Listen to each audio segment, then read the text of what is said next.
from Corsica to the 4th Rome. This video is purely for entertainment and does not infringe on copyrights or laws. The rights to the novel and image belong to the original author. We do not claim ownership. Don't like waiting and want to listen to this fanfic in full now? Subscribe to our Patreon, where you'll find the best fanfics. Chapter 201 Absolute Evidence. After Clarence handed Jane du Barry over to Grosso, he left the mansion and went to the Tuileries Palace to accompany Crown Prince Louis. For an experienced sailor like Grosso, Clarence believed that he could leave du Barry with some memories that he absolutely did not want to recall again. The reason why du Barry was tortured so horribly was not because Clarence wanted to avenge his personal grudge for attacking him. It was because Clarence saw that Jane du Barry was just a strong man who was good at both sides. For such a person, Clarence must let him know the consequences of being hostile to himself and leave a terrifying shadow in his heart that he could not erase in his lifetime, just like a farmer in the countryside taming a dog. After all, fear and grace are both excellent means to dominate others. Although Clarence prefers the latter, he will not completely give up the former, and in many cases, a two-pronged approach is the best choice, just like what Clarence did to Ogacumus. After that, Clarence would use some small favors and psychological tactics on du Barry. Clarence believed that Mr. du Barry would be able to make the choice he wanted to see on his own initiative. The next day was also the first day of July in 1770. In the morning, it was breakfast time. Anna and Jan were receiving dining etiquette guidance and French learning from their tutors as usual, so there were only Clarence and Grosso at the big dining table. Clarence picked up the butter knife and spread a layer of slightly fishy butter on the soft white bread, then glanced at Grosso, who was a little tired, and said casually, "It seems that you and Mr. du Barry get along very well." How did you know?" Grosso asked with a grin. "You have dark circles under your eyes. Are you still accompanying Mr. du Barry in the middle of the night?" Clarence pointed at Grosso's eyes and said. Grosso rubbed his sore eyes, yawned and said with a smile, "It's a pity that you weren't there yesterday. I haven't finished a complete set of interrogation criminal law," and he confessed everything. "Oh, what did he confess?" Clarence asked casually. He was not interested in du Barry's dark history. Clarence knew what a domineering gang leader could do without guessing. "It's quite a lot. I'm too lazy to write it down. How many women he raped, how many people he tortured and killed, how much money he bribed. Anyway, it's all these. From Lisbon to Venice, this kind of people do the same thing." Grosso thought for a while, bored, shrugged and said, "He said a lot about the attack." "What did he say?" Clarence became interested and asked Grosso. Although Clarence could guess the general process of the attack and knew that his guess was definitely close, he had not yet fully confirmed these guesses. "It was the Count who duelled with you. He suddenly approached du Barry and asked him to attack you." Grosso took a big gulp of beer and laughed. He couldn't refuse the Count anyway, so he could only order the Beggar King to attack you. Hehe, you should have seen his tearful and regretful expression yesterday. It wasn't until 2 days later that he knew that we were the ones attacked. "Well, it's about what I guessed." Clarence nodded. The one who launched the attack was a man with motives and abilities but no brains. Clarence couldn't think of any reasonable candidate except Count Falconet. "By the way, how is our Mr. du Barry now?" Clarence asked. He didn't want Jane du Barry, a key figure, to have any problems in advance. Now, he should be sleeping soundly now, or maybe he is unconscious. It doesn't matter anyway. Grosso scratched his head and said with a smile, "Don't worry, there won't be any trace of abuse on any part of his skin. Of course, he is just a little mentally broken." Clarence nodded slightly. It is much easier to deal with a person on the verge of collapse. But he shouldn't commit suicide, right? "Biting his tongue to commit suicide?" Clarence asked seriously. "Biting the tongue can commit suicide? I haven't heard of it." Grosso was stunned, tried to bite his tongue, and immediately shook his head and said, "Forget it. If he had such determination, why would he be tied up here by us? And he seems to be very confident that the Duke of Richelieu can save him, and he will definitely not commit suicide." "Well, that's true." Clarence nodded to deal with it, and suddenly thought of something. Since Mr. du Barry has such expectations for the Duke of Richelieu, then when this expectation is completely shattered, he will probably fall into complete despair. Halfway through breakfast, the old butler came to report, "Mr. Bonaparte, two gentlemen want to see you. They claim to be auditors of the French Commercial Bank and are here at your invitation." "Oh, that's right. Bring them here directly." Lawrence nodded. After a while, the two auditors nervously followed the old butler, looking at the luxurious mansion while coming to the restaurant. Although these two people are considered wealthy among the middle class in Paris, their annual income is nearly 10,000 livres, not to mention the invisible grey income. But the two auditors were still shocked by this luxurious mansion on the Champs-Élysées and the well-trained servants in it. Even their employer, Mr. Montmartre, did not have such a mansion. "You are here. Please sit down." Lawrence did not put on airs and casually asked the two to sit down at the dining table and asked, "Is everything done?" One of them quickly took out a delicate silver emblem and held it in both hands, handed it to Lawrence respectfully and said, "It has been done as you ordered, Mr. Bonaparte." Lawrence took the silver emblem and put it in his pocket. This was a symbol of his identity as a royal tax inspector. Yesterday, Lawrence gave the silver emblem to the two auditors and asked them to collect all the financial information such as the account books and receipts of the industries under the name of Jane Du Barry in their own name. You know, taxation is something that can be found out, no matter what era. Jane Du Barry has dozens of industries under his name. Even if each industry has only a slight financial problem, it is a huge financial handle when accumulated. And what Lawrence has to do is to hold this handle firmly in his hand. Another auditor added, "All the account books and documents have been collected, filling up a carriage, and are now parked outside." Not bad. Lawrence looked at the two and asked approvingly, "I wonder if you two are willing to work here for a while and finish auditing all the account books. Of course, I have a small request. That is, you two cannot leave this mansion before the work is completed. What do you think?"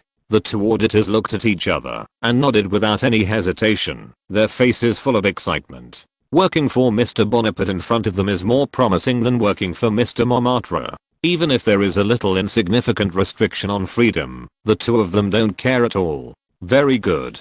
Lawrence turned to the old butler and said, "Arrange a guest room for them, and then send someone to bring in the account books outside. By the way, Mr. Bonaparte, there is a situation I want to report to you." One of the auditors remembered something and frowned and said, "We have all been to the properties under Jane Du Barry's name. After seeing your silver seal, their heads also cooperated very well, but there was an exception." "Exception?" Lawrence raised his eyebrows and asked, indeed a little surprised that a manager would disobey his orders to protect Du Barry. "Yes, it is Jane Du Barry's own residence. The butler there forbids us to enter no matter what," the auditor said cautiously, "so we haven't got the records in it yet." Du Barry's residence. Lawrence frowned and glanced at Grosso. Grosso obviously also noticed something wrong. He touched his chin and recalled for a while and said, "A correct version at 16 to 9 book bar. Either the housekeeper there is ignorant of the world, or there are really some things in there that cannot be seen by others." Du Barry did not mention anything in his house that cannot be seen by the public. Interesting. Lawrence wiped his hands with a napkin, stood up and said to Grosso, "Du Barry can even confess how many people he killed last night, but he is unwilling to mention the situation in his family. In any case, we have to go there in person. You take a few precision shooters and only carry swords, and we will set off now." Jane Du Barry's residence is located near the Place des Vosges in the Marais district. The Marais district is also a traditional bourgeois area. Most of the people living in this area are wealthy businessmen or property owners. Following the instructions of the road sign, Lawrence's carriage soon stopped in front of Du Barry's residence. This is a two-story single-family villa with a small garden and a large front yard. The environment is beautiful and pleasant. Before getting out of the carriage, Lawrence had already seen something wrong from the window. On this sunny morning, the villa's doors and windows were tightly closed, and each window was covered with a heavy dark red curtain, so that not even a trace of the interior of the house could be seen. The iron door in the front yard was also tightly closed, as if to refuse visitors. "It looks like something is going on." Grosso narrowed his eyes and said, "Yes, it stands to reason that, if there were any shameful objects, they would have dealt with them after the two auditors came yesterday." Lawrence nodded and analyzed, "But today they still look like they are facing a great enemy." I'm afraid the things inside are neither worthy of being seen nor easy to deal with. After the two of them observed in the car for a while, Lawrence and Grosso got out of the car with several guards and went straight forward to smash the iron door twice. With a few loud bangs, the curtain of a room on the second floor was slightly lifted, and then half of a cautious head popped out from behind.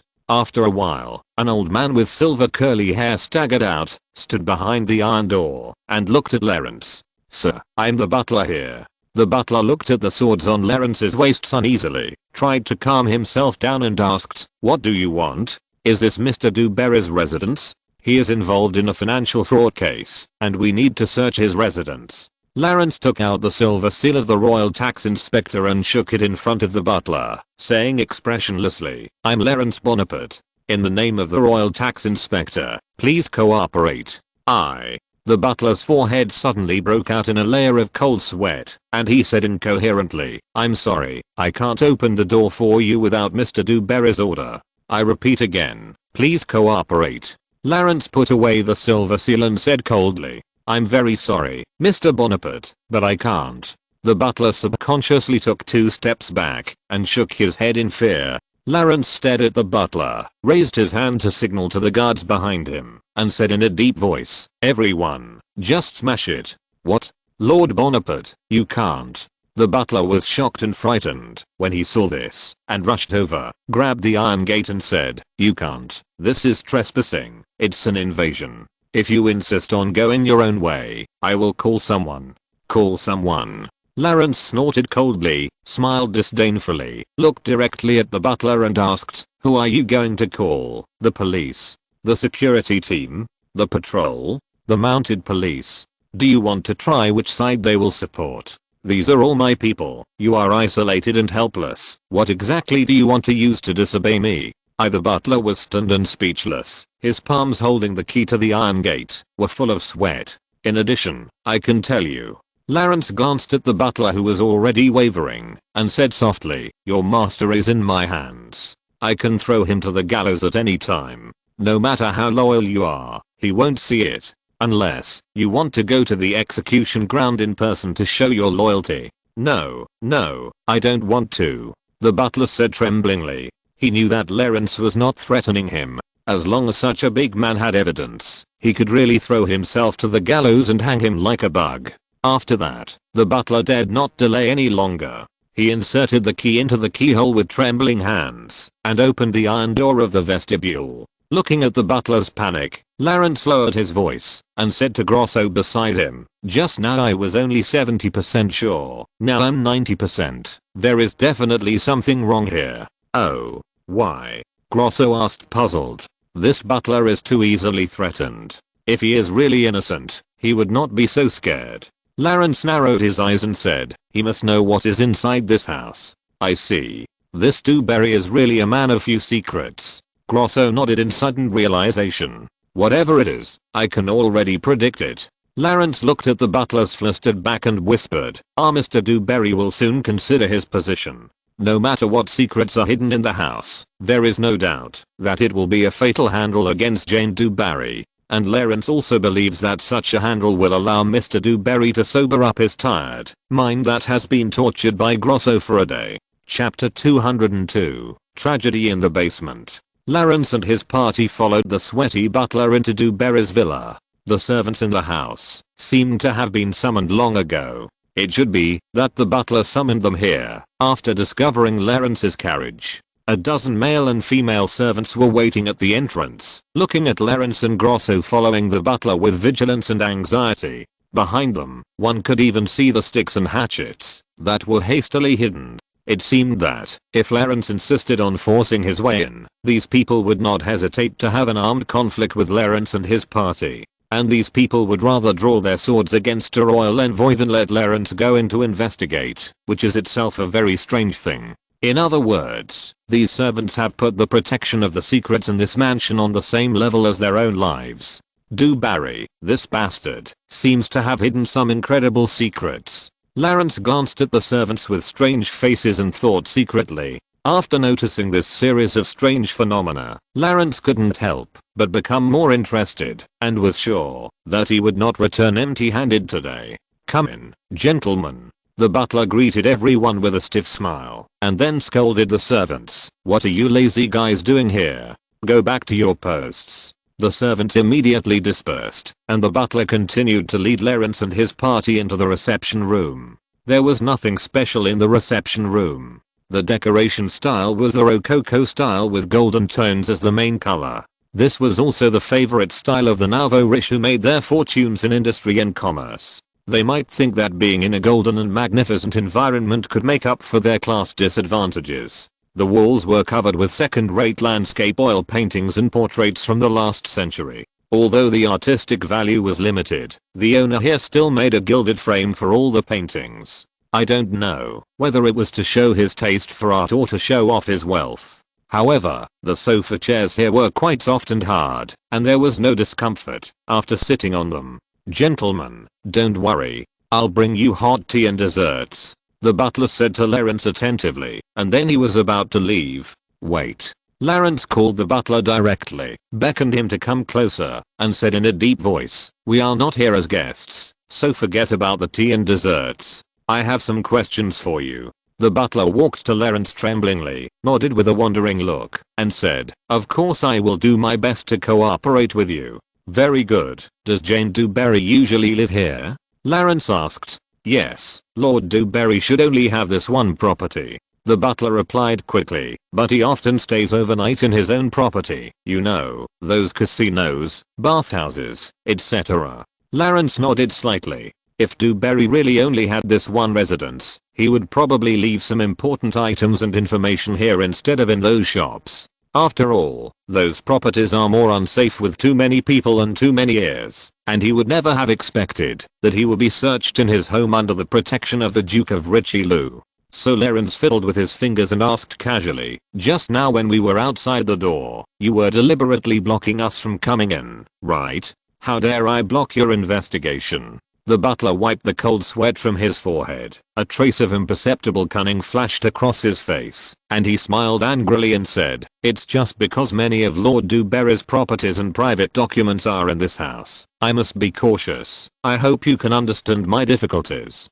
"Oh." Lawrence raised his eyebrows and looked at the butler in surprise. He didn't expect that he would take the initiative to mention Dewberry's private documents. Lawrence expected that the butler should do his best to cover up Dewberry's secret, so he frowned and ordered, "You said Dewberry's property and private documents are all here? We need these evidences for our investigation." Of course, I'll get them for you right away." The butler nodded and bowed, and then with Lawrence's tacit consent, he trotted out of the reception room and called a few servants to go up to the large study on the second floor. Seeing that the butler agreed to Lawrence's request without any hesitation, Grosso said in surprise, "I didn't expect it to be so smooth. I thought I had to force a confession from this old man." Lawrence nodded, but did not speak, just bowed his head and thought. He also felt that the butler's change of attitude was too strange. He had just summoned all the servants to fight, but now he was willing to take the initiative to hand over Dewberry's secret. Although Lawrence threatened the butler and asked him to help him, Lawrence didn't think that his words would make him sell everything of Dewberry to him. Lawrence and his friends waited in the reception room for a long time before they saw the butler directing 6 tall male servants to carry a silver white safe downstairs. The safe was half the size of a table, and even carrying it a short distance made the male servants exhausted. They put the safe in the reception room with heavy breathing. The butler supported his hands on the safe and said with a flattering smile, "Mr. Bonaparte, if Mr. Dewberry has something important, he will definitely put it in this box. Even I don't know what's inside. I only know that Mr. Dewberry's important real estate deeds, gold, silver jewelry, documents and letters should all be inside." Grosso stood up and walked around the safe, stretched out his hand and patted it like a watermelon, making a dull sound. "Hiss, it's really solid. This is not a tin box, it's just a big piece of iron," Grosso said in surprise and excitement. "If it can be tightly protected by such a box, it must not be a simple thing." Lawrence glanced at the safe. There were layers of light-colored patterns on it, which looked well made. In particular, there was someone's initials engraved under the keyhole. It was not Dewberry's, but the name of the locksmith. This also showed that the locksmith was very confident in this lock, so he used his reputation to guarantee its safety. Lawrence looked at the keyhole and asked, "Where is the key? We just want the things inside as evidence." "I'm very sorry, Mr. Bonaparte." The butler sighed, shook his head regretfully and said, "A servant like me certainly doesn't have the key to the safe. You have to ask Lord Dewberry in person." "Really? I see." Lawrence looked carefully at the butler's facial expression, nodded slightly to this reasonable reason, and then ordered his guards, "Come on, put this box on the carriage first." "Hey, Lawrence." Grosso suddenly frowned and said to Lawrence in Italian, "Dewberry didn't mention that he had any keys last night, and he didn't have them on him." "I know." Lawrence nodded slightly, glanced at the butler and said, "But it's not on this person. Even if it was there before, he must have disposed of it yesterday. Don't expect anyone to find such a little thing if it is thrown into the Seine. So the key is probably lost." Grosso frowned at the thick safe, sighed slightly and said, "The locks of this box are all embedded. It will probably take some effort to open it." "It doesn't matter. There must be a locksmith in Paris who can open this box," Lawrence said indifferently. Even if he really couldn't find a suitable craftsman, Lawrence could just move the box to the Tuileries Palace, where there was a master locksmith. "Sir Bonaparte, I'll send someone to help you move it out."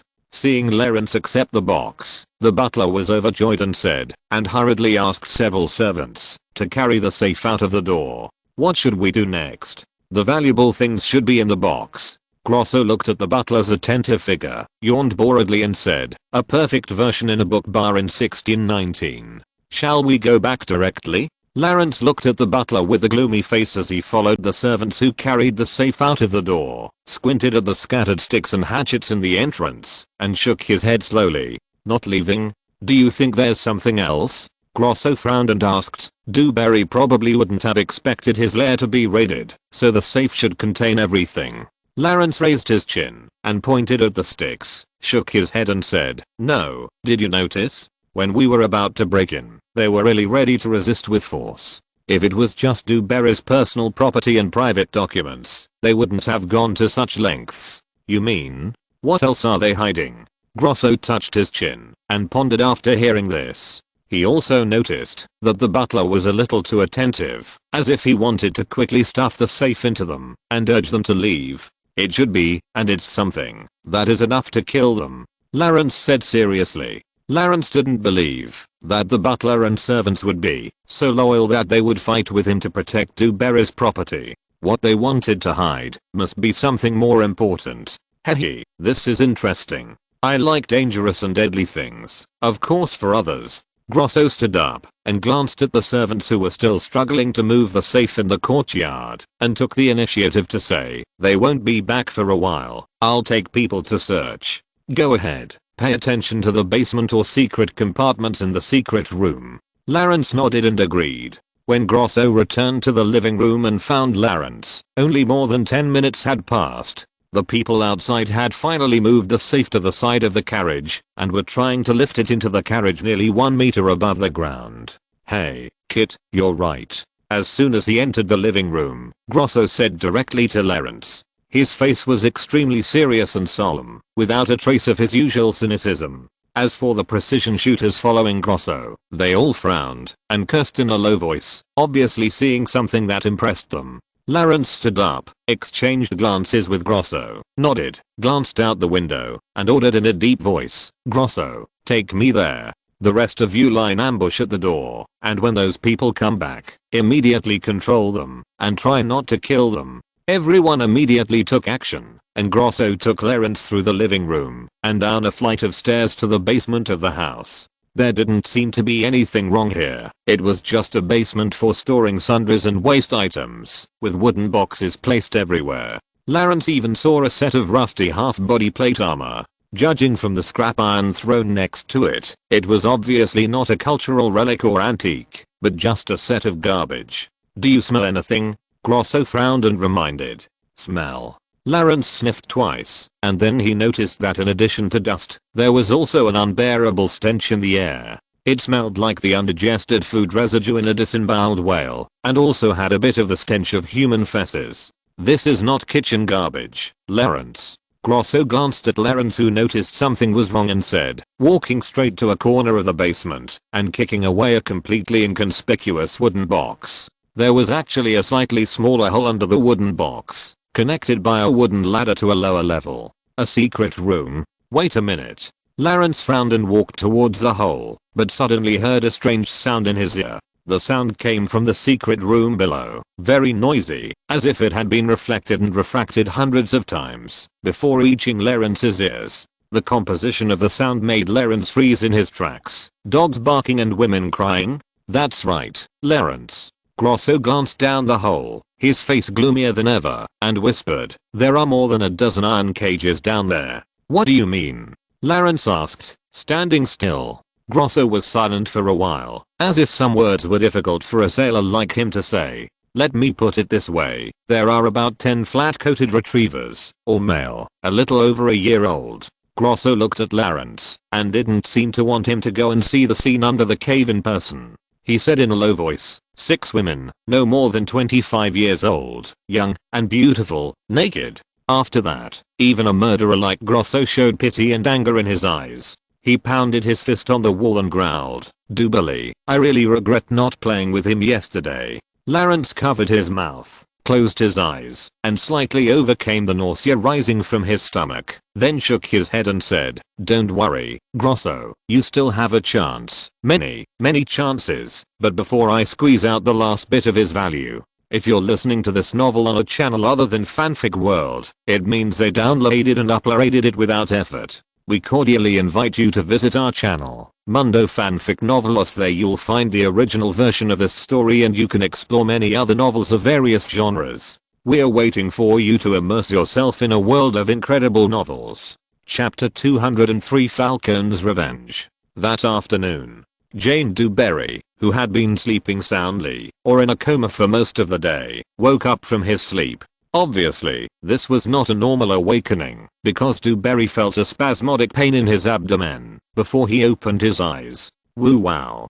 Duberry's head immediately woke up under the stimulation of pain. He spitted with a distorted face and opened his eyes to look in front of him. Duberry still saw the two faces that frightened him, Napoleon Bonaparte, the damned bold Corsican barbarian, and the scarred pirate named Grosso who tortured him all day. Seeing Duberry wake up, Grosso snorted coldly and touched his fist. It seemed that the punch that hit Duberry's abdomen just now did not vent his anger at all. After discovering the hole in Duberry's house, Grosso did not calm down for a long time. As a sailor who traveled the world, Grosso could understand and accept many things, even those crew members who were too thirsty and had passion between the same sex at sea. However, after going down to the filthy and smelly cave, Grosso was still shocked by Duberry's cross-species humiliation habit. Grosso never considered himself a moralist or a good person, but the only morality and humanity he had were completely crushed and trampled by the horrifying scene he saw. This made Grosso extremely eager to tear Duberry, the beast, to pieces with his own hands. Lawrence turned his head slightly to look at Grosso, stretched out his hand in front of him to block him, signaling him not to be impulsive. Before leaving the house, Lawrence had ordered his guards to control the housekeeper and all the servants of the house, and immediately sent someone to ask the Duke of Choiseul to arrange a safe and comfortable temporary residence for the imprisoned women. Just hearing Grosso describe the scene in the cave, Lawrence felt a little nauseous. Even though Lawrence had seen enough of the dark side of those big wigs who were glamorous in the eyes of the citizens, he had never expected that they could be so perverted, rampant, and unscrupulous. However, although Lawrence had sentenced Duberry to death in his heart, he would not throw him into the cemetery like a rag until he had squeezed out the last drop of value from him. Fuck. Grosso glared at Duberry, who looked innocent, and ignored Lawrence's obstruction, and attacked Duberry's chin. In a hairy wail, 2 bloody teeth flew out of Duberry's mouth, hit the wall, and bounced back to the ground, rolling on the ground for several rounds before stopping, leaving 2 blood marks. Jane Duberry felt his swollen chin, and screamed with a distorted face. Grosso. Lawrence frowned and shouted in a low voice. I'm sorry, I couldn't help it, damn it. Grosso spat on the ground, turned around and walked behind Lawrence, saying embarrassedly, Clarence did not continue to pursue the matter, but looked at Dewberry, who was still shouting subconsciously, and interrupted him softly. "Mr. Dewberry, we went to your house." This sentence was like some kind of spell, which silenced Dewberry, who was still shouting just now. Jane Dewberry's face was pale, his lips kept trembling, but he couldn't say a word for a long time. "You went to my house after a long time." Dewberry squeezed out a complete sentence from his throat, but it was just a repetition of Clarence's words. "Yes, that's right." Clarence nodded and walked gently in front of him, looking down at the terrified Dewberry, and added, "I found some things, some people, and some animals."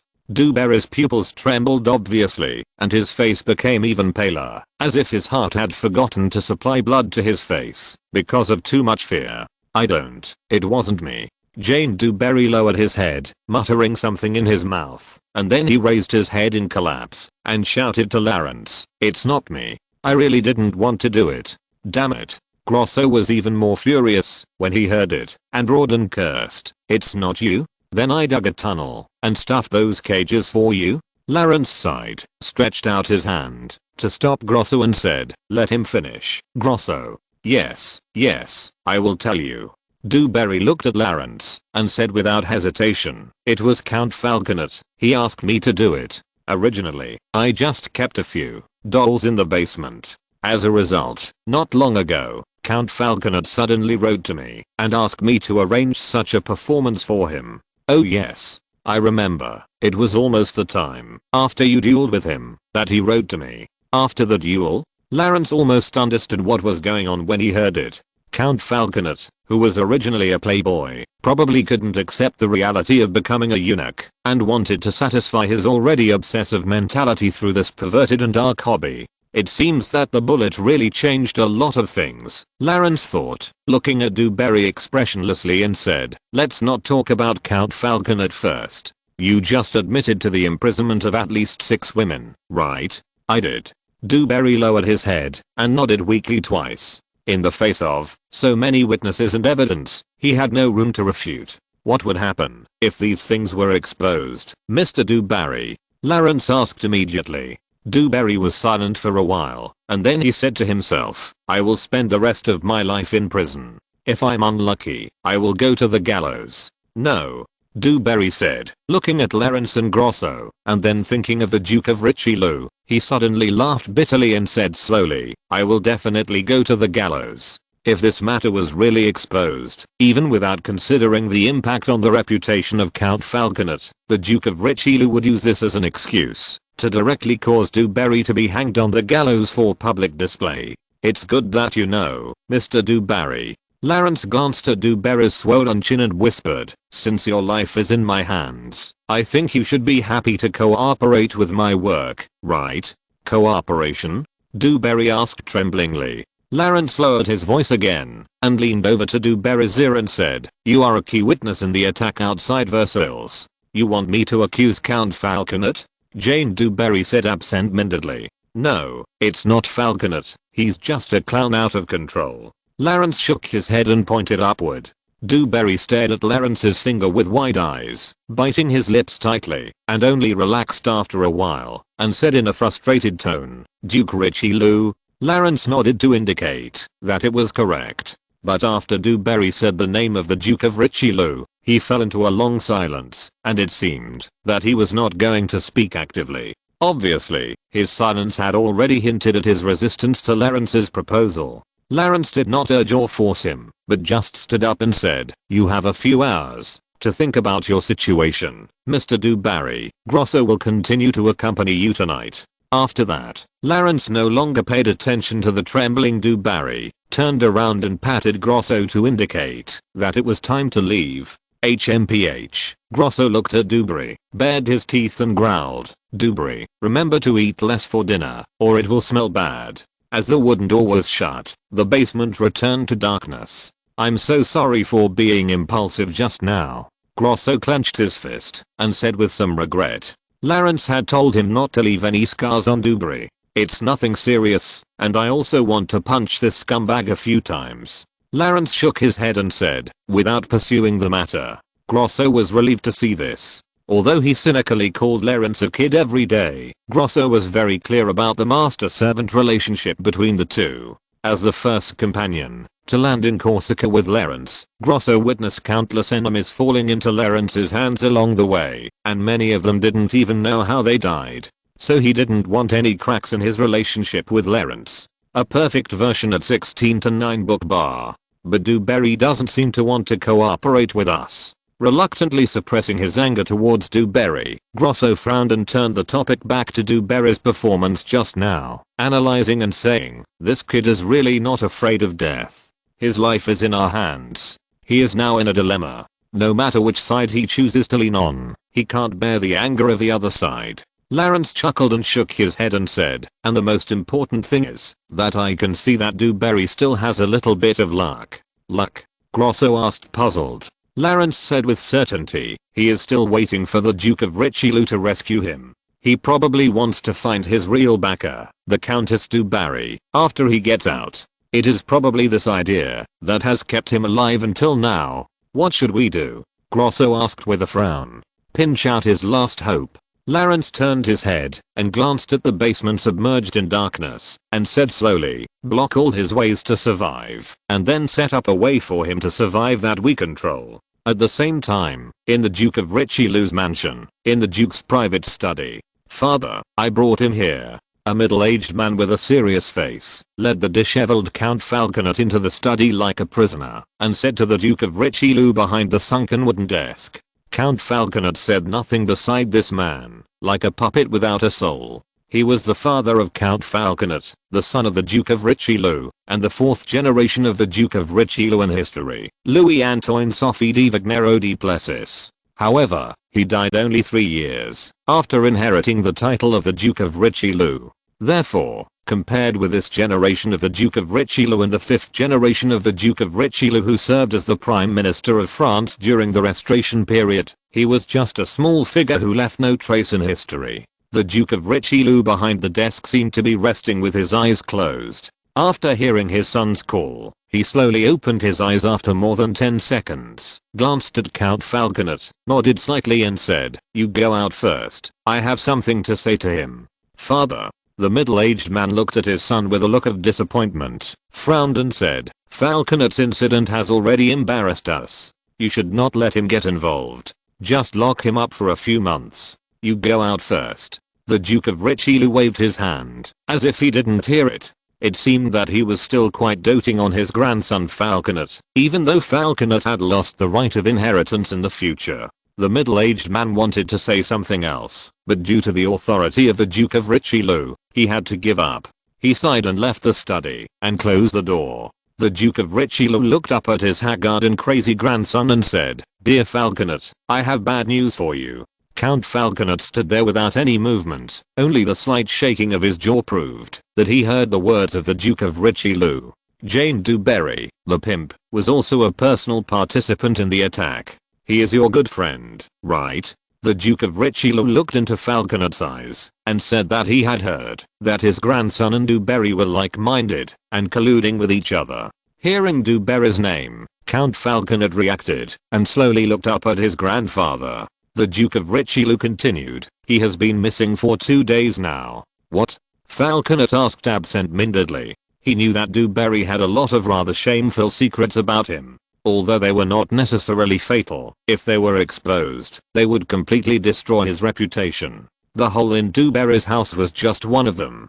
The Duke of Richelieu ignored Falconet's astonishment in daze, and continued, "Many people have witnessed that Jane Dewberry was taken away by Napoleon Bonaparte himself, and there has been no news since then. And I can now be sure that Jane Dewberry was imprisoned in Napoleon Bonaparte's mansion."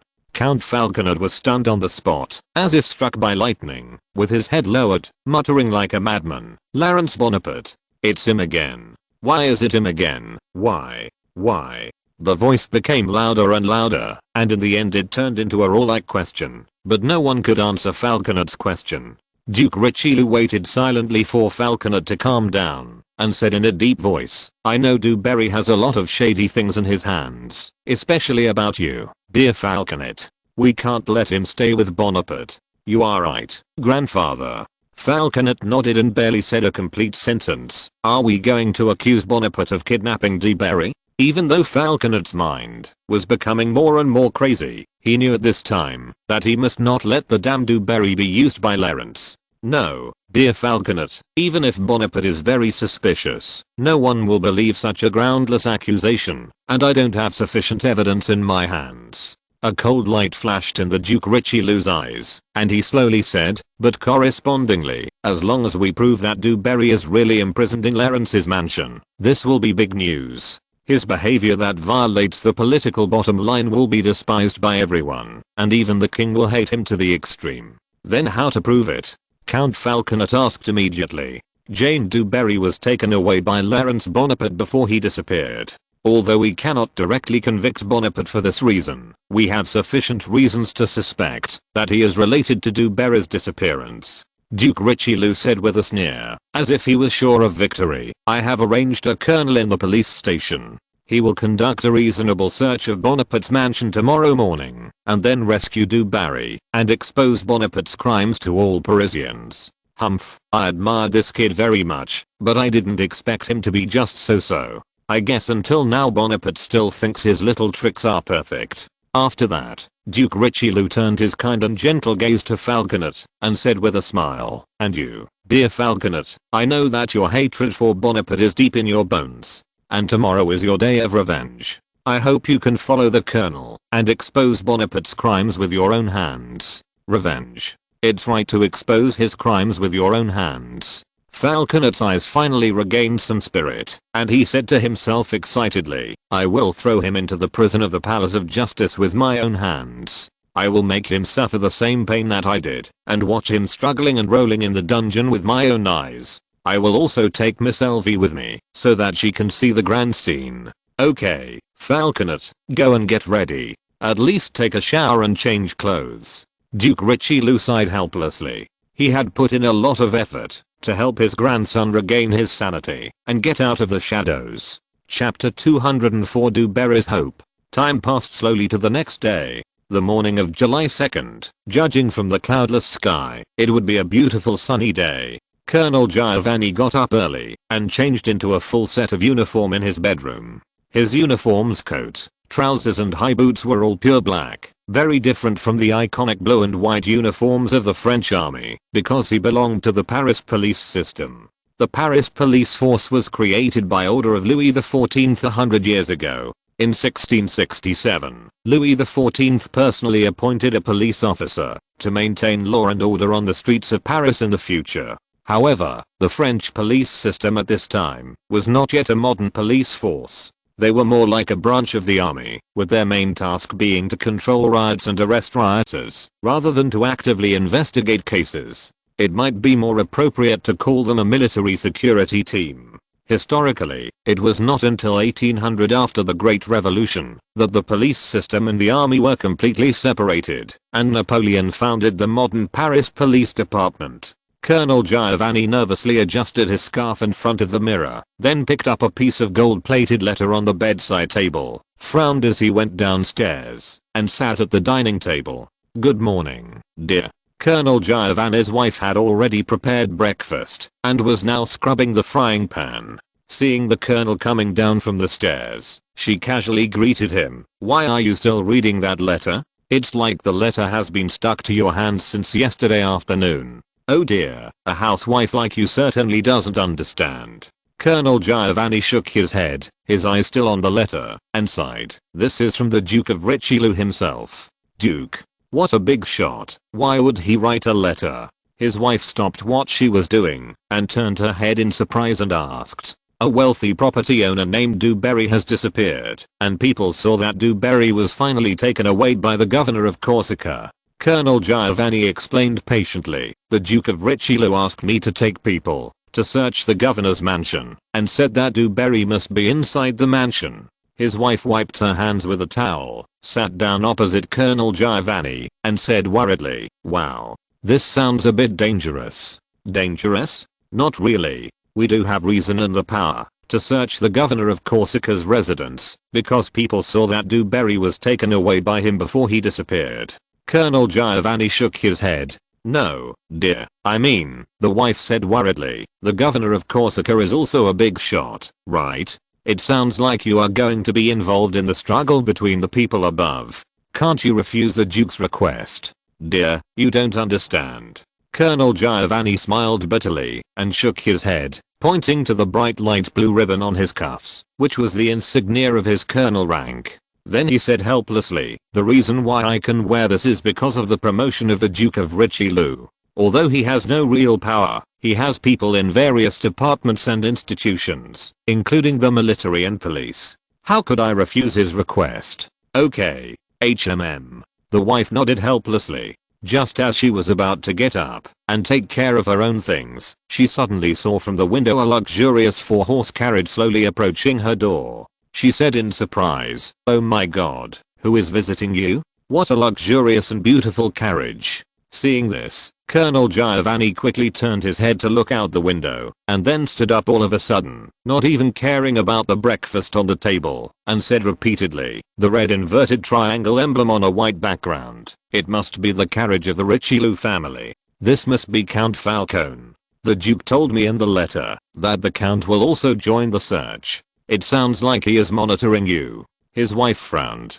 "Who said it wasn't?" Colonel Giovanni shrugged and said, "This Count is the grandson of the Duke of Richelieu. He is the commander today. Well, I have to go out quickly. I heard that the Count has a bad temper. I don't want to make him wait anxiously." Colonel Giovanni trotted to Count Falcone's carriage and was allowed to enter the carriage after revealing his identity to the groom on duty outside the carriage. There was only Count Falcone in the carriage. "Are you Colonel Giovanni?" Count Falcone glanced at the slightly nervous man in front of him, then closed his eyes and asked rudely, "Yes, Count." Colonel Giovanni answered carefully, "Okay, you should be very clear about what your mission is."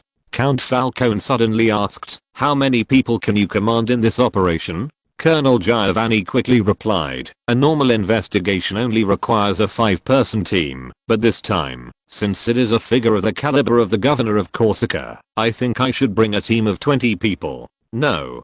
Count Falcone suddenly opened his eyes, slammed his fist on the wall of the carriage, and asked frantically and violently, "I'm asking how many people you can command at most." Colonel Giovanni was startled by the sudden noise, but quickly lowered his head and said, "Yes, Count, I can mobilize a maximum of 200 policemen."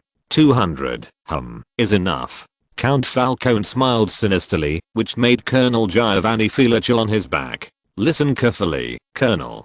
Count Falcone had pointed his finger directly at Colonel Giovanni's nose and gave orders, "I want you to bring all these people with me, and everyone must be fully armed. After gathering, parade on the streets of Paris for an hour, and then rush to the Champs-Élysées. I will expose the ugly face of that damn Bonaparte in front of everyone, and let people see what a despicable and barbaric man he is. Hehehe." "My lord," Colonel Giovanni said cautiously, "what if we don't find Mr. Dubarry in the residence of the governor of Corsica? Wouldn't it be embarrassing?" "Impossible." Count Falcone glared at Colonel Giovanni fiercely, as if he felt that such a question was a disobedience to himself, and then said disdainfully, "We have bribed a servant in Bonaparte's mansion, and know that Dubarry is inside. There are spies on the Champs-Élysées. Even if they get wind of it and want to move Dubarry, they can't escape our surveillance. Humph, what's more, poor Bonaparte has no idea that he is only one step away from the dungeon of the Palace of Justice.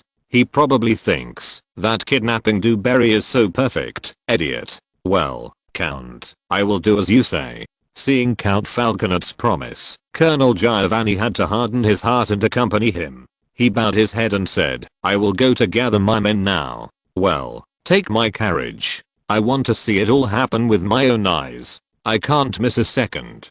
Count Falcone licked his lips and let out a creepy laugh. It was almost noon. Champs-Élysées, Clarence's mansion.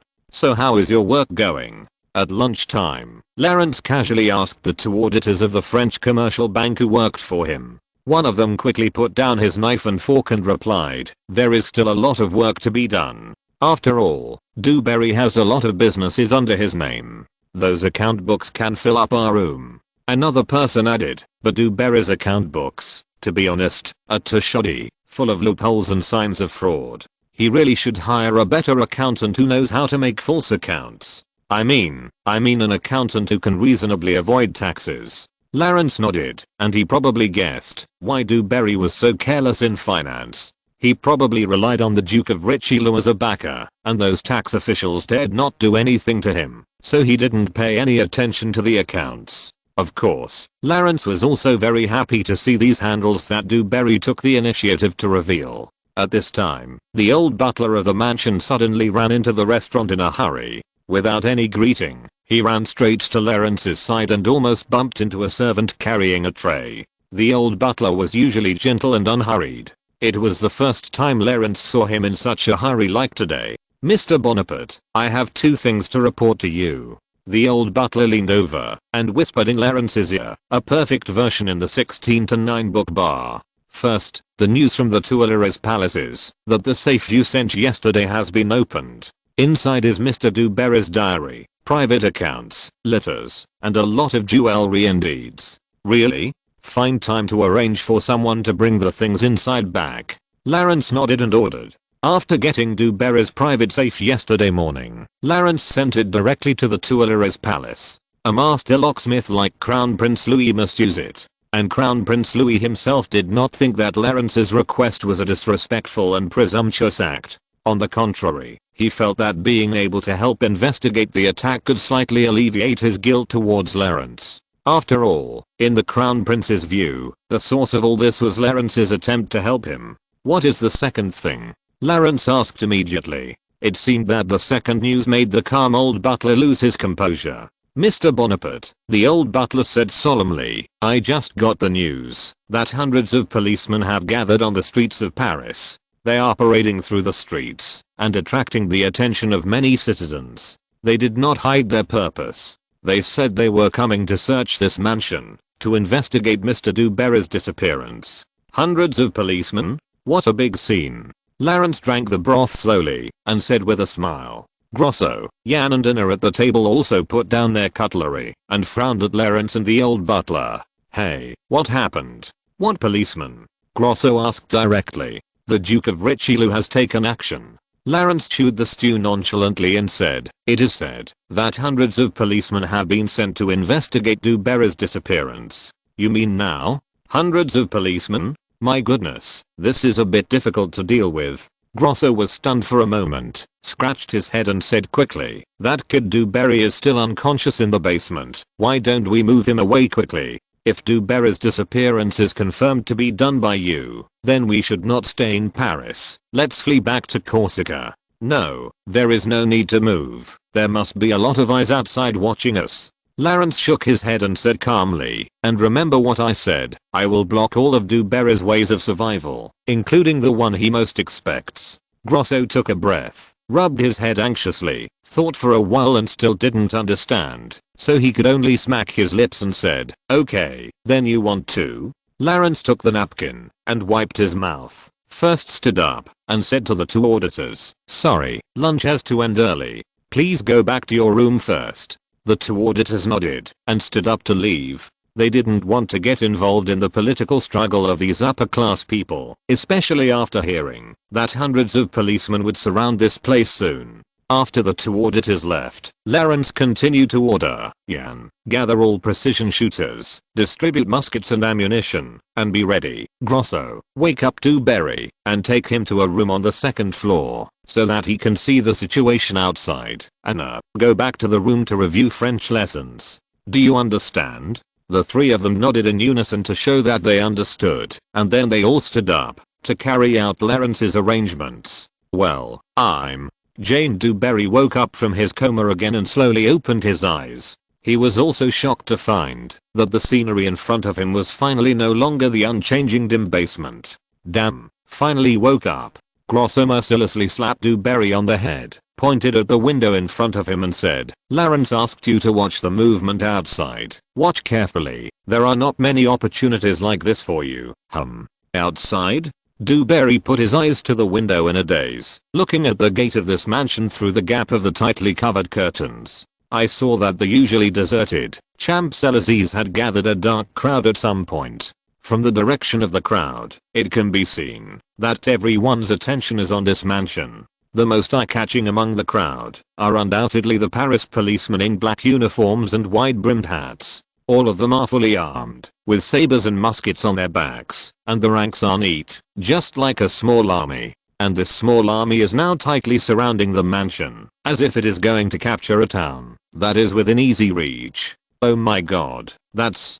Du Barry's eyes wandered impatiently on the Champs-Élysées, and soon he found the person he wanted to see most at the moment, so he couldn't help but exclaimed to himself, "That's Count Falconet. I saw him, he is here to rescue me. I knew I would be saved. I'll be out soon." After that, Du Barry turned his head sharply to look at Grosso, laughing wildly and said, "Did you see it? You inhumane pirate leader, you have been surrounded. In half an hour, I will leave this hell under the protection of those policemen, and the next time we meet, we'll be in the dungeon. You are in there, ha ha ha. Now, you damn barbarian, untie me quickly, maybe this can save you a few months in jail."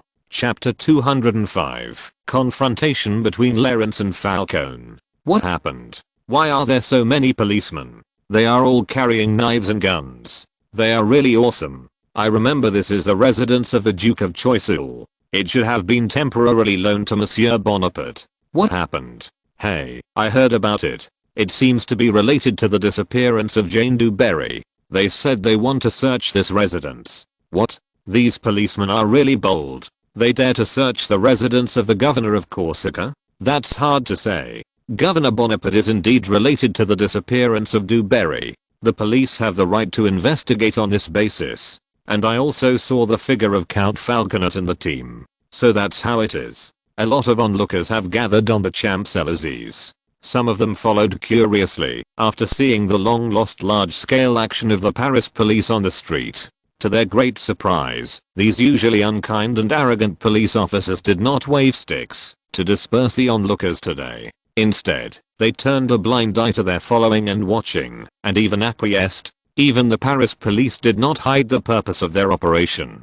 Most people soon knew that they were here to investigate the disappearance of Jane du Barry. However, the Paris police's investigation target still surprised them. After all, no one would think that a figure like the governor of Corsica would use such a despicable trick as kidnapping against a wealthy industrialist. As for the well-dressed and high-ranking gentlemen in the crowd, they had obviously heard about the political struggle between the two dukes in Paris, so they also saw something deeper. They gathered together and whispered, "It's ridiculous that these policemen suspect du Barry is imprisoned in Governor Bonaparte's mansion." That's right, a person of Governor Bonaparte's status would not kidnap an industrialist. Hush, keep your voice down. I just saw the grandson of the Duke of Richelieu. He was with these policemen. Grandson of the Duke of Richelieu. Hiss, I understand. I think the disappearance of du Barry was probably directed and acted by the Duke of Richelieu himself, with the purpose of suppressing Governor Bonaparte and the Duke of Choiseul. I think so too, but I don't know how this matter ended. If Governor Bonaparte really accepted these policemen to search his mansion, it would be a great shame. Compared with ordinary citizens who watched the excitement, those who were more sensitive to politics regarded this search as a political confrontation. They all believed that Count Falconet's trip was to humiliate the governor of Corsica, because if a man of Lawrence's status allowed these lowly grassroots officials to search his residence at will, it would be considered a sign of weakness and incompetence by everyone. Even if Lawrence himself might not care about such a concept of hierarchy, the citizens of Paris at that time would think that Lawrence had swallowed a mouthful of shame. As time went by, there was still no movement in the mansion, and the number of citizens who came to the Champs-Élysées after hearing the news gradually increased. Many of them were people of outstanding status and concerned about politics, and even many well-informed newspaper reporters. Compared to whether du Barry, an insignificant person, was in Lawrence's mansion, they were more concerned about how Lawrence would deal with this crisis. My lord, everything has been arranged. In front of the gate of Lawrence's mansion, Colonel Giovanni, who was busy and exhausted, returned to Count Falconet and reported, "There are people deployed around this mansion. We can see even a fly flying out of it." Count Falconet seemed not to hear him. He still looked up at the mansion in front of him, muttering with an intoxicated expression, "Lawrence Bonaparte, you stay in here, and enjoy your last comfortable time. I will visit you often when you are in the dungeon. Oh, I will also bring Miss Elvie with me. She must see you curled up in the dungeon. My lord? Colonel Giovanni twitched his mouth and reminded carefully. Count Falcone, whose sweet dream was disturbed, was immediately furious. He turned around and shouted, "Arsehole, did I ask you to speak?" Colonel Giovanni carefully looked at the young man in front of him who was at least 20 years younger than him, gritted his teeth, and swallowed his anger, not daring to show any dissatisfaction, and then lowered his head to retreat to the side. Seeing this, the police officers present also frowned and looked at this dandy boy. They still supported their commander Colonel Giovanni very much. Seeing Colonel Giovanni's submissive appearance in front of Count Falcone, the police dared not speak out, but they also complained a lot about this incompetent playboy in front of them. Wait. Count Falcone suddenly stopped Colonel Giovanni, snorted in dissatisfaction and asked, "You said everything has been arranged?" "Yes, everything has been arranged according to your instructions." Colonel Giovanni had to step forward and report. The entire mansion has been surrounded, even the side facing the Seine River. The search operation can start at any time. Humph, you are still useful. Count Falcone smiled grimly and turned his head to look at the onlookers outside. Since the Champs-Élysées is the residence of the rich and powerful, there are not many citizens who come here to watch, and most of them are well-known gentlemen and ladies. By the way, Count, there is one more thing I need to report to you. Colonel Giovanni then added, when I was directing the arrangements, I also heard a lot of discussions among the citizens. They all seemed to think that you were here to humiliate the governor of Corsica instead of investigating Dubarry's disappearance. Humiliate.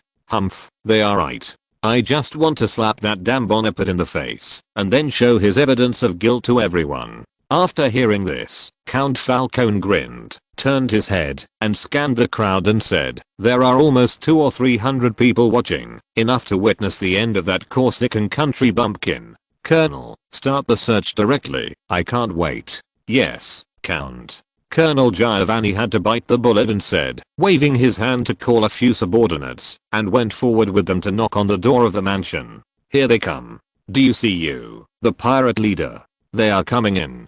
Dubarry, who had been peeping outside in the room on the second floor, said excitedly to Grosso. At this moment, in Dubarry's ears, the sound of Colonel Giovanni knocking on the iron door was more beautiful than any natural sound. It was a sound that symbolized freedom and liberation, and it meant that he would soon be saved from this damn barbarian. If Grosso hadn't been staring at him closely, Dubarry would have wanted to shout a few times to tell everyone outside that he was here. The people outside also stopped discussing and cast their eyes on the gate of the mansion. Colonel Giovanni and several policemen had knocked on the door and were waiting for a response from inside. Humph, why don't we just rush in and search? Why make so much trouble?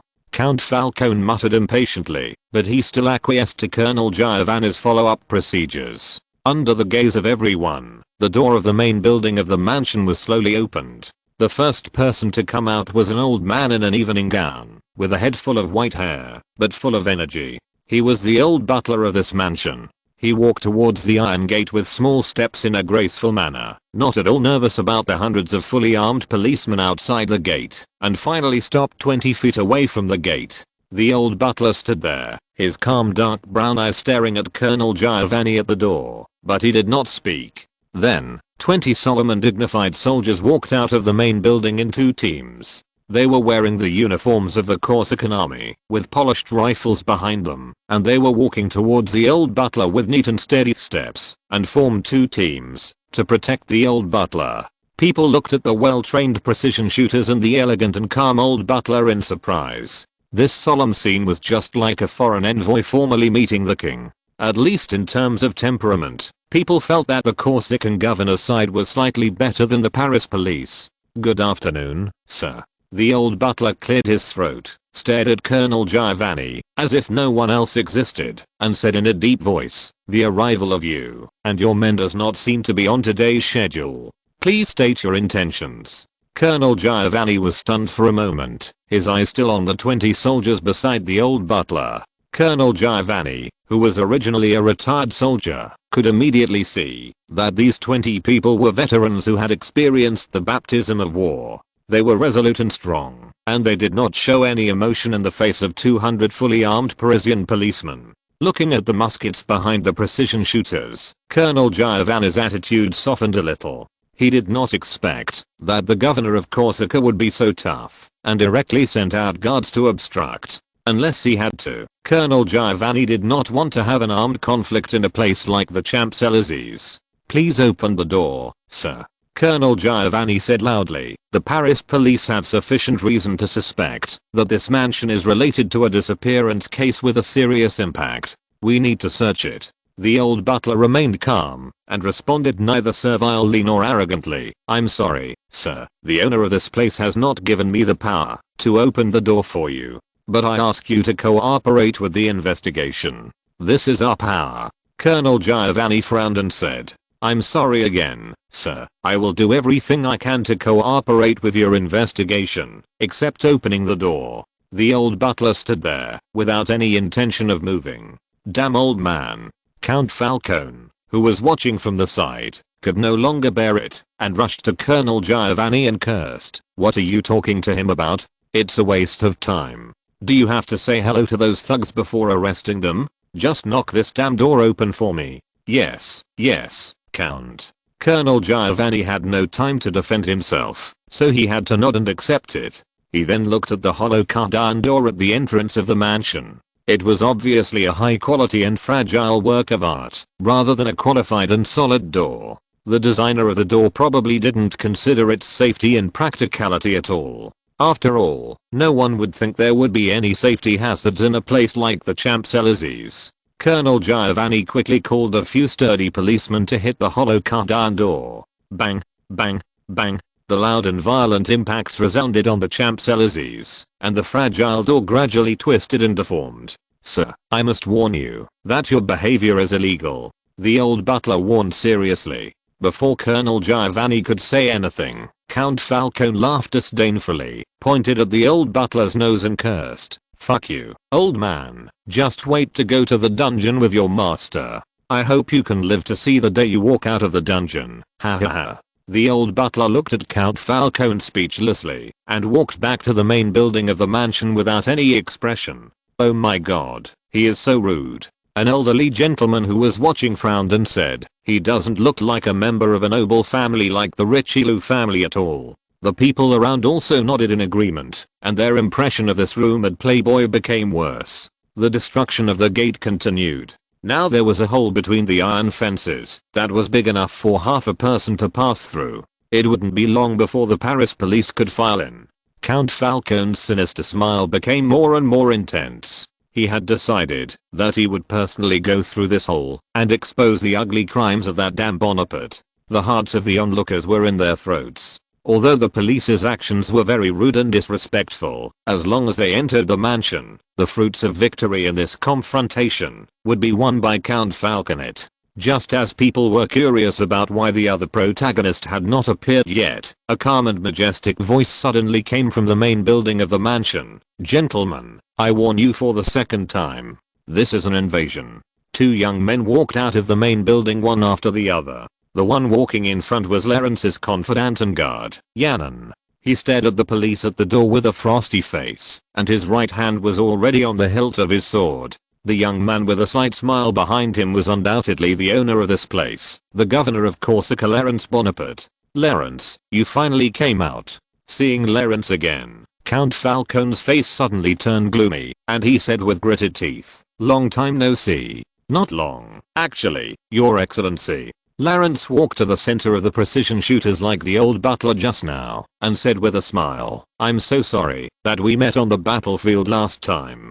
How are you? I also asked your grandfather to bring you greetings. I wonder if you received it." "You." Hearing Lawrence mention his health again, Count Falcone was immediately furious, and didn't even care about the onlookers. He grabbed the iron gate and shook it hard like a mad baboon. After a long while, Count Falcone, who was breathing heavily, finally calmed down. He suddenly sneered convulsively, shook his head and said, I don't want to pay attention to your smooth talk, but considering that you will have no one to talk to you in the cell in the future, I'd better be merciful and talk to you. I know Dewberry is in there. If you take the initiative to hand him over and admit that you are a despicable kidnapper, you may be able to get lenient treatment and punishment. Chapter 206. You are standing on the land of Corsica. I know Dewberry is your close friend, Count. Lawrence smiled meaningfully and said, I can understand your anxiety, but I don't want to bear a crime that doesn't exist at all. You guy. Count Falcone's eyes flashed with a fierce light. Although he was a little crazy, he was not stupid. He understood the hidden meaning of Lawrence's words in an instant. Lawrence was hinting that he had learned those shameful secrets about himself from Dewberry. Damn Bonaparte. Count Falcone's expression became more ferocious, and he was more determined to take Dewberry back. Who knows if the damp imp will confess everything. Count Falcone turned his head to look at the hole in the door, which was barely enough for one person to get in. So he said gloomily, Humph, let's let the facts speak for themselves. After that, Count Falcone winked at Colonel Giovanni. The colonel also hurriedly led several of his men into the mansion one by one, and stood in the beautiful courtyard of the mansion. Lawrence watched them enter indifferently. After the first few people who entered stood in front of him, Lawrence said loudly, This is the third warning, Colonel, you and your men have constituted an invasion. Colonel Giovanni was relieved after entering the gate of the mansion and spoke more firmly, responding directly, Mr. Bonaparte, we did not invade, this is just a legal search. However, before Colonel Giovanni finished speaking, Lawrence suddenly shouted, Everyone listen, load, aim, and wait for instructions. Colonel Giovanni, including all the police and onlookers, were stunned. They did not understand Lawrence's Italian command. But they clearly saw that the 20 resolute soldiers took off their muskets in unison and began to load them, and then pointed the 20 black muzzles at the police who entered the mansion. Even Count Falconer was stunned for a moment when he saw the dozens of muskets raised, and then quickly hid aside, not knowing what Lawrence was doing. Colonel Giovanni's brain crashed for a few seconds, and the muzzle of the gun symbolizing death was aimed at his heart and head. After retreating from the battlefield, he had not felt this way about facing death for many years. Mr. Bonaparte, what are you doing? Colonel Giovanni, who came to his senses, was horrified. His face suddenly lost all color, and he retreated in panic until his head hit the iron door. He screamed, Hurry up and let your people put down their guns. We are the Paris police force. The other policemen who entered were not much better. They were as panicked as Colonel Giovanni, and some even tried to drill back through the hole in the iron door. As for the citizens who were watching, their heartbeats accelerated.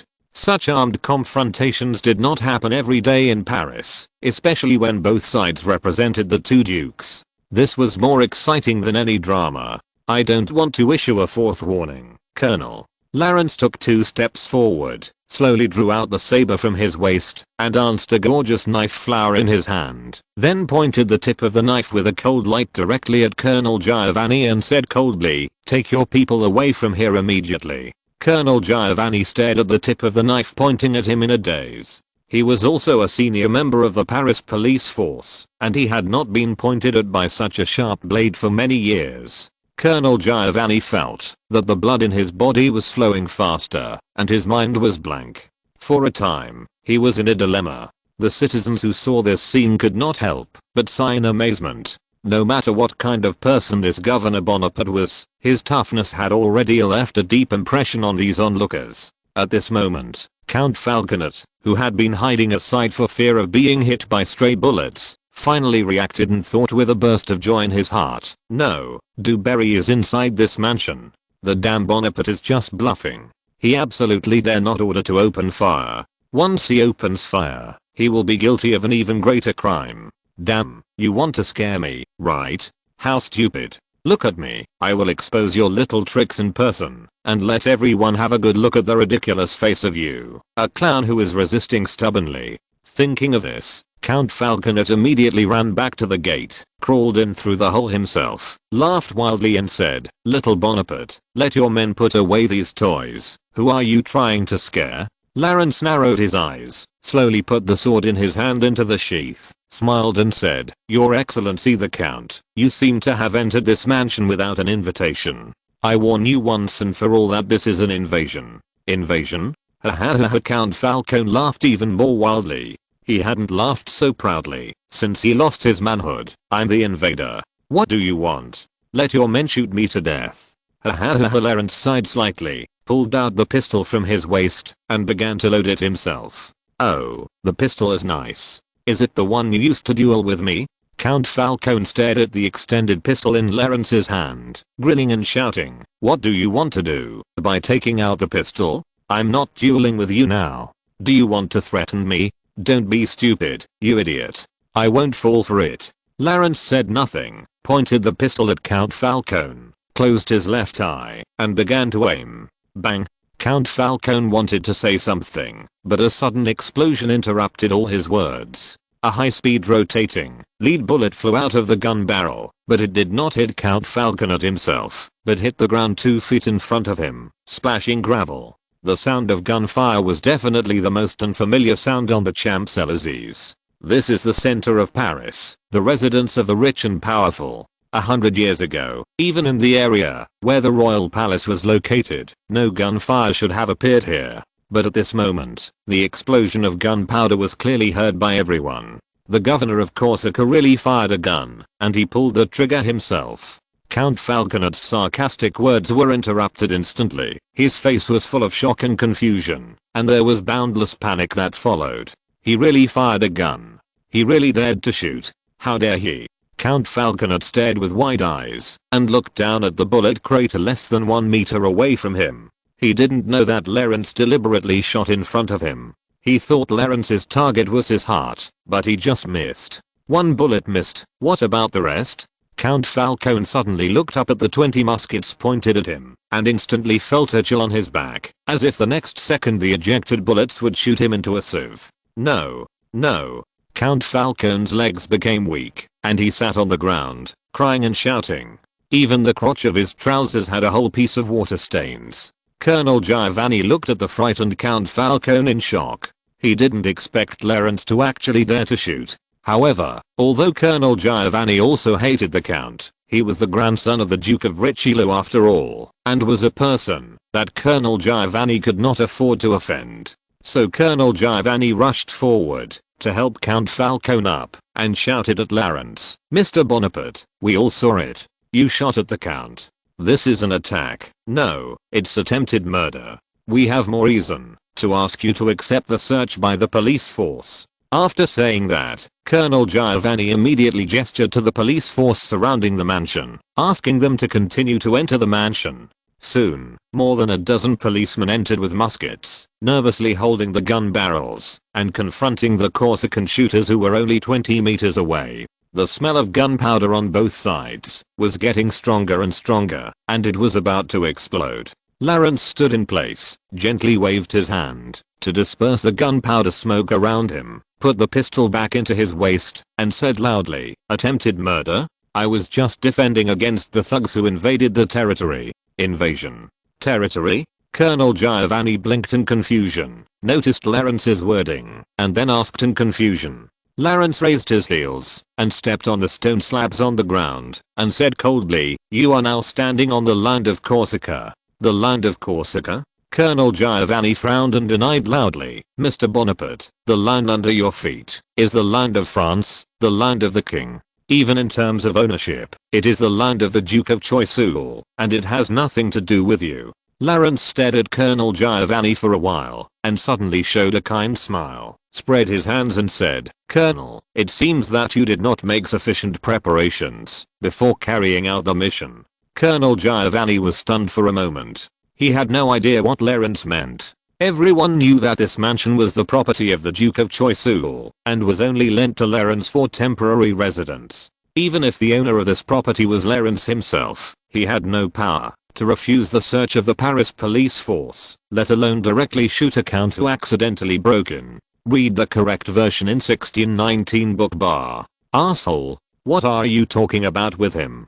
Count Falcone, who was helped up by Colonel Giovanni, realized his loss of composure and shouted at the colonel in anger, "Didn't you see that he shot at me? Just rush in and find Dewberry for me and arrest this damn country bumpkin." Colonel Giovanni nodded helplessly and said to Lawrence, "I'm sorry, sir. Please don't stop our search. This is just a reasonable routine inspection. We don't want to make the scene too ugly." After that, Colonel Giovanni gestured to his subordinates, signaling them to start moving forward. Wait. Faced with the approach of more and more armed police, Lawrence just chuckled and said, "Colonel, I think you haven't seen this document yet? Jan, take it over and show it to the colonel." Lawrence took out the thick parchment from his arms and handed it to Jan. This was the order document signed by the Minister of Foreign Affairs sent by the Duke of Choiseul a few days ago. Colonel Giovanni's brows furrowed even more, but he quickly took the parchment from Jan and began to read. "This is..." The colonel's expression was puzzled at first, then shocked, then dazed, and finally visibly panicked. "What kind of bullshit document is this? What does it say?" Count Falcone looked at the panicked Colonel Giovanni with disdain. "My lord." Colonel Giovanni rolled up the parchment and returned it to Jan, and immediately ordered his men to stop the action, and whispered to Count Falcone, "This is the Corsican embassy." "What did you say?" Count Falcone did not react for a moment. "This entire mansion has been approved by the Minister of Foreign Affairs to be established as the Corsican embassy in France, and the order was signed a few days ago." Colonel Giovanni widened his eyes and said in a daze, "We have no right to search a diplomatic embassy at all, and..." The colonel looked back at the gate that was almost in disrepair, gritted his teeth and said, "Governor Bonaparte is right. This is Corsican land, and our forced entry will be regarded as an infringement of Corsica's sovereignty." Count Falcone was furious, pointing at Colonel Giovanni's nose and cursing, "What nonsense. The crown of Corsica will be worn on the king's head soon. Why bother with this shitty embassy? Go in and search, and find Dewberry. Do you hear me?" Colonel Giovanni gritted his teeth, shook his head resolutely and said, "Sorry, Count, I can't." He knew that refusing Count Falcone's request would only offend the Duke of Richelieu and affect his future prospects. Moreover, an enlightened person like the Duke of Richelieu might not blame him. But if he openly led the police force to invade an embassy and even nearly got into a firefight, the seriousness of the matter would be enough to make him lose his head. Those small German countries with embassies or agencies in Paris would definitely protest against this diplomatic insult that might happen to them, which might even become the fuse of a diplomatic crisis. By then, Colonel Giovanni, the culprit, would not be able to escape the death penalty anyway. Even the entire Paris police force would face a top-down purge. Thinking of this, Colonel Giovanni shuddered all over. No matter how Count Falcone had shouted, he hurriedly ordered all his men to withdraw to the gate. "Ah, Colonel, it seems there is a big misunderstanding between us." Lawrence chuckled and walked forward, passing directly past the incompetent and furious Count Falcone, and said to Colonel Giovanni, "It's my fault. This document has not been fully disclosed to the public, and I didn't hang a notice board at the door of the mansion." Colonel Giovanni, who was as hopeless as death, suddenly felt a glimmer of hope after hearing this. He looked at Lawrence excitedly, knowing that the governor of Corsica was taking the initiative to give him a chance to survive. So he quickly put aside Count Falcone and said, "No, no, no, I was reckless. Damn it, don't say anything, Colonel, since it's a misunderstanding. I think we should shake hands and make peace." Lawrence smiled and stretched out his hand and said, "I'm happy to issue a goodwill statement to express my understanding of the behavior of you and your subordinates. Of course, according to convention, you must also issue a public statement to explain the whole incident in detail and comprehensively." Colonel Giovanni held Lawrence's hand without any hesitation. This was his lifeline at the moment. If Lawrence wanted to hold him responsible for invading the embassy, his head would definitely not be saved. As for the public statement Lawrence mentioned, Colonel Giovanni glanced at Count Falcone, who was still angry, and immediately understood what the other party meant. This was asking him to drag Count Falcone and even Duke Richelieu into the water in this statement, and put the responsibility for the attack on the embassy on them. "Don't worry, I will send the statement to major newspapers before the evening," Colonel Giovanni said, holding Lawrence's hand tightly. Then I will also publish my understanding of you before the evening. Lawrence nodded. Colonel Giovanni was deeply moved and held Lawrence's hand for a while before turning to his men and said, "Everyone listen up. Unload your bullets, put your guns on your back, and leave the Corsican embassy immediately." Lawrence then walked to Count Falcone, who was still standing there, and said with a smile, "And you, Count, please leave Corsica if you don't want to be shot again." Chapter 207, The Final Compromise. No, why is it like this? Du Barry, who was watching all this in the room on the second floor, was looking down with empty eyes at the moment, watching the Paris policemen who were so majestic just now get out of the hole one by one in a mess. Even Count Falconet, whom he regarded as his savior, was the same. After uttering some insignificant harsh words to Lawrence, he bent his body and left the mansion with the policeman. He did not stop for a moment and soon got into the carriage and disappeared on the Champs-Élysées. The mansion courtyard that was full of gunpowder just now was completely calm at this moment. Only the mansion door, that was seriously distorted and deformed, proved that there had been a fierce conflict here. The citizens who were watching were excited and gradually dispersed. When the police force forced their way into the mansion, they thought the balance of victory had already tipped towards Count Falconet. But no one expected that Lawrence would completely resolve the crisis with just a piece of paper. Especially after people learned that this place was the Corsican embassy in France, they couldn't help but sympathize with Count Falconet. No matter how powerful the Richelieu family was, Count Falconet was destined to be charged with instigating the police force to attack the embassy of another country. And those quick-witted people felt a chill on their backs after hearing the news. They vaguely realized that this must be a trap set by the governor of Corsica for Count Falconet. After all, the documents for the establishment of the embassy had been signed for several days, but Lawrence chose to announce it today, especially after Colonel Giovanni and others forced their way into the mansion. Such timing is also chilling, and they all sighed that the young foreign governor was really a good trick. As for Jane du Barry, who witnessed all this, he was already distracted at the moment, with mixed feelings. He didn't know what happened next. He only saw Lawrence send someone to hand a light document to Colonel Giovanni, and then the Paris police force, which was approaching the border, left here without stopping, as if they were avoiding the plague. This man who had been tortured for 3 days never thought that Count Falconet, who he had placed high hopes on, would fall under that piece of parchment. The reason why Du Barry was able to persist in these days of torture was because he firmly believed that the Duke of Richelieu could send someone to rescue him. Now, this belief was like a glass bowl falling from a high altitude, shattered into slag on the ground. The residue was still raging in Du Barry's spirit like a blade, making him feel the pain and despair of a knife all the time. If there is anything more desperate than despair itself, it is undoubtedly seeing hope first, and then seeing that hope shattered in front of your eyes. "Hey, Mr. Du Barry." Grosso approached with a playful smile, grabbed Du Barry's collar with one hand, and pulled him up like grabbing a kitten, and said with a smile, "It seems that you have to continue to stay with me, the pirate leader, for a while, huh?" Du Barry turned his head to look at the scar on Grosso's face, and his pupils were trembling uncontrollably. Even when he experienced those tortures in person, Du Barry had never been so terrified.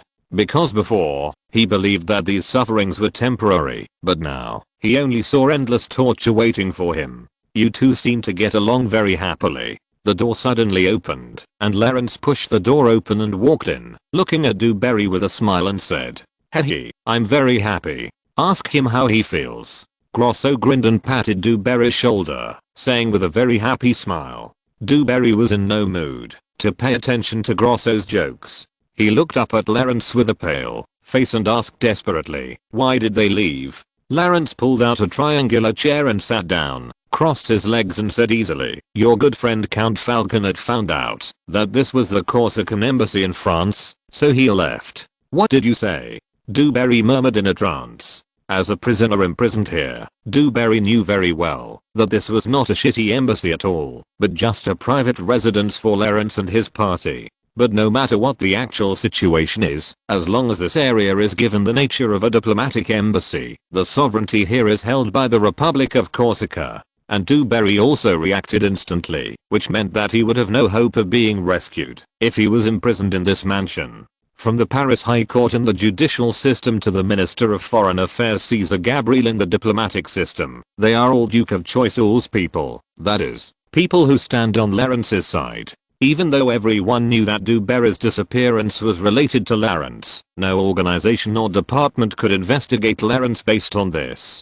Du Barry's eyes gradually became cloudy, as if he had aged 10 years in an instant, old and tired, and the whole person was shrouded in despair. Clarence silently watched Du Barry's negative and desperate look, knowing that his other goal had been achieved. Huh? You mean this place has been designated as an embassy? No wonder you were so confident a few days ago.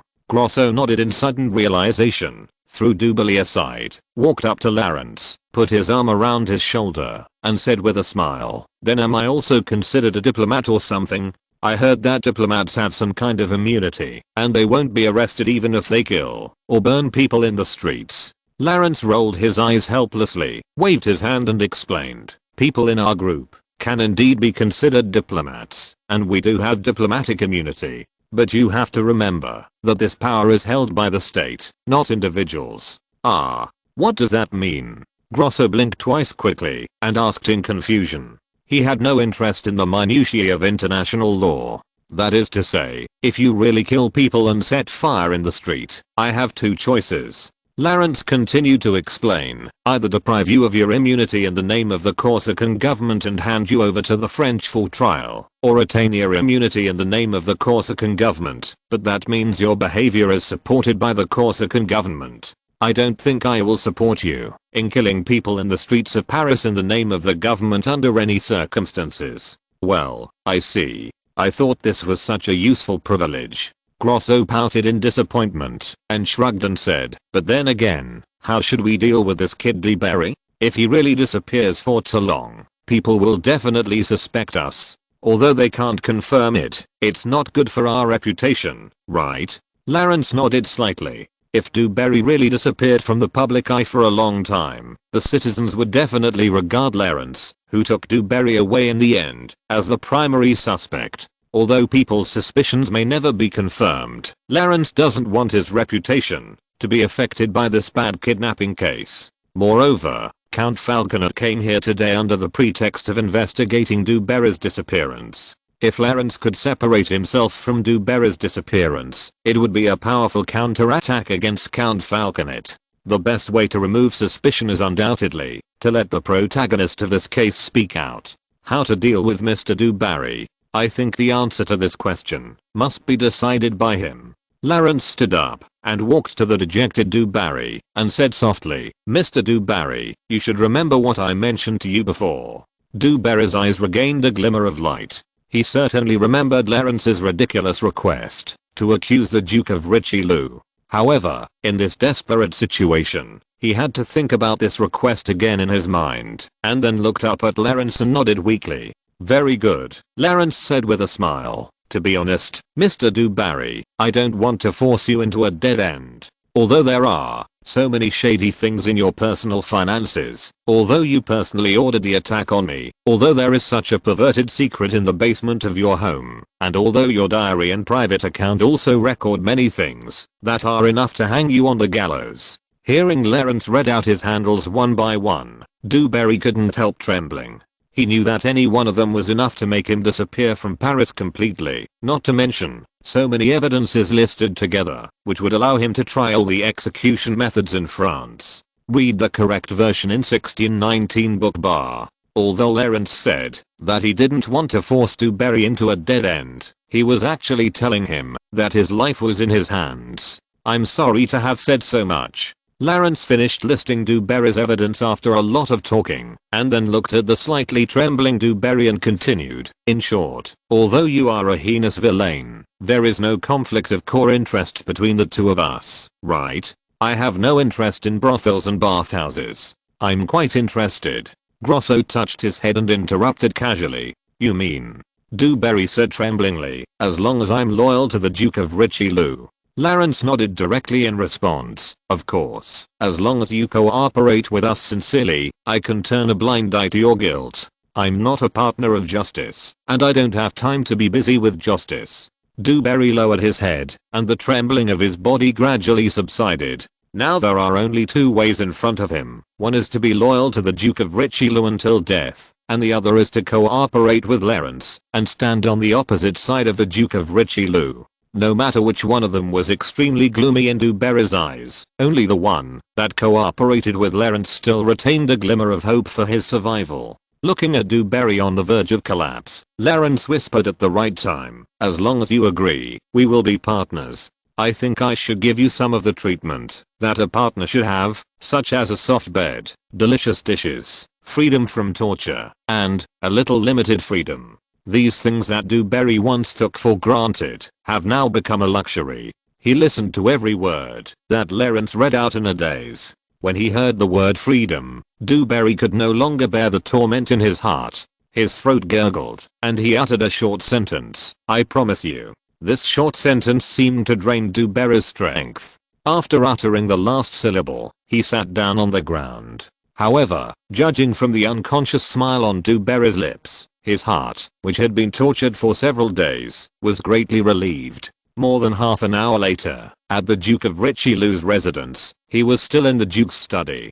Duke Richelieu took a deep puff of a brass pipe, and then exhaled a mouthful of snow-white smoke with a relaxed look. Cough cough. Chief Justice Mop, who was sitting opposite him, covered his nose and coughed a few times, frowned slightly and said, "Your Excellency, my friend in the Royal Medical Society of the United Kingdom said that smoking can cause illness. Oh, I'm so sorry, but old bones like me don't have many years to live." Duke Richelieu put the pipe aside and said in a good mood, "You should enjoy more of what you can enjoy in the world, especially on a great day like today." "Yes, it's a great day, it's worth my special trip to celebrate with you." Chief Justice Mop nodded, echoed, and laughed twice and said, "Celebrate the day when the self-righteous Napoleon Bonaparte dug his own grave. I never thought he would dare to kidnap in Paris." Duke Richelieu recalled the smell of tobacco in his body cavity and said complacently, "I'm not surprised at all. I'm not surprised at all by what the barbarians from a place like Corsica do. They were quite impressive at first, but their true colors were revealed after a while, because their brains are different from ours. You should ask your friend from the Royal Medical Society to study it. Maybe you can publish an outstanding paper." Chief Justice Mop was amused by this joke, and waved his hand and said, "Ha ha ha, I'll tell him next time I see him. Maybe your name will appear as a co-author. Ha ha ha." Duke Richelieu was also amused by his own joke. His beard trembled with laughter. It took him a while to recover, and said with a smile, "I think it's about time. Falconet should bring back that damn guy Jane Du Barry." The two of them laughed and talked for more than 10 minutes, and then there were 2 heavy knocks on the door. Before Duke Richelieu could say "come in," Count Falconet, with an expressionless face, pushed the door open and walked in. "Ah, dear Falconet, you are back." Duke Richelieu supported himself on the table, stood up, and said with a smile, "Where is Jane Du Barry? Let him come in too. I really regret not seeing the deathly pale expression of that Bonaparte with my own eyes. Perhaps you can tell me about it. I'm sure that Chief Justice Mop would also like to hear it. Please sit down." Chapter 208, The Fury of Versailles. "I did not bring back Jane Du Barry." Count Falconet's voice was low and hoarse, like a severe leper. The laughter in the study stopped abruptly, and the joyful atmosphere that was just filled with it disappeared without a trace. The wrinkled eyelids of the Duke of Richelieu suddenly jumped, and then he sat back in his chair tremblingly, raised his head and asked, "What happened? Du Barry is not in the mansion?" The smile on the face of Chief Justice Mop also disappeared instantly, and he looked at Count Falconet quietly, waiting for his answer. Because of the attack on the outskirts of Versailles, Chief Justice Mop had doubted whether the Duke of Richelieu was still worth cooperating with. If he failed to seize this opportunity to deal a fatal blow to the damned Bonaparte, then Chief Justice Mop would have to re-examine his alliance with the Duke of Richelieu. Count Falconet stood there with his head down, organizing his words like a child who had done something wrong, and then repeated the whole incident to the two people in front of him. "Damn it. Damn it. Damn Bonaparte." Duke Richelieu supported his head with both hands, and a layer of fine beads of sweat appeared on his forehead. He seemed to be talking to himself. "We have been tricked. I should have thought of this earlier. No, Du Barry must be in that mansion. We must get him out." After that, Duke Richelieu looked at Chief Justice Morp for help and said in a deep voice, "Your Excellency, I need the help of the Palace of Justice. Is there any way to give us the right to search the embassy?" After listening to Count Falconet's statement, Chief Justice Morp's face was already cold, as if the person who had just chatted and laughed with Duke Richelieu was another person. "You should understand, Your Excellency the Duke, that any judicial action against a diplomatic mission must be approved by the diplomatic department." Chief Justice Mop shook his head decisively and said, "And who controls the Ministry of Foreign Affairs? I don't need to say it. TSK. Duke Richelieu clenched his fists and asked through gritted teeth, "What about special methods? For example, special authorization or something like that?" Chief Justice Mop still looked as if it had nothing to do with him and said in a cold voice, "Excuse me, but using the Special Authorization Act for such a thing will only allow me to authorize myself to roll out of the position of Chief Justice. Mop, I need your help." Duke Richelieu personally stood up and walked to Chief Justice Mop, shook his hand and said, "This is for our common interests." "Common interests? I don't think so." Chief Justice Mop directly shook off Duke Richelieu's hand and said mercilessly, "I didn't get involved in that stupid attack. This is your private matter, and I have to remind you, Your Excellency the Duke, compared to that man named Du Barry, you should pay more attention to that damn Corsican embassy now." The Duke of Richelieu paused, then nodded bitterly. The Duke of Richelieu was an outstanding diplomat and soldier when he was young, and he served as the French ambassador to Austria for more than 10 years. As a former ambassador, he knew the seriousness of the attack on the embassy, not to mention that the destruction of the embassy by the Paris police force was carried out under the order of Count Falconet. This self-willed command of the local troops to violate the sovereignty of another country is bound to incur the king's wrath. Because other countries don't care which faction in France attacked the Corsican embassy. They only know that it was the official French forces that launched the invasion and destruction of the embassy. Therefore, people will regard this invasion as an official act, an act authorized by the king and the government. In other words, Louis XV and the French government are equivalent to taking the blame for Count Falconet. And the Duke of Richelieu knows without thinking that His Majesty the King is definitely unwilling to be blamed for nothing. Chief Justice Morp snorted coldly, stood up directly, leaned over to the Duke of Richelieu and whispered, "Your Excellency, take advantage of this time to get closer to your grandson. You may not see him soon." After that, Chief Justice Morp left the study without looking back. The Duke of Richelieu did not stop him, but looked at Count Falconet with a dull look, with a barely perceptible tear in the corner of his eyes, and said slowly, "You are too impulsive, dear Falconet." Count Falconet stared at his grandfather in a daze, his whole body as cold as falling into an ice cave. At noon the next day, the king's suite in the Palace of Versailles. "Oh, Your Majesty, you are so brave. You don't look like a 65-year-old at all." Madame du Barry, with a flushed face, half naked, nestled in the arms of Louis XV, said frivolously, "Haha, my dear Jean, only when I'm with you can I forget that I'm already 65 years old." Louis XV stroked Madame du Barry's smooth golden hair and said lovingly, "It's getting late. We should get up from the big bed of joy." The two of them lingered for a while before getting dressed, leaving the bedroom of the king's suite and going to the dining room to enjoy a sumptuous royal lunch. The lunch had just lasted for more than 10 minutes when King Louis's schedule secretary rushed in. It seemed that he had rushed over immediately after learning that the king had gotten up.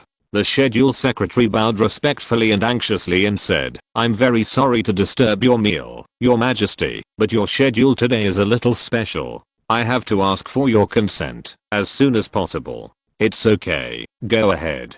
Louis XV waved his hand generously and said, "But I remember there are no special arrangements today, right? I will accompany Madame du Barry to the back garden to pick oranges in the afternoon. She has been looking forward to it for a long time." Madame du Barry smiled charmingly, leaned over and kissed King Louis on the cheek and said, "I'm so happy that you still remember this, Your Majesty. Of course I will remember your wish, my little angel." King Louis pinched Madame du Barry's cheek and said with a smile. The schedule secretary looked at the two flirting people awkwardly and reminded them carefully and cautiously, "I'm sorry, Your Majesty, but you may not be able to pick oranges." King Louis frowned and looked at his schedule secretary and said unhappily, "Really? What happened?" The schedule secretary lowered his head and reported, "Envoys and commissioners from 12 countries came to see you this afternoon. They are the Commissioner of the Republic of Mulhouse, the Ambassador of Württemberg, the Ambassador of Wurzburg, and the Envoy of the Duchy of Parma." Wait.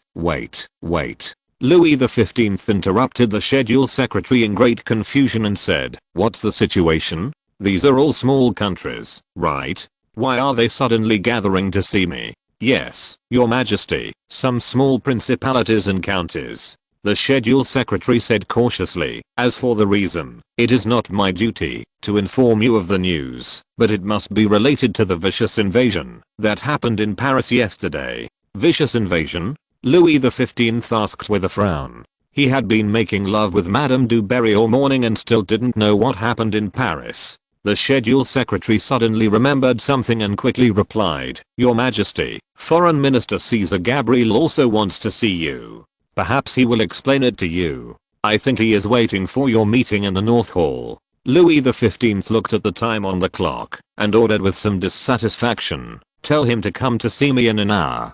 As for the envoys from small countries, I will decide whether to meet them after I meet with Gabriel." "Yes, Your Majesty." An hour later, the serious-looking Foreign Minister Caesar Gabriel quickly walked into the dining room of the king's suite, bowed and greeted the king and Madame du Barry who had just finished their meal. "Good afternoon, Your Majesty, and Madame du Barry." "I'm not well at all, Gabriel." King Louis burped, pointed unhappily to the sofa chair beside him, motioning Gabriel to sit down, and then said, "What's wrong with your Ministry of Foreign Affairs? Why did I hear that more than a dozen foreign envoys wanted to see me? Where are they from?" "I'm so sorry, Your Majesty, this is my dereliction of duty." A perfect version at 16:9 book forum. Gabriel also knew how to deal with people. He apologized sincerely at the beginning, and then explained, "These ambassadors are basically from small countries in northern Germany and northern Italy. It's really annoying. I don't have time to meet them this afternoon."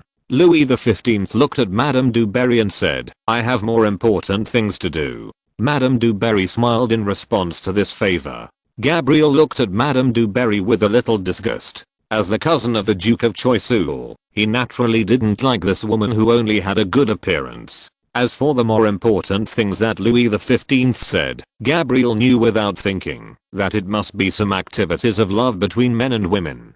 "Your Majesty, I think it would be better if you could just give them a symbolic reception."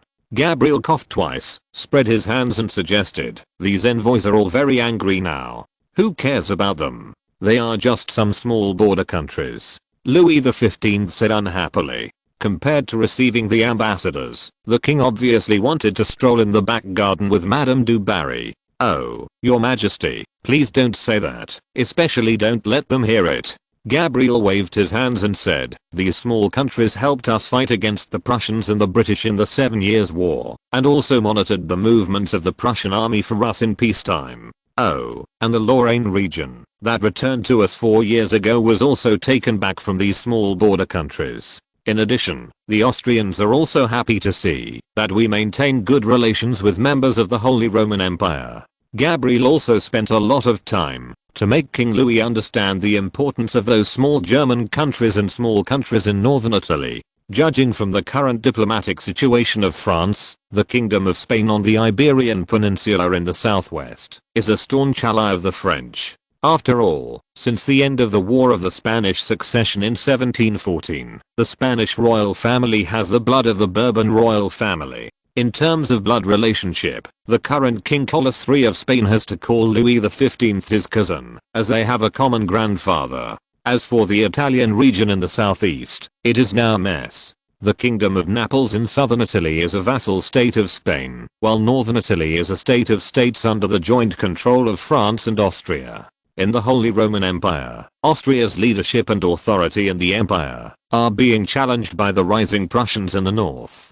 On the one hand, the Prussians compete for the leadership of the German region, and on the other hand, they try to seize the rich industrial areas in central Germany to expand their national strength, just as they did in Silesia. Such a core conflict naturally makes Prussia and Austria mortal enemies. in history, except for the period of the Great Revolution when the two countries fought side by side to suppress revolutionary France. The rest of the time was in such a hostile state. Under such circumstances, the French would certainly keep their eyes on the Holy Roman Empire in the east, and it would be particularly important to win the support of the states in the German region. The French would provide these states with high financial support every year. Although the amount of support was greatly reduced during the more than 10 years when the Duke of Choiseul was in power, the amount of money the French spent on foreign countries every year was still a huge number. Okay, alas. Louis XV listened to Gabriel's muttering for a full 5 minutes, and roughly understood the importance of these small border countries.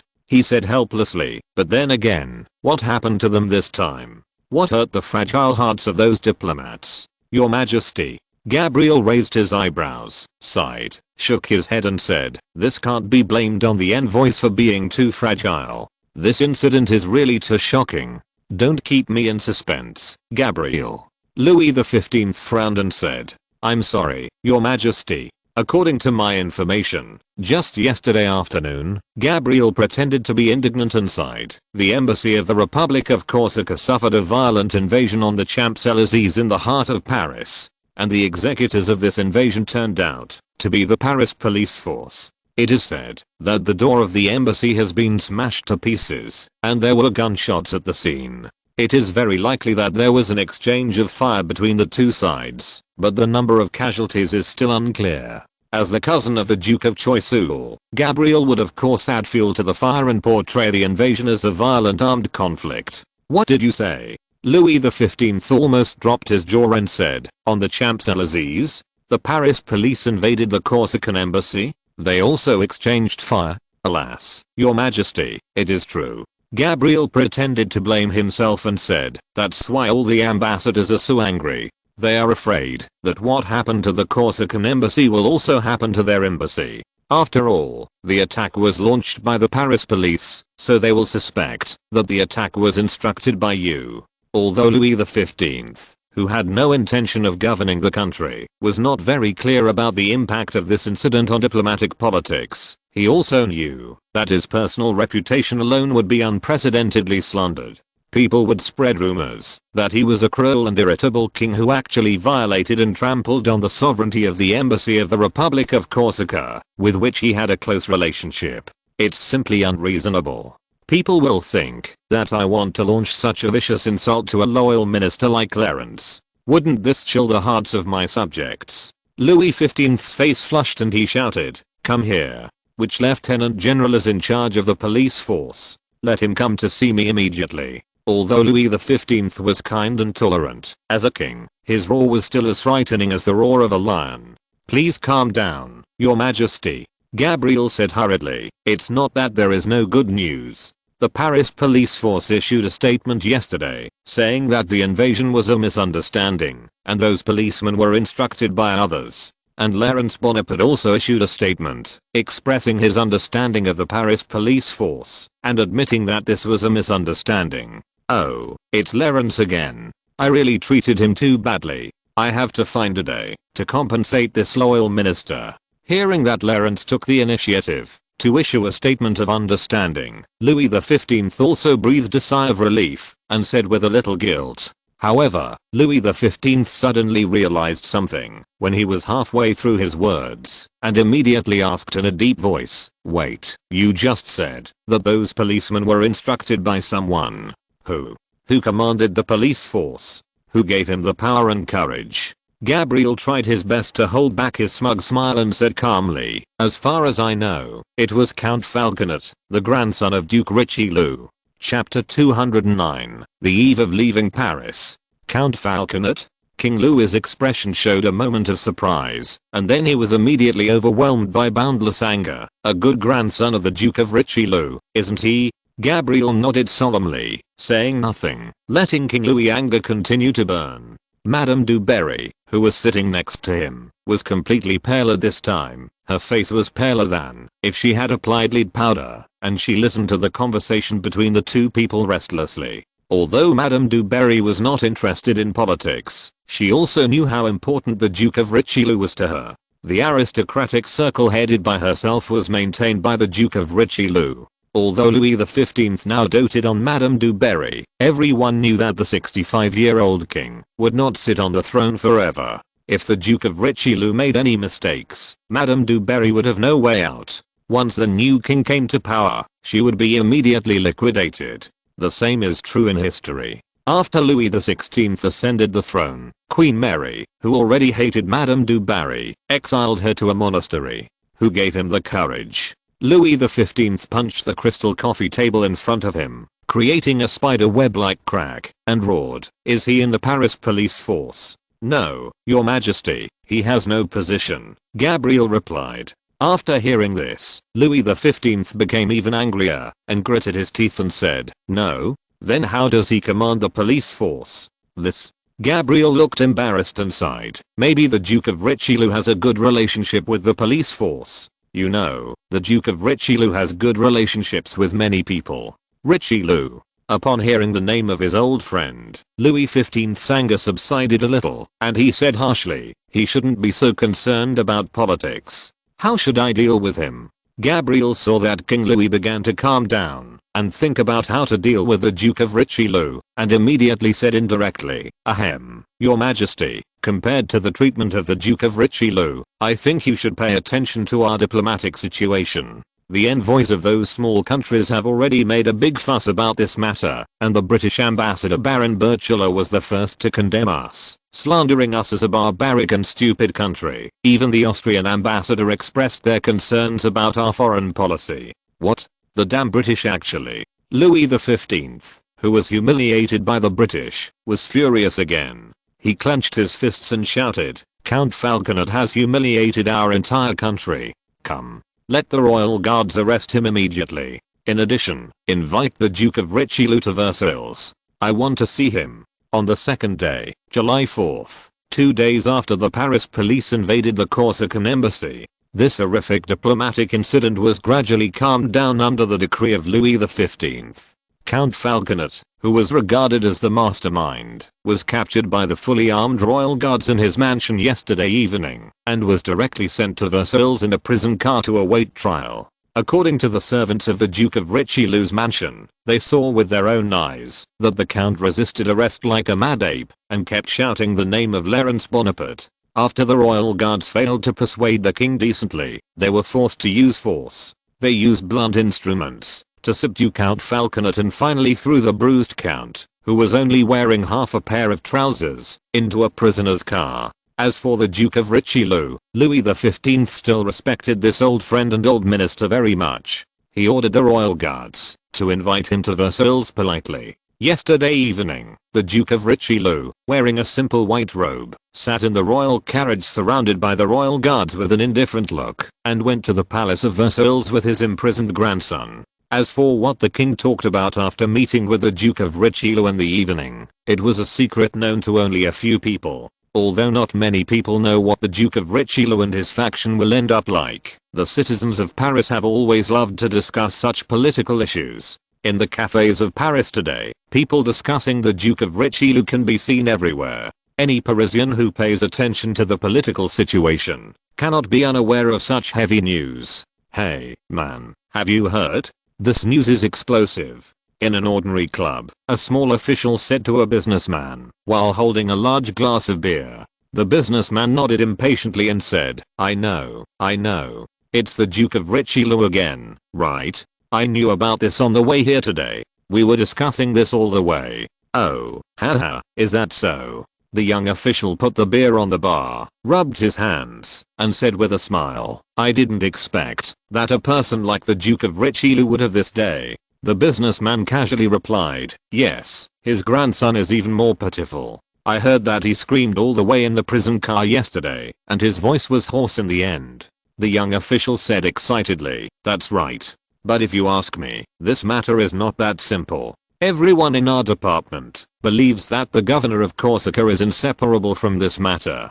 Think about it. Count Falconet was beaten into a eunuch once, and was directly imprisoned by the king once. Behind him, there is the shadow of Bonaparte. Hiss, it's true. After pondering for a while, the businessman couldn't help but take a breath. shook his head and said, "It seems that the Duke of Richelieu is lucky. At least he was invited to Versailles by the king." "Oh, brother, that's not the case." The official waved his hand, as if to show off, and said, "His Majesty the King will definitely not treat the Duke of Richelieu unfairly, but it's hard to say about his political status. If His Majesty the King gets angry, the Duke of Richelieu's entire political group may collapse because of this." "Really?" The businessman nodded doubtfully and said uncertainly, "The Duke of Richelieu's power is not small. It shouldn't collapse because of this incident, right?"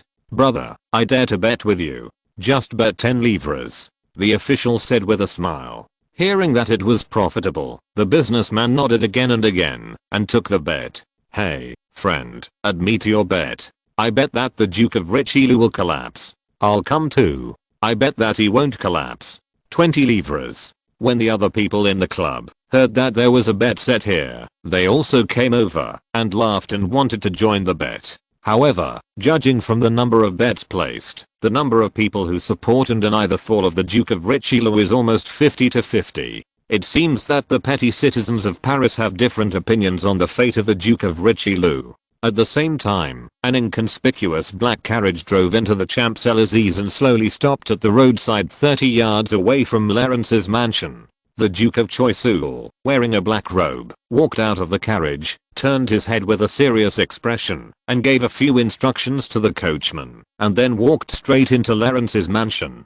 "Your Excellency, you are here." Clarence looked at the Duke of Choiseul, who was led in by the old butler, and greeted him with some surprise. Clarence was naturally one of the first people to know that the Duke of Richelieu and Count Falconet were taken to the Palace of Versailles. He also knew that the meeting between King Louis and the Duke of Richelieu last night would be crucial, both for the Duke of Richelieu and the Duke of Choiseul. However, Clarence did not have any spies in the Palace of Versailles, so he did not know the content of the meeting, and had to get the news from the Duke of Choiseul. What surprised Clarence was that the Duke of Choiseul came in person to report the news, and from his serious expression, the result of this meeting might not be that simple. The Duke of Choiseul nodded to Clarence as a greeting, and then raised his chin to the old butler beside him to signal him to leave first. When Clarence and the Duke of Choiseul were the only two people left in the reception room, he said in a deep voice, "Governor Bonaparte, 2 pieces of news, 1 good news, and 2 bad news, but overall it is good news."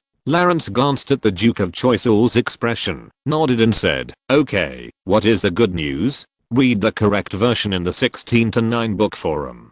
Count Falconet will be sentenced to life imprisonment in the ancient prison of the Palais de Justice," Duke Choiseul said fluently. "In addition, Duke Richelieu will be placed under house arrest in Versailles." "House arrest? This is equivalent to a political death penalty." Clarence raised his eyebrows in surprise and said, "This is a fatal blow to Duke Richelieu, right? Without him as a leader, his and Madame du Barry's aristocratic circle will soon collapse." Duke Choiseul sighed slightly, nodded, and then shook his head and said, "In theory, this is true, but as you know, Duke Richelieu has a close relationship with the king. The king still chose to give him a break, and allowed him to receive guests in his residence, and communicate with the outside world." "I see," Clarence said with understanding. "In this way, although the power and influence of Duke Richelieu have been greatly restricted, at least it has not been completely lost. However, it is unrealistic for him to order others around like before under the king's nose. It is almost impossible for Duke Richelieu to order the commander of the Paris police force like Colonel Giovanni to do anything. This is equivalent to putting a shackle on Duke Richelieu." After saying this, Clarence couldn't help but feel relieved. Although it was not the best, it was indeed good news. Duke Richelieu still had a breath left in the political world, but he was no longer a threat to himself and Duke Choiseul. "What's the bad news?" Clarence asked. "The first bad news," Duke Choiseul lowered his voice and said, "our plan to use the attack to attack Duke Richelieu has to be suspended." Clarence nodded calmly without objection. After all, King Louis did not want a winner to emerge in the struggle between Duke Richelieu and Duke Choiseul. What he wanted to do more was to maintain this balanced situation. The reason why Duke Richelieu was placed under house arrest and given the right to communicate with the outside world was probably because of this consideration. Now that the Duke of Richelieu has been under house arrest, even if Clarence launches to Berry to accuse the Duke of Richelieu, it is estimated that there will be no good effect. And if the Duke of Richelieu is cruel enough, he can push all the charges to the original attacker, Count Falconet, after being accused of the attack. Anyway, he has been sentenced to life imprisonment. Although it is not like the Duke of Richelieu to push the charges to his grandson, if he is forced into a desperate situation by Clarence, he will not hesitate to use such means. What a pity, I just tamed that Du Barry, Clarence said casually, and there was no regret on his expression. It doesn't matter, this handle can be kept first. It is very suitable for giving the old guy Richelieu a final blow, the Duke of Choiseul said without caring. Then it seems that the bad news that made the Duke of Choiseul so serious is the second one. As for the second bad news, Duke of Choiseul looked into Clarence's eyes and said slowly, we need to leave Paris for a while. Leave Paris? Clarence couldn't help, but frowned and asked, we all need it? Duke of Choiseul nodded, sighed slightly and said, this is the king's order. I need to go to Dijon for inspection, as soon as possible. You have to go back to Corsica for a while until the king officially holds the coronation ceremony. Is this the Duke of Richelieu's plan?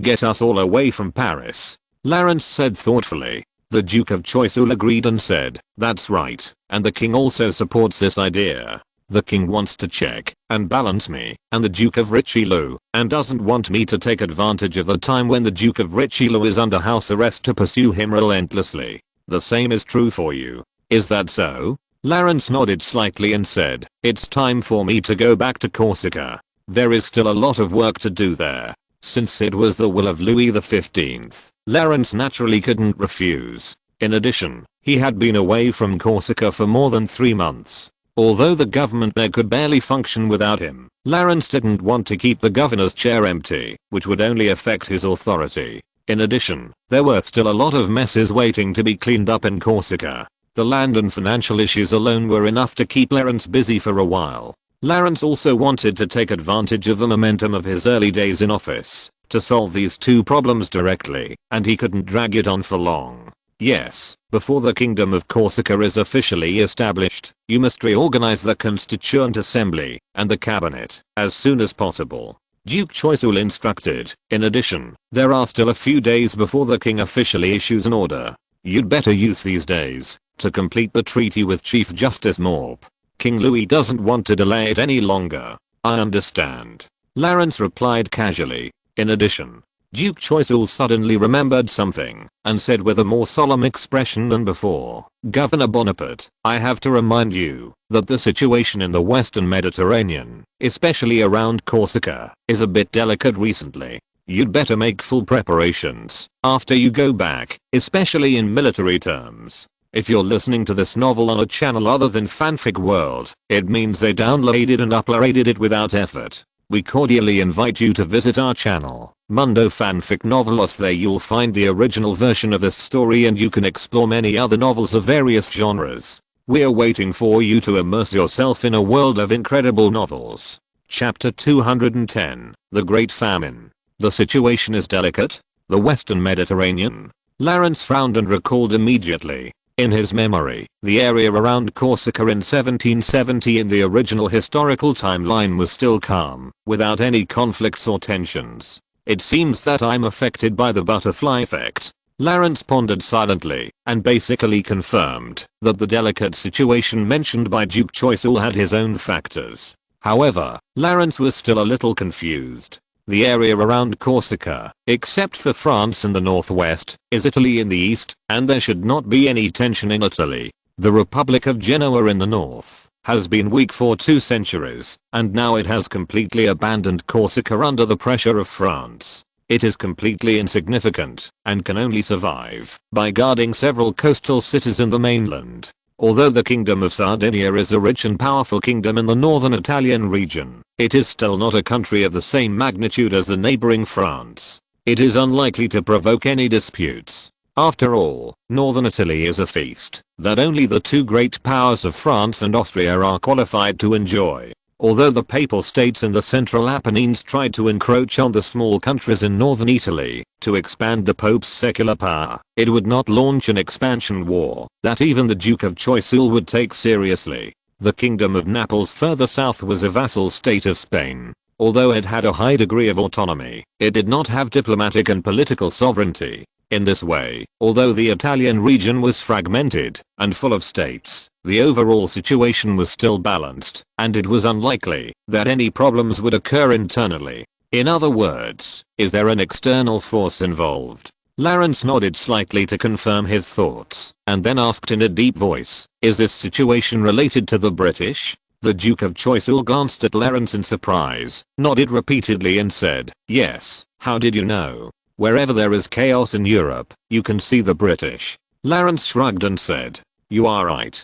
Duke Choiseul couldn't help laughing, then immediately returned to his seriousness and said, yes, I received a report from the Mediterranean fleet saying that the British fleet stationed in Gibraltar has been a little abnormal recently. Not only has the number of permanent fleets increased, but they also often cruise to the area east of Sicily, seemingly doing reconnaissance. This radical behavior was not common before. This is indeed a little abnormal. Lawrence frowned and said, humph, I even summoned the British ambassador for this matter, that Baron Berchela. Duke Choiseul recalled the meeting with Baron Berchela and said with some dissatisfaction, in the end, he told me that it was just a normal escort fleet to protect British merchant ships. What the hell, I have only heard of light sailing ships escorting, but I have never heard of 7 or 8 third level line battleships escorting. Duke Choiseul had served as the Minister of the Navy for several years and knew that Baron Berchela's remarks were completely nonsense. Most of the ships used to escort the trade routes were light sailing destroyers, like the Constitution, the spiritual symbol of the Americans. These warships were only tier 5 ships in terms of classification. The powerful but relatively bulky tier 3 line battleships would never be used to fight pirates or chase privateers. I'm afraid this is also a unified rhetoric for the outside world. It is indeed a good excuse for people who don't understand the Navy. Lawrence closed his eyes and said while thinking, it seems that the British are indeed going to take some action, but this is also strange. The British do not focus on their own colonies, but actually come to Italy to join in the fun. It is difficult for their influence to radiate to the Apennines. Yes, I thought the British were worried about the troubles in their colonies. Duke Choiseul said in approval, their colonies in America have been boiling with resentment recently. I think it won't be long before those colonial farmers will throw away their hoes and pick up guns. Although the 13 colonies officially united to arm themselves against the British government in 1776, the farmers in these colonies had begun to resist sporadically since the middle of the 18th century. This also made many politicians in history predict the outcome of the independence of the 13 colonies, including Duke Choiseul and former British Prime Minister William Pitt.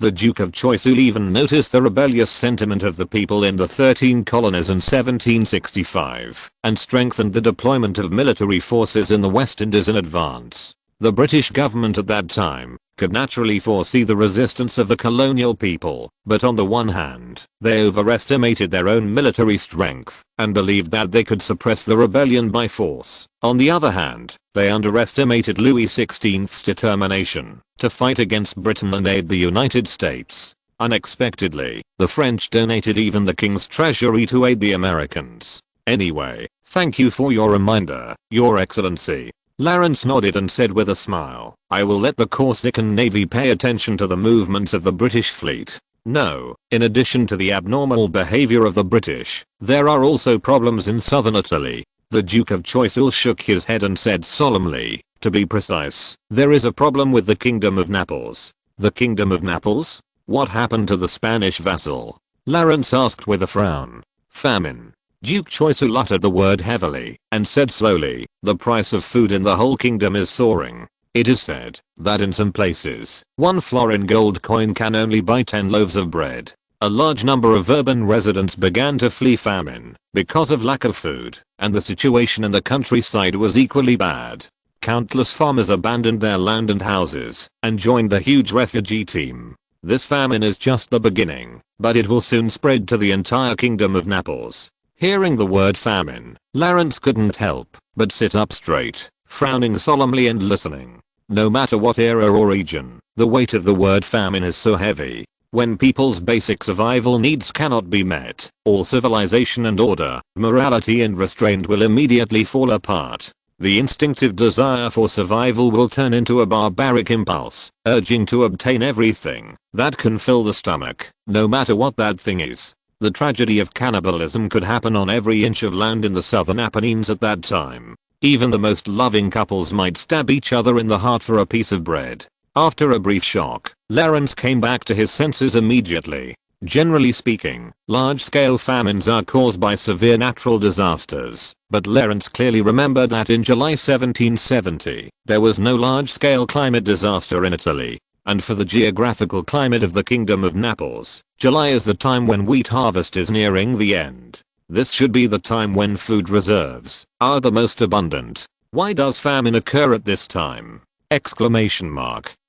Something is wrong. Lawrence frowned and asked, Sicily in the Kingdom of Naples is rich in food. It can be regarded as half of Europe's granary. How can there be famine in such a place? Sicily is the largest island in the Mediterranean, more than twice the area of Corsica, and is separated from the Italian mainland by only a straight 4 or 5 kilometers wide. Although Sicily is mainly hilly, its land is fertile and its climate is very suitable for farming. Therefore, agriculture is very developed. It has been the granary of the Roman Empire since the Roman Empire.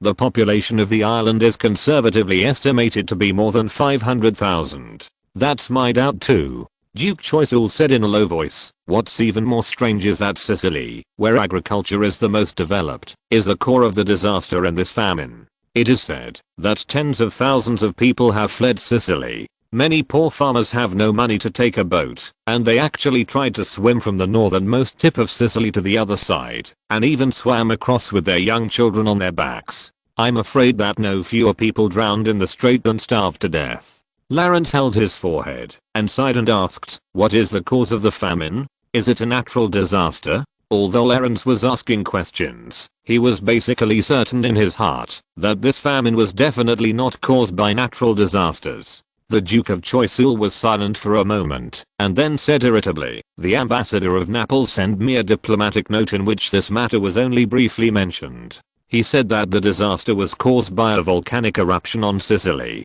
but my intelligence tells me that the volcano on Sicily has not erupted recently. There are indeed 2 volcanoes on Sicily, one active and one extinct. The records of foreign countries in the southern Song dynasty of China mentioned the volcano on Sicily. The wild country of Sicily is close to the border of Lombardy. The sea is 1,000 miles wide. The clothes, customs, and language are the same as Lombardy. There are deep caves in the country, and fires come out in all seasons. From a distance, there are smoke in the morning and fire in the evening.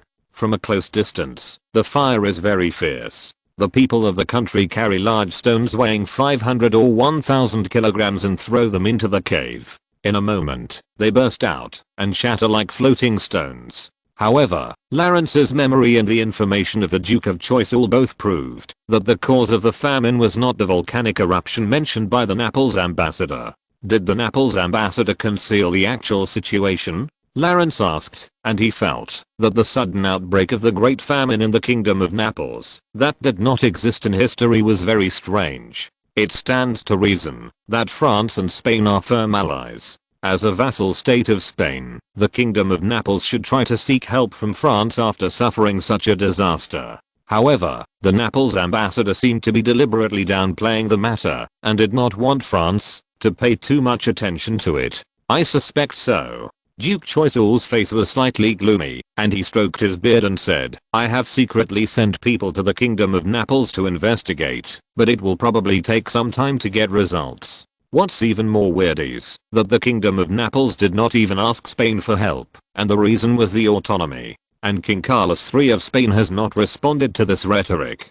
Although the Kingdom of Naples is a vassal state of the Kingdom of Spain, it still has independent legal principles and a high degree of autonomy. In this sense, the relationship between the Kingdom of Naples and Spain is very similar to the relationship between Corsica and France, and the Kingdom of Naples has even higher autonomy than Corsica. After all, it was only 35 years since the Kingdom of Naples returned to the Spanish Bourbon dynasty from the Austrian Habsburg dynasty. In 1735, Carlos III who was still a Spanish prince, was crowned as the King of Naples. At that time, in order to take care of the resistance of the Italians, he promised the people of Naples their autonomy, and promised that the King of Naples and the King of Spain would not be the same person. This is why after Carlos III returned to Spain to inherit the throne in 1759, he passed the Kingdom of Naples to his son Ferdinando IV. But now the King of Naples Ferdinando IV did not ask Spain for help on the grounds of worrying about affecting his autonomy. Although this reason can be barely explained. After all, if you eat someone's mouth, you will be soft, and you will be short. Once the Kingdom of Naples accepts assistance, there will inevitably be corresponding additional conditions, such as reducing autonomy, raising tax rates, and recruiting soldiers in Naples. But in the face of a famine that affected the whole country, Ferdinando IV's rhetoric seemed very pale and weird. Lawrence rubbed his dizzy head, sighed and concluded, that is to say, the whole of southern Italy is now in famine, and the cause of the famine is not a natural disaster. The official of the Kingdom of Naples is also very secretive about this famine and deliberately concealed it. That's right. Duke Choiseul nodded and added, and once the victims of the Kingdom of Naples rush to the north, it may affect the order of the whole of Italy. Do you have any ideas? Lawrence closed his eyes and sorted out his thoughts. After a long breath, he still shook his head. Although it has been speculated that this famine is very strange and not a natural disaster, Lawrence still cannot be sure what happened in the Kingdom of Naples, based on the current scarce intelligence information. After all, there are many factors that are not natural disasters that lead to a sharp rise in food prices. For example, in history, after Louis XVI ascended to the throne, he once appointed Turgot to carry out free economic reforms and relaxed the supervision of the food market, which led to a sharp rise in food prices around Paris. The famine in Naples and the provocation of the British. Do you think there is a connection between these two things? Duke Choiseul looked at Lawrence and asked seriously. 80% of them are related. But we still don't know what the British are trying to do, whether they want to make a fortune from the famine, or put pressure on the Spaniards, or what other intentions they have. Lawrence said affirmatively, and it will be more than a month before I return to Corsica, and by then the situation in Italy will probably be the most intense. I'm afraid that's right. You'd better be careful not to let Corsica be affected by these things. Duke Choiseul reminded seriously. No, Lawrence suddenly said firmly, I should take the initiative to intervene in the famine in the Kingdom of Naples. Huh? Why? Duke Choiseul frowned and asked. Of course he didn't want Lawrence to put himself in danger. After all, he still had to use Lawrence to maintain his relationship with Crown Prince Louis. I'm also an Italian, and I can't ignore my compatriots trapped in the quagmire of hunger. Lawrence shrugged and said. Duke Choiseul narrowed his eyes, obviously not believing Lawrence's words, and smiled and said, I didn't know, Governor Bonaparte, that you were a pan-Italian nationalist. I only believe in profit first and my insignificant conscience. Lawrence shrugged. Profit first? What benefit do you see from the Kingdom of Naples full of starving people? Duke Choiseul looked at Lawrence and asked. Rich land and people's hearts waiting to be bought. Chapter 211. Scholars in the ancient prison. Are you coveting the territory of southern Italy? Duke Choiseul frowned and asked. It doesn't matter what I want to do. After all, I'm a humble minister who can only carry out the will of His Majesty the King. Lawrence smiled and shook his head and said humbly, and His Majesty the King will be happy to see us expand our influence in southern Italy, right? Duke Choiseul smiled meaningfully, narrowed his eyes and said, that's true. France will also benefit from it. However, Governor Bonaparte, I'm afraid you will be the biggest winner at that time. Corsica also belongs to Italian heritage. If the king needs a minister who is outstanding, loyal and familiar with Italian customs and culture to govern our power in Italy, your name will definitely appear on the king's shortlist. Lawrence shrugged, looked away and said, I didn't think so far. We don't even know what happened in the Kingdom of Naples now. Oh, come on, Lawrence, don't play this trick on me. Duke Choiseul said with a smile and scolding. He obviously didn't believe that a shrewd man like Lawrence didn't think so far. Maybe Lawrence was already planning how to interfere in the internal affairs of the Kingdom of Naples. However, Governor Bonaparte, in view of our close cooperation all along, Duke Choiseul restrained his smile a little and said kindly, as long as your name appears on the king's shortlist, I will definitely make you the representative of France in Italy. Clarence first looked at Duke Choiseul calmly, knowing that the Duke was repaying him for his contribution in dealing with Duke Richelieu. However, Clarence was not in a hurry to accept it, but asked cautiously first, thank you for your generosity, but the Spanish should not be happy to see us strengthen our presence in southern Italy, right? They are also allies of France.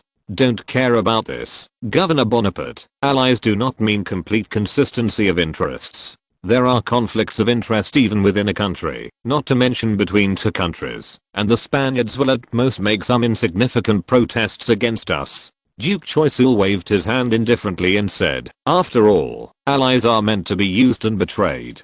Today's friends may become enemies tomorrow. Clarence listened with a smile, then nodded happily to accept. Then I have no reason to refuse your kindness, Your Excellency the Duke. I hope our cooperation will always be so close. Ha ha ha, I believe it will. Duke Choiseul pinched his beard and laughed and said, I really want to drink a glass of champagne. That symbolizes friendship at this time. Why not? Dinner time is coming soon. Clarence invited with a smile. There are still a lot of fine champagnes in this mansion. We can have a few glasses together at the table. Oh, of course. I won't refuse then. Duke Choiseul said in a good mood. Let's treat tonight as a celebration of the great victory over Duke Richelieu. The evening banquet lasted until late at night.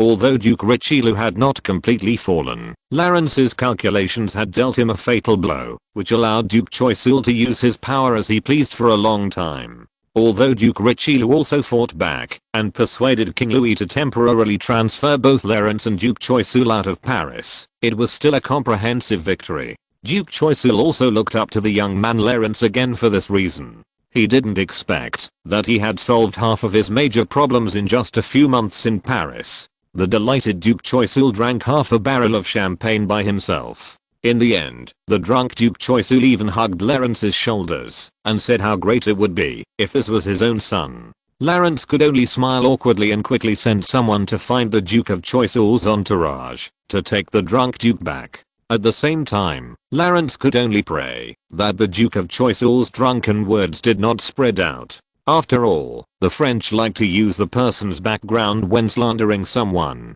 If the Duke of Choiseul's drunken words spread out, I'm afraid that someone would spread rumors the next day that Clarence was the Duke of Choiseul's illegitimate son. However, Clarence, who had been drinking and talking happily with the Duke of Choiseul all night, could also see that the Duke had more than 90% trust in him at this time. It's always a good thing to be trusted. After seeing off the Duke of Choiseul, Clarence, whose cheeks were slightly red under the influence of alcohol, covered his forehead and whispered, trust can be used as the cornerstone of cooperation, and can also be used as capital for betrayal. The next day, on July 5th, Clarence got up early after a hangover and wrote a letter to Crown Prince Louis to tell him that he would be leaving Paris temporarily. Since arriving in Paris, His Royal Highness's performance has been quite satisfactory. He would take 2 or 3 hours every day to read and study the various reports of the Corsica National Silver Company. Although the Crown Prince still spent most of his time on lock-making, after all, the number and level of locksmiths in Paris were much higher than those in Versailles. But Clarence was very pleased that Crown Prince Louis could persist in studying finance for a while every day.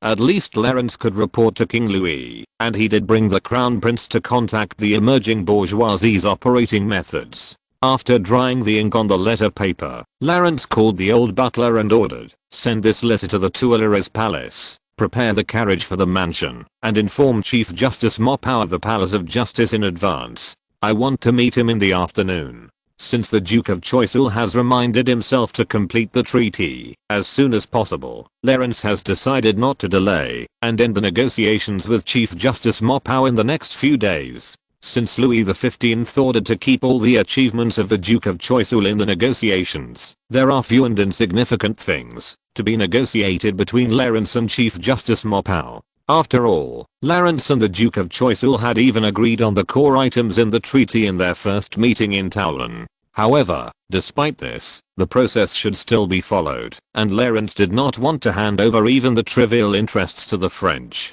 He might be able to affect the core interests of a certain group in Corsica by just talking at the negotiation table, so Lawrence still attached great importance to the entire negotiation. At about 1 p.m., Lawrence arrived at the gate of the Palace of Justice on the Isle de la Cité by car. As someone had been sent to inform him in advance, a bureaucrat in a purple silk robe and long leather boots was already waiting for Lawrence's arrival in front of the gate.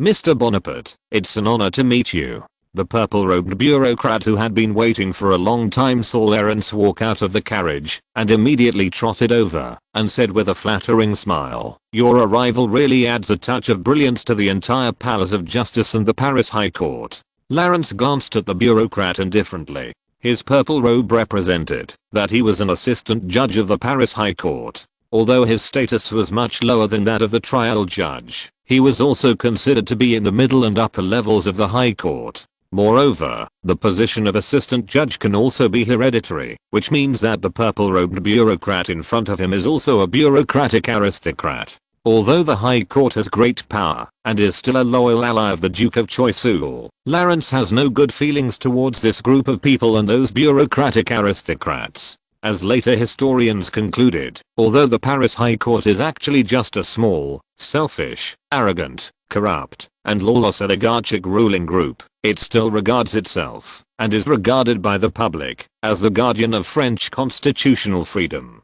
The High Court can be said to be synonymous with conservatism and corruption. If it were not for their resolute resistance to fiscal reform, France's finances might have survived for decades longer than in history. And if it were not for the political stance, Lawrence would even support Chief Justice Morp's suppression of the High Court. "Who are you?" Lawrence frowned and asked.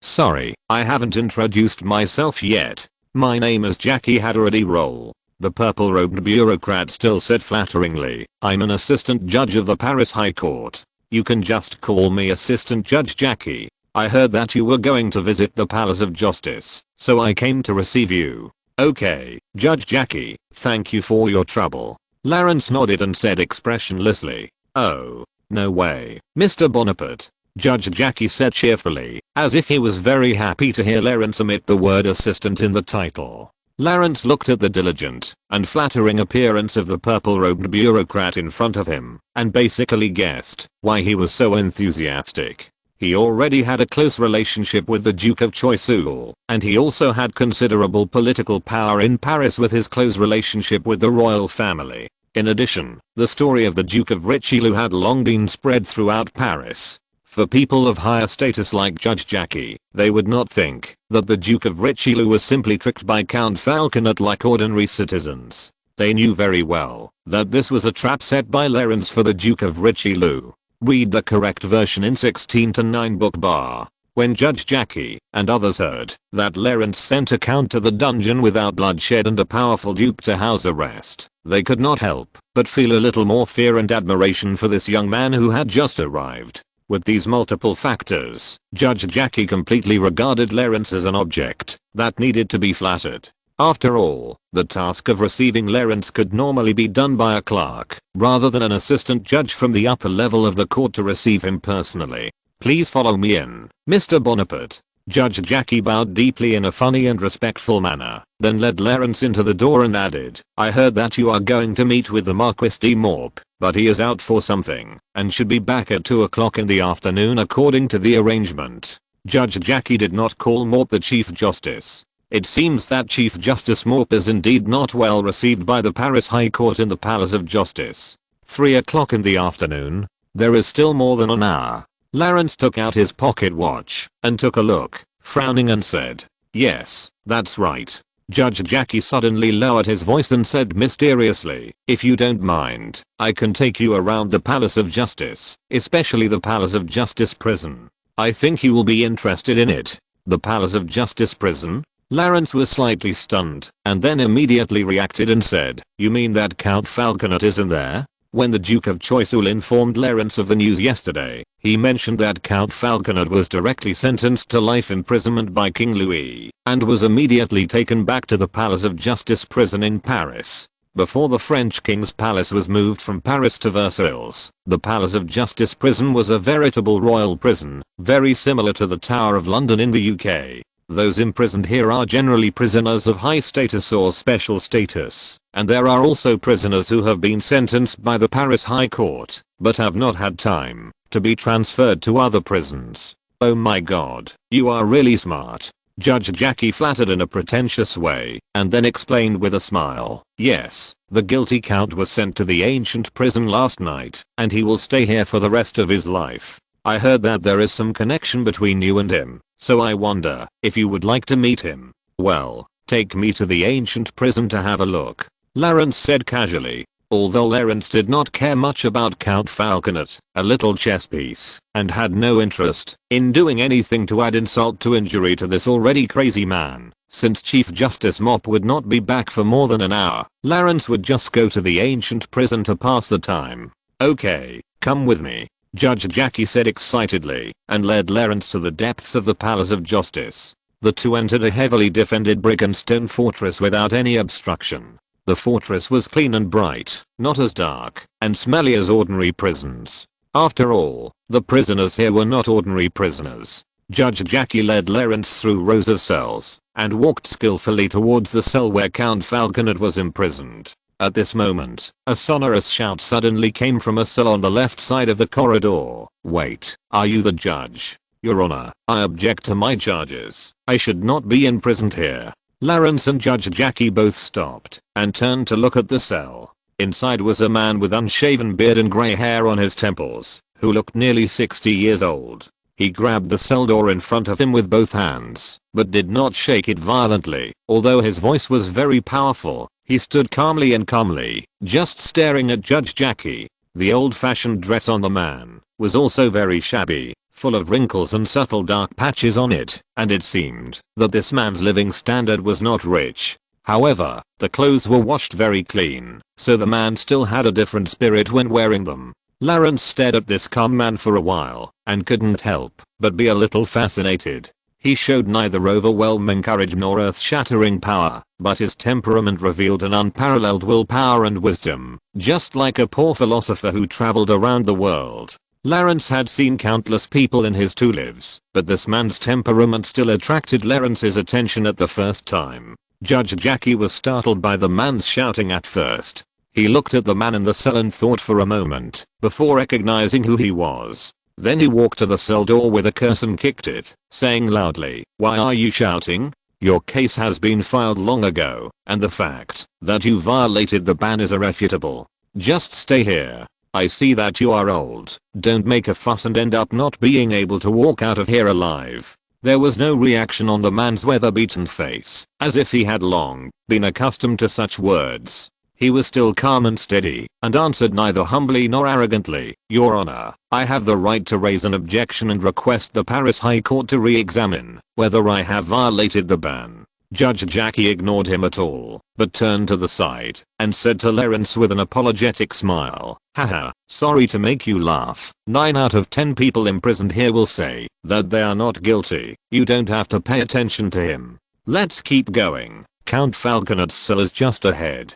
Lawrence turned his head and looked at the man, but did not continue to move forward. Instead, he asked Judge Jackie, "Who is he? Why is he locked up here?" Judge Jackie looked embarrassed and stammered, "His name is Jean-Jacques something. I remember he was a writer. He had written 2 banned books before. This time he violated the ban imposed on him by the Paris High Court and was arrested. Your Honor, strictly speaking, I'm not a writer. I'm a scholar. As for whether I violated the ban or not, I still have objections." The man in the cell said calmly, "Also, my name is Jean-Jacques Rousseau." Chapter 212, Rousseau and the Corsican Constitution.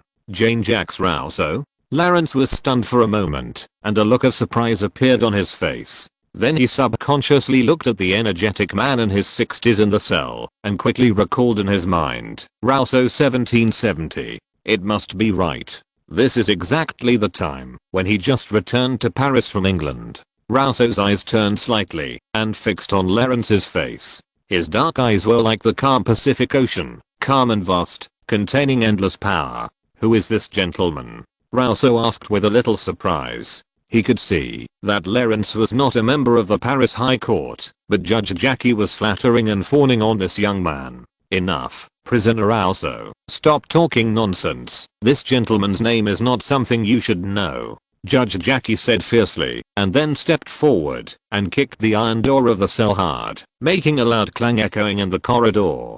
After that, Judge Jackie immediately put on a brilliant smile, as if he had changed his face, turned his head, and said to Lawrence, "Mr. Bonaparte, let's go. Don't pay attention to him. He is just a poor scholar."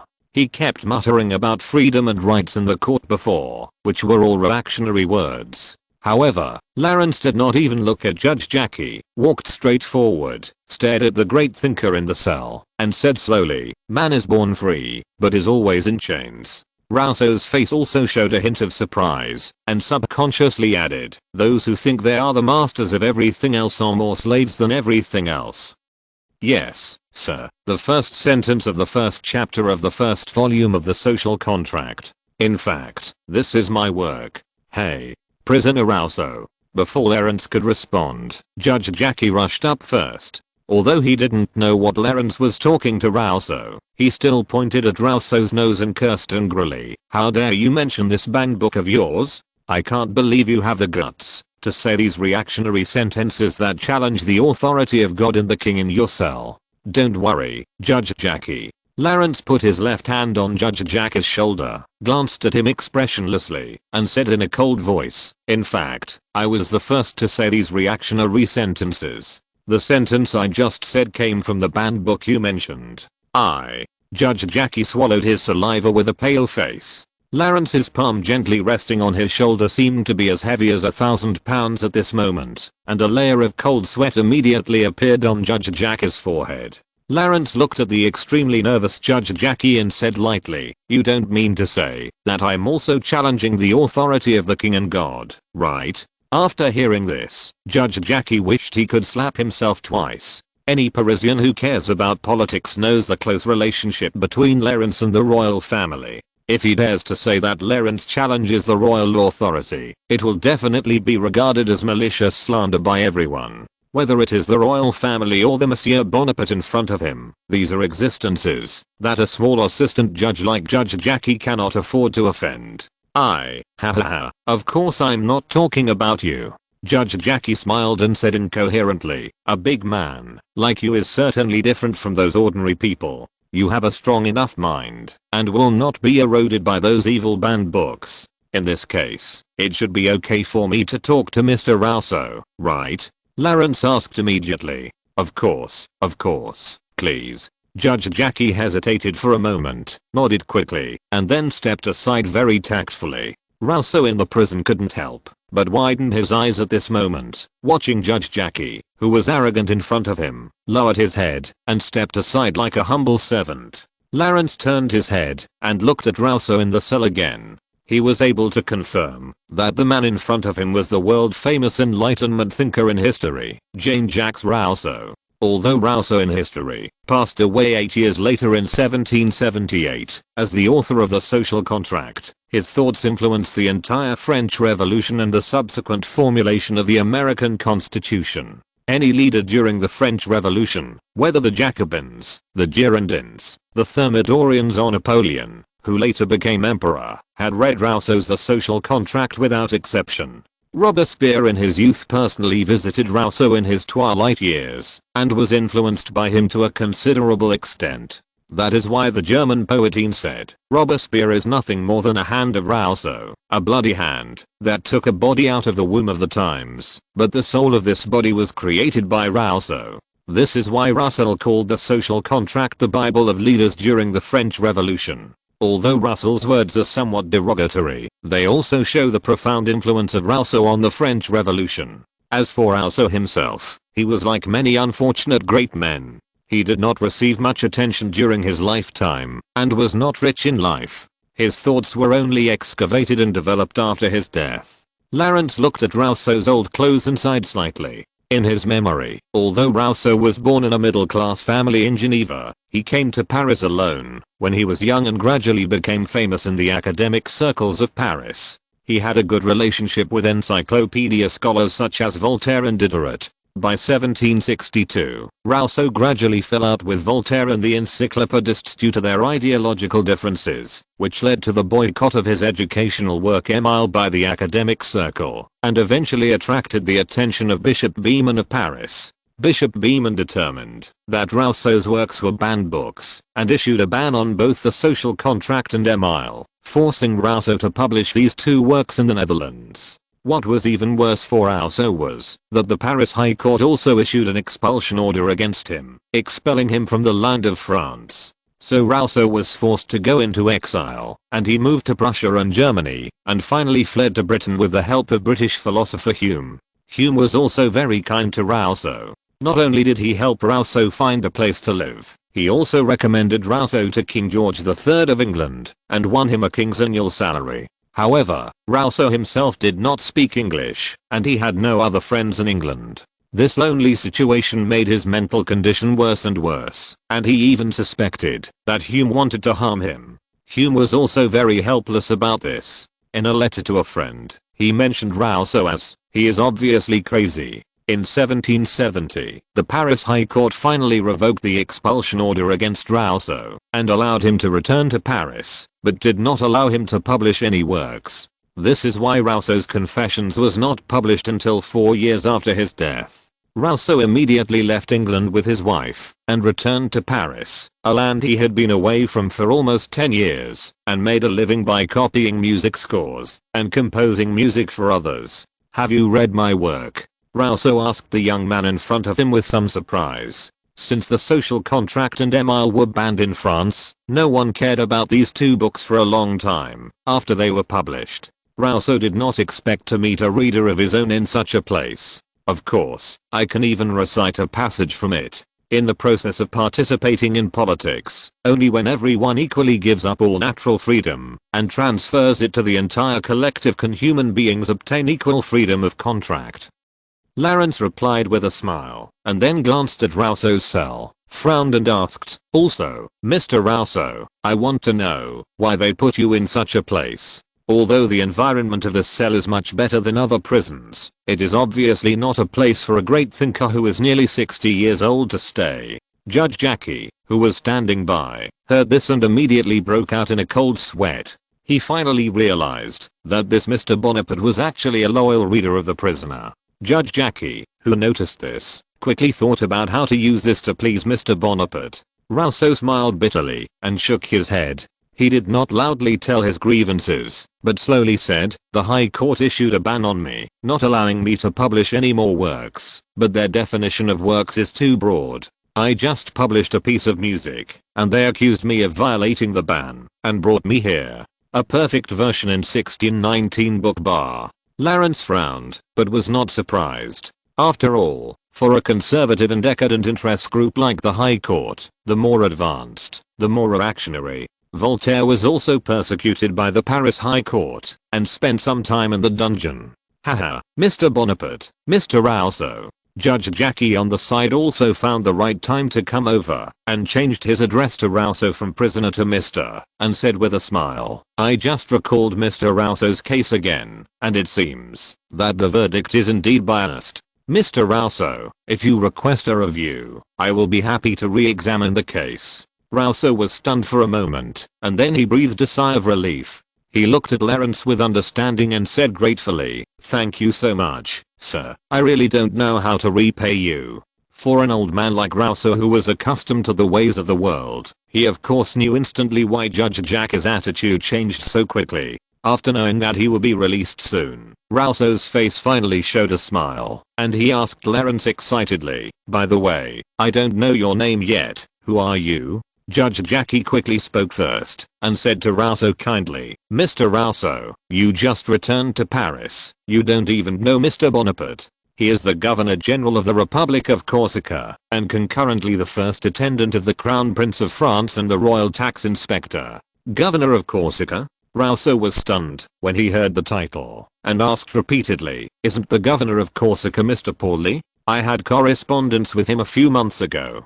Correspondence? Lawrence was also stunned for a moment, and then he remembered that Rousseau and Corsica did have a relationship. as early as 1755, when Paoli led the Corsicans to resist the rule of Genoa and declared Corsica's independence. Rousseau was excited about Corsica's independence and wrote in the social contract, "There is another country in Europe that is open to legislators. That is the island of Corsica." The courage and determination shown by these brave people to regain and defend their freedom are very worthy of the help of wise men who are willing to teach them how to defend their freedom. I have a premonition that one day this island will shock Europe. In this passage, Rousseau refers to those wise men who are willing to teach them how to defend their freedom as himself, which can be regarded as a kind of self-recommendation.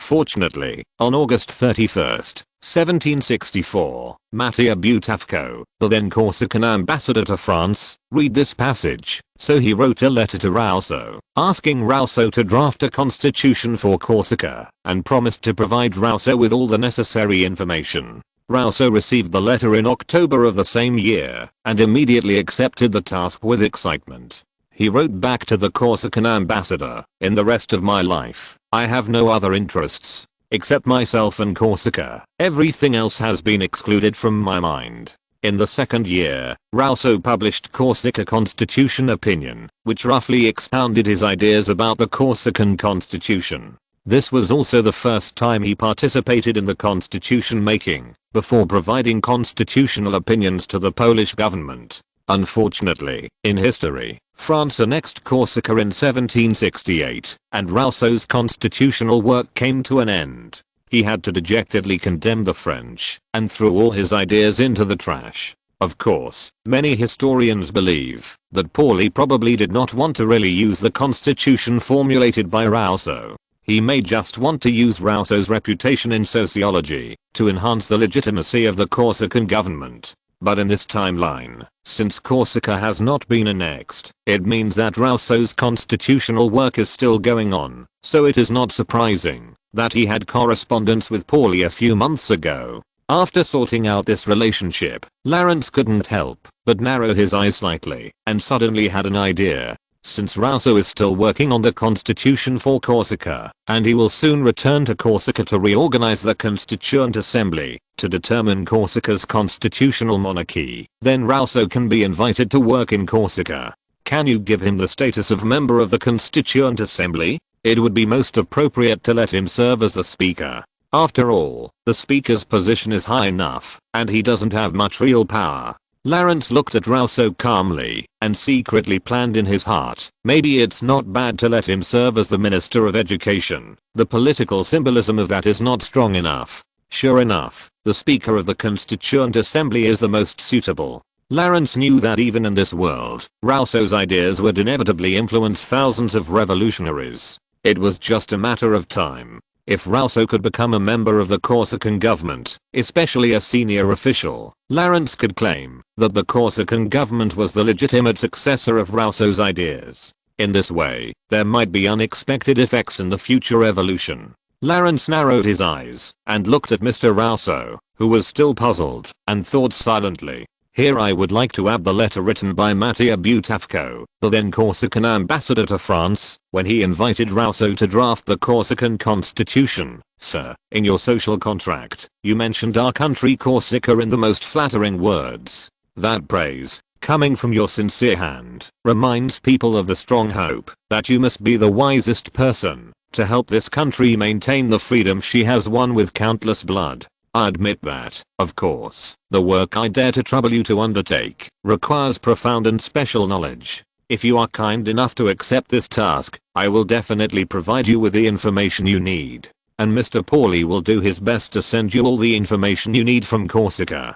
This outstanding leader and all the patriots of our country who have benefited from reading your masterpiece share my wishes, and have the same feelings, that all Europeans respect you, and that respect is due to your many reasons.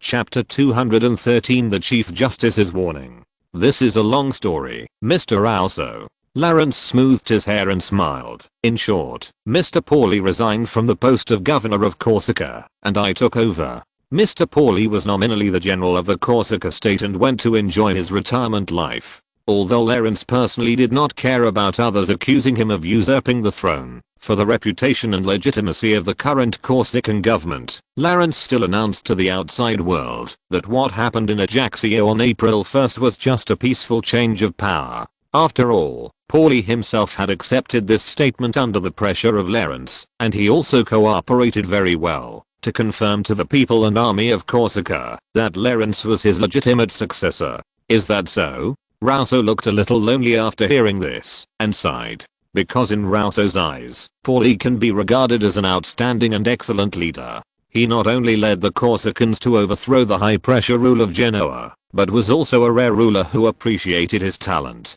Hearing that such a figure had ended his political career in Europe, Rousseau could not help but feel a little complicated. What made Rousseau even more worried was that since he received the commission from the Corsican ambassador to draft the Corsican constitution, he had devoted almost all his efforts to this work. Now the work has not been completed, but the Corsican government has changed. Although he knew that the young Corsican ruler had read his works, Rousseau was not sure what his attitude was towards his work on the constitution. If the other party did not want him to complete this unfinished business, then Rousseau knew that his hard work over the years would become a pile of waste paper. Thinking of this, Rousseau sighed slightly, looked at Lawrence with a complicated expression, and decided to test his attitude first. So he said indirectly, "So that's the case. I've only been back to Paris for a few days. I stayed in England before, and the news where I live is very isolated. But I would like to ask, since you are the governor of Corsica, why are you in Paris? How come you also hold a position in the French royal family?" Lawrence nodded. For someone like Rousseau who just returned to Paris, seeing a governor of Corsica who also holds a position in the French royal family appear in the dungeon of Paris would be very strange. So Lawrence slowly explained to Rousseau how Corsica was going to abandon the Republic and respect Louis XV as king. Rousseau's face showed a brief loss of composure. He frowned, bit his lips hard, then took a breath and said, "A great republic is going to restore the monarchy? Excuse me, sir, this sounds a little unreasonable. The people of Corsica have shed rivers of blood to allow this island to embrace freedom and independence. How can you let them turn around and bow down to a king they have never met? Excuse me, Mr. Rousseau." Lawrence did not care about Rousseau's slightly offensive remarks and said slowly, "I can't be an idealist like you. I still have the interests of all Corsican people on my shoulders. If I don't do this, the Corsica you see on the map now will have become a province of the Republic of Genoa or the Kingdom of Sardinia, and of course it is more likely to be a colony of the British." After that, Lawrence immediately gave Rousseau a brief account of the treaty between himself and the Duke of Choiseul, telling him that the people of Corsica still have a high degree of autonomy, and that the king's power will also be restricted by the Corsican constitution. If that's the case, Rousseau said with sudden enlightenment, and a hint of surprise subconsciously appeared between his eyebrows. He realized that he had just misunderstood. He thought that Lawrence had handed over all the power of Corsica to the French, but he didn't expect that the young governor of Corsica could actually retain Corsica's autonomy and independent existence in the negotiations with France. At the same time, Rousseau himself was not an out-and-out idealist, nor was he a paranoid old stubborn. Although he advocated democracy and republicanism, and advocated that France should become a country with sovereignty in the people, he was not completely opposed to monarchy. For example, Rousseau's attitude towards the enlightened despotism implemented by the Kingdom of Prussia under the leadership of Frederick the Great was quite ambiguous and vague. On the one hand, he believed that despotism restricted the power of the people, but on the other hand, Rousseau also admitted that enlightened despotism brought an efficient government and a strong army to the Kingdom of Prussia. That is to say, from an idealistic perspective, Rousseau's political proposition is to establish a democratic republic that completely abandons the monarchy, which is different from the enlightened constitutional monarchy advocated by his contemporaries Voltaire and Montesquieu. But from a realistic perspective, Rousseau had not yet foreseen the occurrence of the Great Revolution, so he also knew that the complete abolition of the monarchy was still an unattainable goal. Therefore, after learning that Corsica was going to implement a constitutional monarchy, Rousseau's mood also eased a lot. He also knew in his heart that this was the best solution under the current political situation. Otherwise Corsica would really become an oppressed province of a surrounding country, as Lawrence said. "I'm sorry, sir, I was abrupt just now." Rousseau apologized sincerely, and he also looked up to the governor of Corsica in front of him. It was already very remarkable in Rousseau's view that Corsica could be protected while allowing the Corsicans to retain a high degree of autonomy and independent existence. What made Rousseau even more excited was that he also heard from the conversation just now that the future constitution of the Kingdom of Corsica is still in the preparation stage. This means that there will be enough space for him to show his talents. Rousseau thought excitedly that, if he could really join in the formulation of the Corsica constitution, it would be a great thing for him. This means that his doctrine has been recognized and accepted by real politics, and his reputation can be spread again in the academic world. Since Rousseau fell out with Voltaire and was expelled from Paris, his status in the French scholar circle has been declining. This is a good opportunity to revive his reputation. Moreover, in addition to considering his reputation, Rousseau also has concerns about his livelihood. Thinking of this, Rousseau couldn't help but look down at the patched old dress on his body. Although Rousseau, who had been wandering in exile for 8 years, had looked down on his living conditions, he was also a family man with a wife who loved him deeply and shared his hardships. "I'm already 58 years old, but I can't even save 100 livres for my family. I can only make a living by copying music scores for others every day." Thinking of his wife and the children who were sent to the orphanage, Rousseau suddenly felt very heartbroken and guilty. Lawrence looked at Rousseau in the cell silently. Although he didn't say anything, the subtle expressions on Rousseau's face proved that he was thinking about something very important. After a moment, Rousseau raised his head and said to Lawrence as tactfully as possible, "By the way, sir, I don't know if Mr. Pauly has mentioned to you that I have been working on the formulation of the Corsica Constitution. I don't want to brag, but I have to say that I really put 80% of my efforts into this job." In Rousseau's view, Lawrence had come forward to rescue him from this prison, which was already a huge favor. He was also a little ashamed to ask him for a job at this moment. After hearing this, Lawrence smiled even more. He immediately realized that Rousseau was trying to get closer to him, so he nodded enthusiastically and said, "Of course I have. Although Mr. Pauly and I haven't mentioned you much, Mr. Pauly must be very satisfied with your work. And to be honest, the new constitution of the Kingdom of Corsica is about to be drafted, and I also want to recruit outstanding scholars like you to join in the drafting work." "Are you serious?" Rousseau's eyes lit up, and he said in disbelief. He was just thinking about how to ask Lawrence for this matter, but he didn't expect the other party to take the initiative to invite him. "Of course it's true. I've read your book, Mr. Rousseau. I believe your ideas can bring something different to Corsica." Lawrence nodded seriously and invited, "I will soon return to Corsica to form a constitutional assembly. If you are willing, I would like to invite you to be the Speaker of the Assembly." "Speaker of the Constitutional Assembly? Oh my god." Rousseau couldn't help but open his mouth and was stunned for a while, and then he quickly closed his mouth and swallowed his saliva, a little bit unbelievable. He thought Lawrence would let him do some independent non-established clerical work like Pauly did before, but he didn't expect Lawrence to be so generous and directly grant him a real political position. And Rousseau knew very well that generally speaking, this kind of constitutional assembly would be converted into a formal parliament after completing the formulation of the constitution, which means that he would serve as the future speaker of the Corsica parliament. Even Judge Jackie on the side couldn't help but be stunned when he heard Lawrence's invitation. As an assistant judge, he knew more about the weight of this speaker than Rousseau. It's not that the Constituent Assembly of Corsica is such a powerful institution, but as the president of the Constituent Assembly, Rousseau has become someone close to Mr. Bonaparte.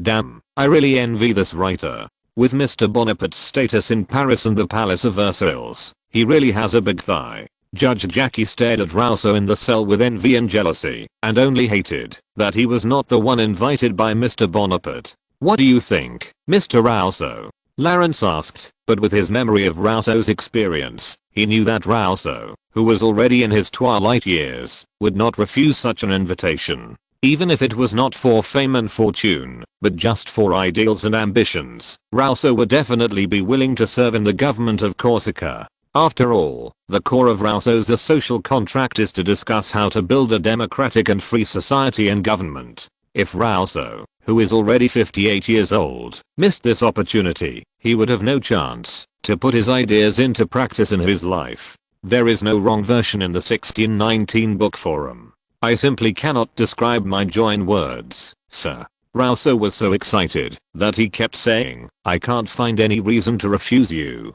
I'm very willing to go back to Corsica with you to serve as the Speaker of the Constituent Assembly. Very good, Mr. Rousseau. You can find me at the Corsican embassy on the Champs-Élysées in the next few days, Lawrence said with satisfaction, and then turned to ask Judge Jackie, how long will it take for the High Court to complete the review of Mr. Rousseau? Judge Jackie smiled bitterly and said, since the case is still in doubt, I think Mr. Rousseau will be released soon. After proving his innocence, we will send him a certificate of innocence. Yes, Judge Jackie, I will remember you. After Lawrence made an illusory promise, he looked at Rousseau again, nodded and said, then Mr. Rousseau, I'll see you soon, and I hope you will like the environment in Corsica. I will, sir. I will devote the rest of my life's energy and efforts to the land of Corsica, Rousseau said with uncontrollable excitement. After Rousseau accepted the offer as expected, Lawrence left the ancient prison in a good mood.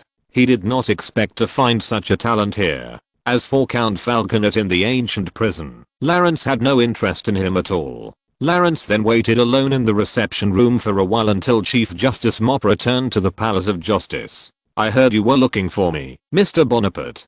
Still in the private office on the top floor of the main building of the Palace of Justice, Chief Justice Mop looked at Lawrence in front of him expressionlessly and said, although his tone was very cold, Lawrence could feel that Chief Justice Mop was much less hostile to him than the last time they met. This is not surprising.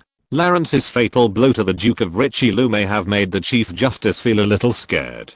Moreover, after this incident, Chief Justice Mop also doubted the value of cooperation with the Duke of Richelieu, believing that there was no need for an alliance between the two. Chief Justice Mop was also worried that, if he continued to stand with the Duke of Richelieu, he would be involved in those shameful events. Chief Justice Mop and Lawrence did not have any deep hatred, so there was no need to deliberately make the relationship between the two stiff. After all, in politics, the relationship between friends and enemies can change faster than anyone thinks. Yes, Your Excellency.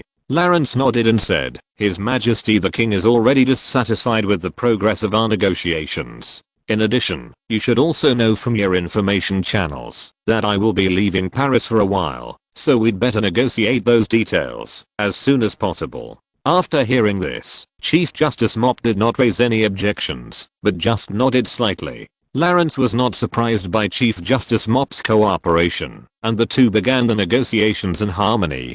Time passed quickly, and soon it was evening, and the blood-red sunset also poured in through the French windows of the office, pouring on Lawrence and Chief Justice Mop. It seems that the time is almost up. It's been a fulfilling afternoon, Your Excellency. Lawrence narrowed his eyes and looked at the dazzling sunset outside the window, smiling and saying, then we'll see you tomorrow afternoon. I'll take my leave first. Chief Justice Mop did not answer Lawrence, but just stared at him indifferently. Lawrence sorted out the documents on his own, stood up and nodded to Chief Justice Mop, and then walked out the door. Mr. Bonaparte.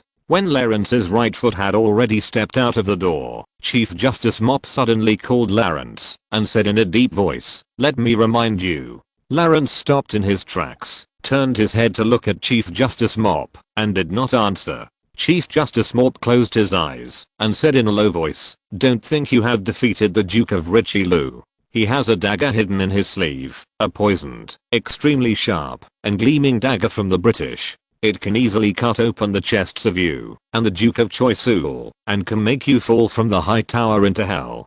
Chapter 214 The wheels start turning. I don't know when you started playing charades. Lawrence turned around slowly, chuckled and walked back to Chief Justice Mop.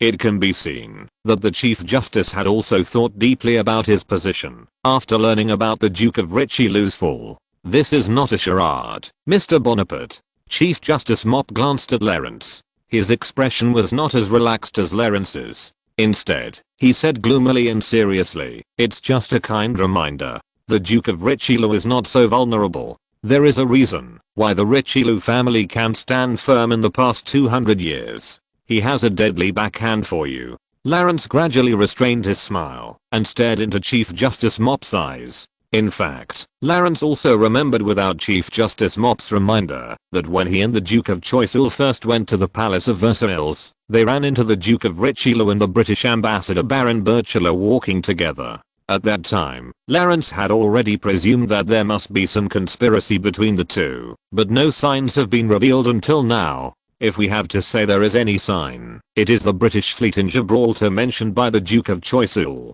Lawrence frowned and thought for a while, then looked at Chief Justice Mop and asked, "Do you want to reveal some information?" "No, I don't know what the Duke of Richelieu's backup plan is, and he hid it from me." Chief Justice Mop shook his head slightly and said, "I only know that it is related to the British." The British. Lawrence leaned back in his chair, his fingers unconsciously gesturing the outline of the Western Mediterranean on the table, thinking quickly in his mind. The famine in Naples, the British fleet in Gibraltar, and the Duke of Richelieu's conspiracy. Are these three independent, or are there any connections between the two things? If it is the worst case scenario. After thinking hard for half a minute, Lawrence temporarily put aside these ideas. In any case, he could not come up with a result while sitting in Paris thousands of miles away.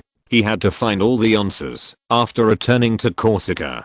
"Thank you for your kindness, Your Excellency Chief Justice." Lawrence stood up again and asked in a friendly and knowing tone, "I don't know why you have become so kind today." Chief Justice Mop behind the desk ignored Lawrence's joke, and there was not a ripple on his gloomy face. He still said seriously, "I just reconsidered my position. But you, Mr. Bonaparte, when can you take the time to consider your own?" Lawrence glanced at Chief Justice Mop without answering, then tucked the heavy document bag under his armpit, put the chair back in place, and walked straight out the door. It was not until he reached the door that Lawrence suddenly shook his head and said, "I don't know what you are talking about." "No, of course you know. You definitely know." Chief Justice Mop did not stop Lawrence from leaving. Instead, he sat behind the desk and said to Lawrence, "Following the Duke of Choiseul is a good choice. You have reached your current position in just a few months, and most of the credit should be attributed to him. But what next? The Duke of Choiseul will be like a ceiling blocking your head. No matter how hard you try, you cannot surpass his position. And if you want to continue to move up, the only way is to break this ceiling. The two people in this office are at the top of the Parisian political arena." Lawrence instantly understood what Chief Justice Mop meant by breaking the ceiling, and he also understood the meaning of his words at this moment.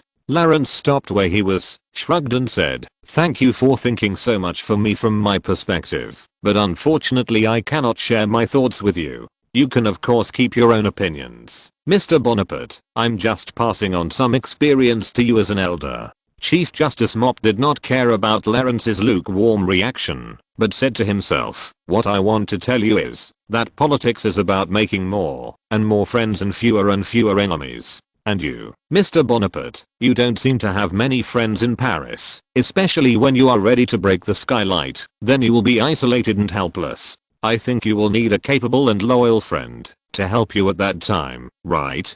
"That's right, Mr. Chief Justice. A capable and loyal friend." Lawrence chuckled and shook his head, jokingly saying, "It's not easy to find such a person. I'm struggling to find such a person. If you happen to know someone, please introduce him to me." Hearing Lawrence's words, Chief Justice Mop frowned. He understood the implication of Lawrence's words. He was accusing him of not being a so-called capable and loyal friend.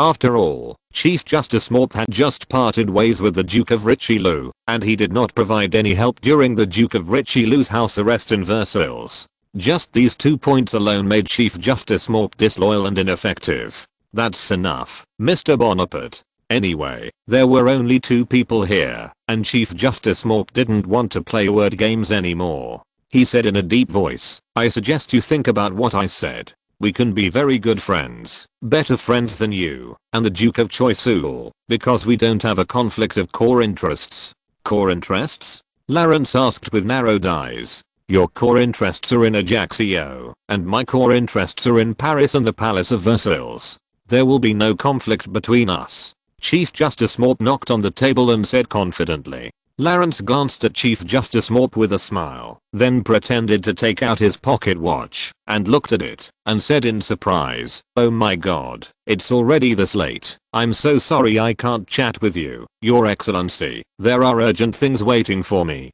Chief Justice Morp nodded slightly and said nothing more. He had said everything he needed to say, and he also believed that Lawrence would consider it carefully and accept his proposal. Unless Lawrence is willing to stop in his political status until the Duke of Choiseul dies or Crown Prince Louis succeeds to the throne. After leaving the Palace of Justice, Lawrence sat in the carriage on the way back, closing his eyes to rest, while recalling the words of Chief Justice Morp. As expected of the future chief minister in history, you have a very good grasp of my current situation. Lawrence closed his eyes and whispered, but the Chief Justice is still wrong about one thing. My core interests are not only in Ajaccio, Paris, Versailles, Ajaccio. I want to hold them all in my own hands. In the next few days, Lawrence still went to the Palace of Justice every afternoon to continue to complete the Treaty of Corsica's submission to the Bourbon royal family with Chief Justice Morp. However, in the next few negotiations, Chief Justice Morp did not mention Lawrence and the Duke of Choiseul again, but focused all his attention on the negotiations themselves. And Chief Justice Morp also made active concessions on all the controversial terms in the negotiations. Lawrence was well aware of Chief Justice Morp's little thoughts, so he accepted these small favors without making a sound. During the negotiations, Rousseau, who was highly valued by Lawrence, was soon released from the ancient prison of the Palace of Justice. He personally brought his wife to visit Lawrence on the Champs-Élysées and was invited by Lawrence to stay there temporarily, preparing to return to Corsica together in a few days. On the second day after the treaty was completely completed, King Louis's official order was also conveyed from the Palace of Versailles, nominally requiring Lawrence to return to Corsica immediately to prepare for the coronation ceremony. The Duke of Choiseul was also formally ordered by the king to go to Dijon immediately to investigate the judicial environment, which was also the responsibility he took on for himself at the banquet. Of course, the king's actual intention was also clear to senior political figures, which was to check and balance the Duke of Richelieu and the Duke of Choiseul, and prevent the balance from tilting too much towards one faction. By July 10th, Lawrence had already explained all his affairs in Paris. As for the most important Corsica National Silver Company, Lawrence entrusted Mr. Montmartre and Lord Melly to take care of it. Of course, for this completely empty shell company, the so-called care is nothing more than playing some financial statement tricks to fool investors. Mr. Montmartre and Lord Melly have been deeply involved in the Corsica National Silver Company. They treat this company more seriously than their own industry, fearing that this financial bomb will explode in their hands in advance. With such a link of interests, Lawrence is quite relieved about the two. In addition, Crown Prince Louis will stay in Paris for a long time. He is still the shareholder representative of this company in name. With him staying in Paris, Lawrence is not worried about any problems with investors' confidence. As for Jane du Barry, who Lawrence has spent a lot of effort to tame recently, Lawrence has reached a consensus with Duke Choiseul and decided to use him as a weapon for the next attack on Duke Richelieu. Therefore, Lawrence secretly transferred him to the Duke of Choiseul's subordinates, put him under house arrest and occasionally showed him in public to prove that du Barry was not kidnapped at all, but was just busy recently because he had to deal with personal financial problems. Apart from that, Lawrence had nothing important to do in Paris. After all, he had only been in Paris for 2 months and did not have his own power. Other matters could be handed over to the Duke of Choiseul's subordinates. On the morning of July 10th, Crown Prince Louis personally rushed from the Tuileries Palace to the Champs-Élysées to see Lawrence off. A perfect version in 16 to 9 books and bars. Hearing that his closest friend was leaving Paris after only being with him for more than 10 days, Crown Prince Louis felt reluctant to leave. It was uncertain when the two would meet next time. Crown Prince Louis even wanted to write a letter to his grandfather asking him to keep Lawrence in Paris, but Lawrence quickly stopped him. After all, it would be embarrassing if King Louis misunderstood that he had instructed him to do so. Oh Lawrence, I don't know what to say. On the Champs-Élysées, which was cleared and guarded by the royal guards, Crown Prince Louis in white casual clothes personally took Clarence's hand and walked towards the carriage, sighing repeatedly. Alas, thousands of words are swelling in my throat, but when they come to my lips, I don't know what words to utter to describe my sadness appropriately. Maybe I should bring the court poet with me, so that you can fully understand how I feel at the moment. Alas, parting. The sincere and sad voice of Crown Prince Louis echoed in the deserted Champs-Élysées. Even the guards with spears on both sides of the street couldn't help but look at the Crown Prince, and they all sighed in their hearts that this was the first time they saw a member of the royal family so sad. Your Highness, I will be back in Paris soon. Clarence smiled helplessly, holding Crown Prince Louis' hand, and explained, besides, I have my people in Corsica, and I can't stay in Paris forever. I know that's the truth, but I still feel sad. I can foresee that Paris will become boring in the next few months. Crown Prince Louis nodded with a wry smile. Then Prince Louis suddenly remembered something, and he took off the exquisite pure gold cross on his neck and stuffed it directly into Clarence's hand, saying worriedly, I also heard Duke Choiseul mention the situation near Corsica. He said that the area might be a little unstable. Dear Clarence, this is the Holy Cross blessed by Pope Clement XIV. I hope God can bless you to return safely. You must take care of yourself. Clarence took the still warm gold cross necklace, solemnly hung it around his neck, and then hugged Prince Louis, and then sat in the carriage that had been prepared long ago, and drove slowly towards the outside of Paris with a long line of motorcades. That afternoon, in the west wing of the Palace of Versailles, in a simple small building near the back garden, Your Excellency, someone is here to visit you. The attendant wearing a silver wig and a meticulous expression walked into the small study of the small building and reported to the Duke of Richelieu, who was taking a nap. Duke Richelieu woke up with a start and asked in a somewhat tired tone, visit? Who is coming? British Ambassador, Baron Berchela. The attendant said indifferently. As an attendant directly assigned to Duke Richelieu by King Louis, he was more of a monitor than a servant. The attendant had to report to the king the next day what the duke talked to whom. Baron Berchela, ask him to come in. A gleam flashed in the eyes of Duke Richelieu, but he quickly concealed it with a tired look. Soon, Baron Berchela squeezed into the narrow study with great effort, and the attendant who had just been there was also there. Baron Berchela, why did you want to visit me, an old man who is about to be buried, today? Duke Richelieu greeted politely, while cautiously glancing at the attendant who was in charge of monitoring. Baron Berchela understood what he meant, and knew that the Duke of Richelieu was under surveillance, so he said with a smile, you're joking. But I came here today to say goodbye to you. I'm going to leave Paris for a while. Since you've taken so much care of me before, I should tell you in person. Leaving Paris temporarily? The Duke of Richelieu sat up immediately and asked with narrowed eyes, why are you, an ambassador, suddenly leaving Paris?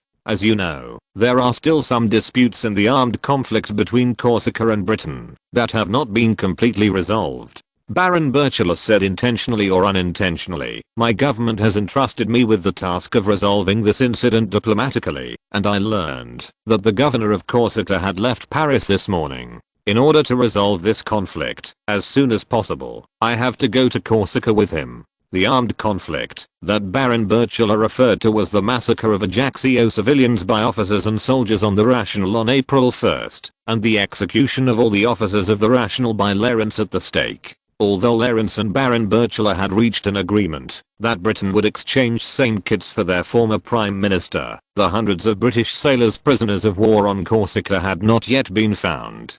Therefore, it was completely understandable that Baron Berchela was so anxious to go to Corsica. At least the attendant who was monitoring him thought it was completely understandable. Is that so? You will have to work hard for a while.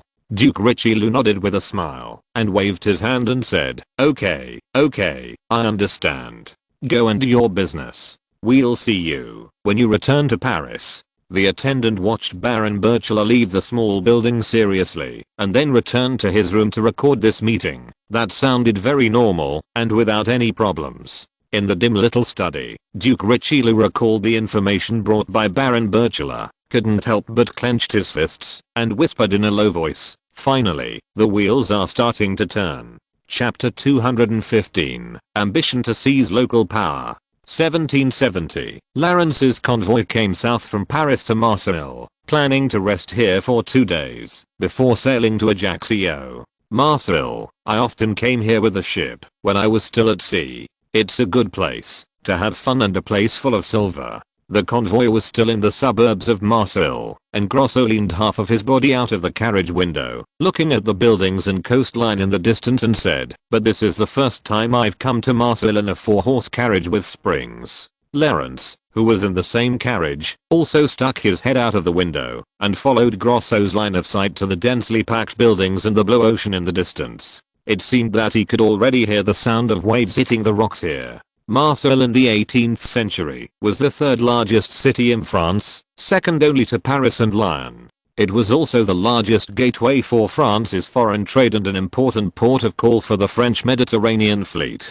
Toulon, the home port of the Mediterranean fleet, is more than 60 kilometers southeast of Marseille. Moreover, as early as the 13th century, the French discovered the great role of free trade zones in expanding re-export trade, so they opened a free trade zone in Marseille at that time. This was even earlier than the world's first free trade port designated by the Republic of Genoa in 1547.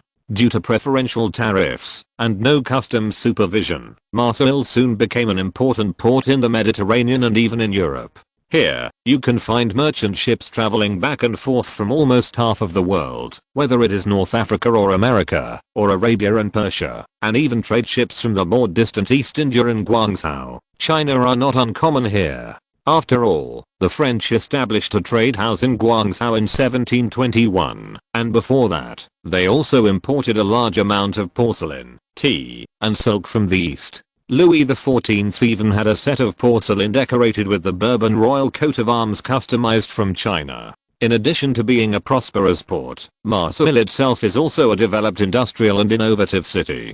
Tens of thousands of craftsmen and workers work hard here, and those quick-witted factory owners and inventors are greedily searching for any innovation that can bring profits. Before what improved the steam engine, inventors in Marseille had created steam-driven vehicles, which were said to be able to operate for 15 minutes after adding water. Unfortunately, the speed of the steam car was too slow and had no practical value. It was also banned by the Marseille city government after it lost control and crashed into a wall. It's really a good place. Clarence glanced at the dark buildings radiating along the coast in the distance and nodded. This is much more prosperous than Toulon, which Clarence had visited before, and it is even more different from Ajaccio, the largest port city in Corsica. Grosso laughed obscenely twice, as if he recalled some romantic past, and rubbed his hands and said, "Hehe, it must be a good place. Let me tell you, the prostitutes in Marseille are the best.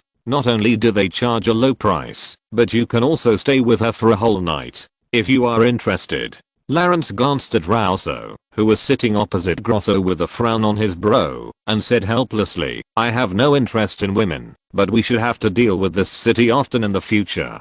"I think so too, Mr. Bonaparte." In order to ease the embarrassment, Rousseau quickly replied, "Corsica itself has limited resources and a sparse population. If such an island wants to become rich and powerful, it must rely on external help, and Marseille is the best window for Corsica to seek development." During the years of drafting the Corsica Constitution, Rousseau also obtained a lot of information about Corsica from Pauli. Therefore, although he has not set foot on Corsica, he probably knows this island better than many people who have lived in Corsica all their lives. Yes, that's right. Clarence nodded approvingly. He had just squeezed out 10 million livres of working capital for the Corsican government. As far as the national finances are concerned, it is a complete waste to let a sum of money stay on the books. Only by spending it can the money be converted into national wealth. And Marseille, a rich and prosperous port city, is naturally a great platform for spending and making money.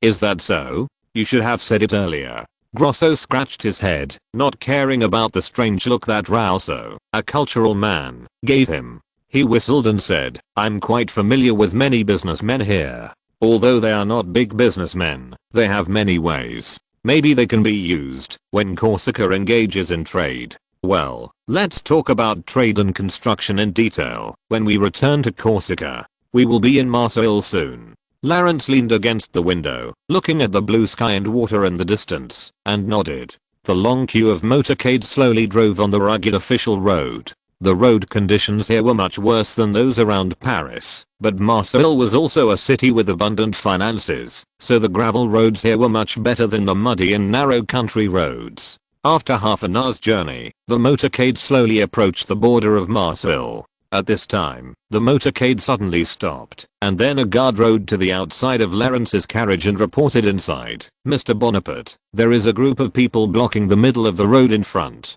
They claim to be the team of Marseille's municipal governor Joseph Redraws, and they are here to welcome you." "Marseille's municipal governor? I see. I will go to see him in a while." Lawrence nodded and said, and then looked out of the window. "I saw more than 40 officials in bright uniforms carrying fluttering flags waiting on both sides of the road. All of them stood solemnly, staring at the front, not daring to tilt even a little. In the middle of the road was a small group of cavalrymen in neat formation. However, judging from their flashy armor and the beautiful horse clothes of their horses, this was definitely not a cavalry squad that could charge on the battlefield. It might be more appropriate to call them a guard of honor. Surrounded by the cavalrymen in two groups was a man in his 40s. He did not wear a wig, but a large triangular hat with golden tassels on his head, long cavalry boots, and 2 medals on his chest, 1 gold and 1 silver, but they did not look like medals awarded by the army. He held the reins in his hand, and led a grey maned horse behind him.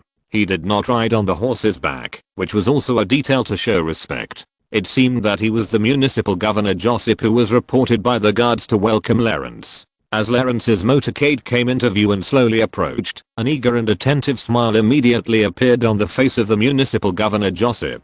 After informing Lawrence, the guard turned back to the front of the team and said to Alderman Joseph, "Mr. Alderman, Mr. Bonaparte agrees to see you, but you have to wait a while." Okay, of course, no problem." Alderman Joseph rubbed his hands excitedly and replied repeatedly. After the guard returned to Lawrence's convoy, a man who looked like a deputy behind Mayor Joseph said unhappily, "Mr. Mayor, that Monsieur Bonaparte is really arrogant. You have to wait a while to see him, even though his carriage is right there." "I saw it. You idiot." Mayor Joseph turned his head slightly, glared at the deputy fiercely, and scolded without moving his lips. "It's not me who asked to see Monsieur Bonaparte, but Monsieur Bonaparte agreed to meet me. Isn't he the governor of Corsica? Why do you treat him like this? You are the ruler of this area," the deputy said timidly and carefully, "and you have been waiting here with your team early in the morning. There is even morning dew on our flags." Mayor Joseph sighed and said unhappily, "Just the governor of Corsica?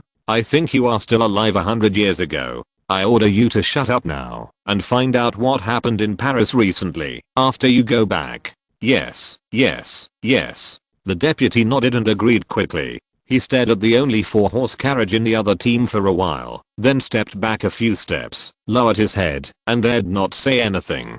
On the other side, Lawrence simply tidied his clothes in the carriage and said casually, "This Marseille alderman is the most attentive one on this trip. Really, other mayors and lords waited until we entered the city to greet us." Grosso yawned and said, "I think he can't wait to give you a banquet on the road. This is also to please Mr. Bonaparte." Rousseau also glanced at the alderman Joseph waiting in front from a distance, and continued, "Judging from his name and clothes, this alderman is definitely not from aristocratic origin. In the land of France, a person's efforts can only get him to the position of local governor at most. If he wants to go up, it is not something that a person can fight for himself, so." Lawrence also nodded in approval. The middle-class civilians are actually common in the French political system in this era. Except for those positions such as ministers and ministers that require a prominent family background, most of the other vacancies are filled by the middle class, who are also the backbone of bureaucratic politics.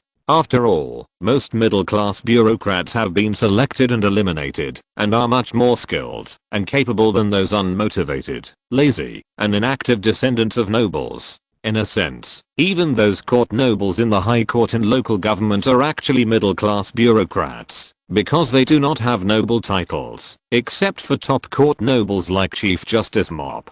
However, for civilians who are not of noble origin, the French political system basically only allows them to be local governors at the highest level, and in fact, there are only a handful of civilians among local governors. The prosperous city of Marseille originally had a special governor to govern, but there was a rebellion here that was suppressed by Louis XV himself. Since then, Marseille has only set up municipal officials instead of governors. In other words, Josip has almost no possibility of further advancement in politics, unless he can get the favor of some top politicians. That is to say, that guy has something to ask of you, Grosso said with sudden enlightenment. He didn't know much about politics, but he could see that Mayor Josip wanted to please Lawrence. Well, the municipal official of Marseille should be able to help Corsica a lot. Lawrence pondered and analyzed. If we can make him one of us, it will not only help the development of Corsica, but also give us an extremely important base in the south of France.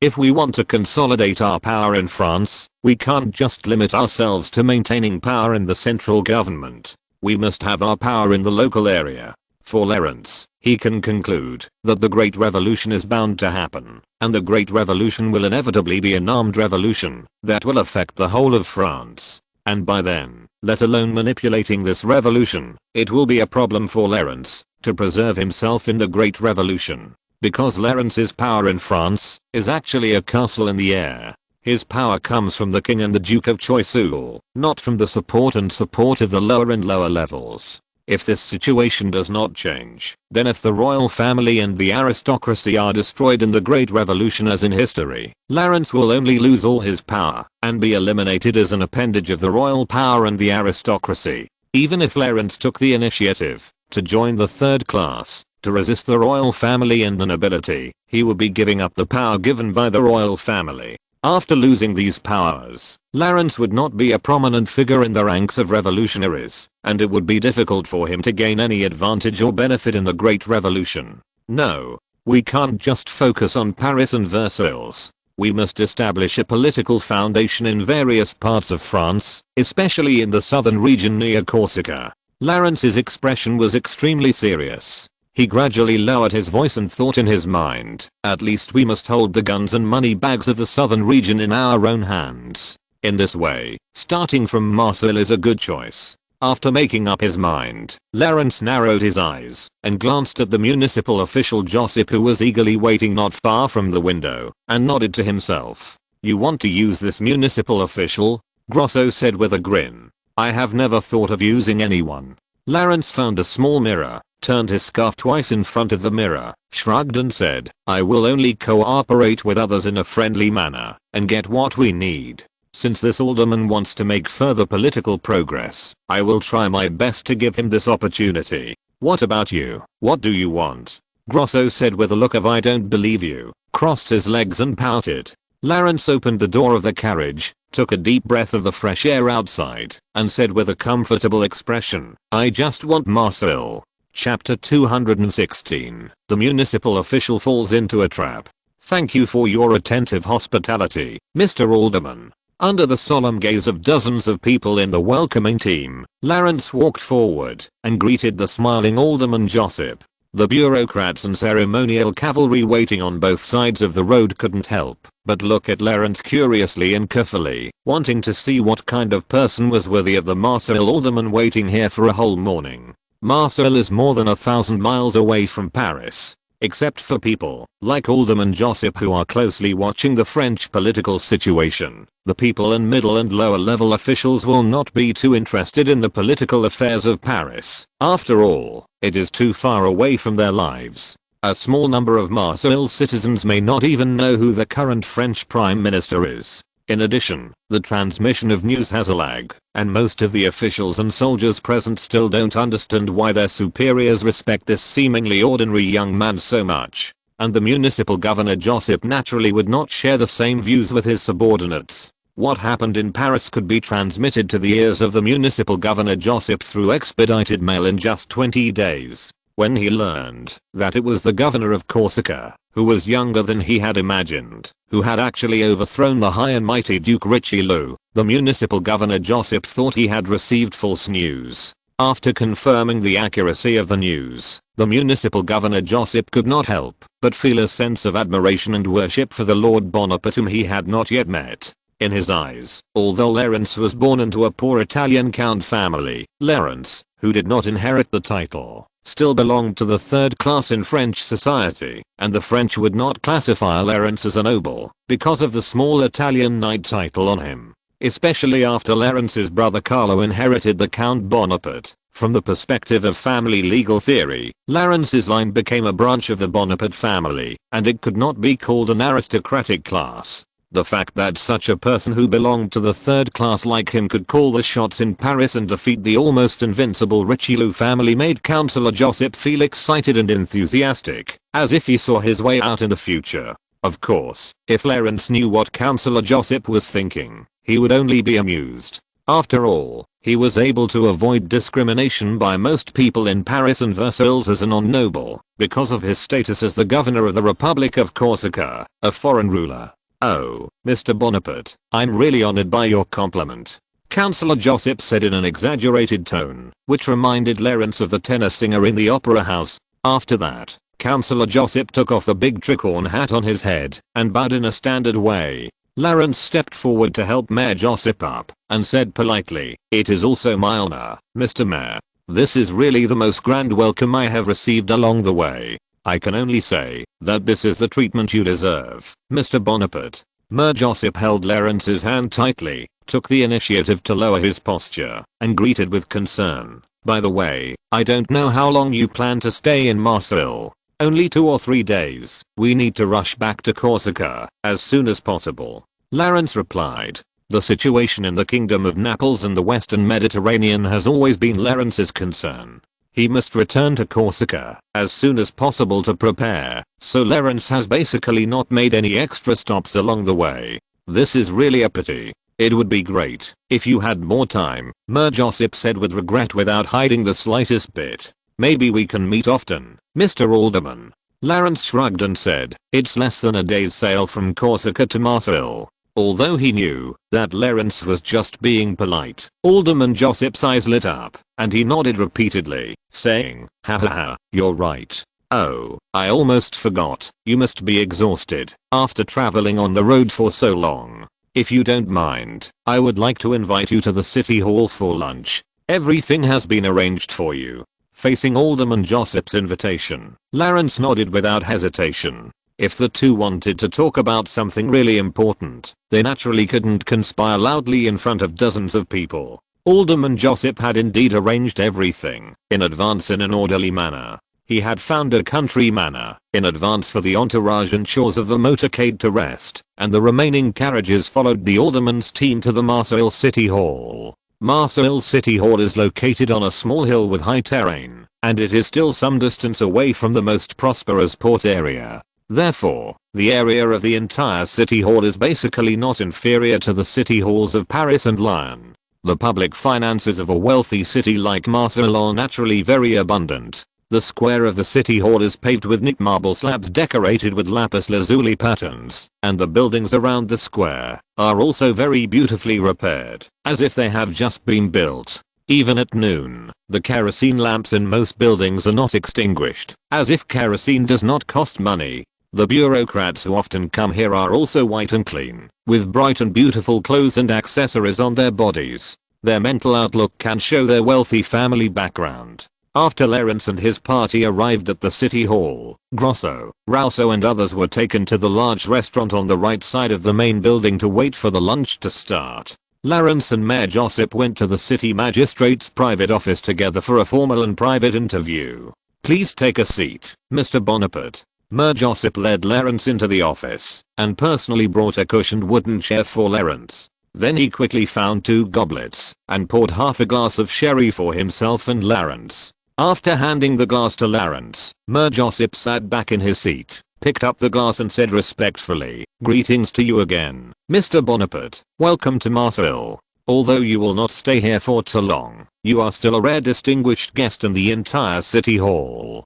Lawrence did not say anything, but also raised the glass and clinked it with Mayor Josip, and then smiled and took a sip of this special wine from Spain. "Ah." Alderman Josip raised his glass happily and took a big gulp, then he exhaled comfortably. "To be honest, Mr. Bonaparte, I'm so excited to meet you. I have specially written down all the news about you from Paris. There may be people who are wiser and more strategic than you, but I bet they definitely don't have your means and achievements at your age. Hearing that, Alderman Josip complimented him. As soon as he came up, Lawrence smiled calmly and responded, "Mr. Alderman, I can't bear such an evaluation from you. I think you are a very good administrator. It seems that Marseille's prosperity today is inseparable from your contribution." Lawrence's response was not entirely polite compliments. During the journey just now, Lawrence was also carefully observing the streets and pedestrians of Marseille in the carriage. It can be seen that Marseille is not much worse than Paris in terms of infrastructure or living standards of citizens. Although this is also due to the historical wealth of Marseille, Alderman Josip is able to manage it in an orderly manner without any trouble, and he is also an excellent and competent mayor. Haha, no, you are exaggerating. Alderman Josip listened to the praise of a superior, and even though he knew it was a polite gesture, he still felt happy, and laughed and said, "This is also because I have lived in Marseille since I was a child and I know this city too well. My father was a trial judge at the Toulouse High Court. Unfortunately, as the second son, I cannot inherit his position, so I had to slowly climb up in the bureaucracy. I feel very lucky to have come this far and manage my hometown in an orderly manner." Lawrence nodded. He was not surprised by the more prominent family background of Alderman Josip. After all, although Alderman Josip belonged to the third class, Lawrence did not believe that the degree of class solidification in France at this time would allow a civilian at the bottom to climb to the position of Alderman of Marseille. You should know that the Toulouse High Court is the High Court of Languedoc Province, and Marseille is also under the jurisdiction of Languedoc Province. In this way, the family of Mayor Josip is still quite influential in Languedoc Province. And the gradual climb up that Mayor Josip said, this process is probably inseparable from the help of his father or brother who is a trial judge of the High Court. However, if Mayor Josip wants to be promoted further, the background of a trial judge of a local high court is somewhat unreliable, which is why he is so eager to please Lawrence. Although the Duke of Choiseul, who is the chief minister and the minister of war, cannot directly control personnel appointments, he can still persuade the king to promote a local alderman with his influence on the king.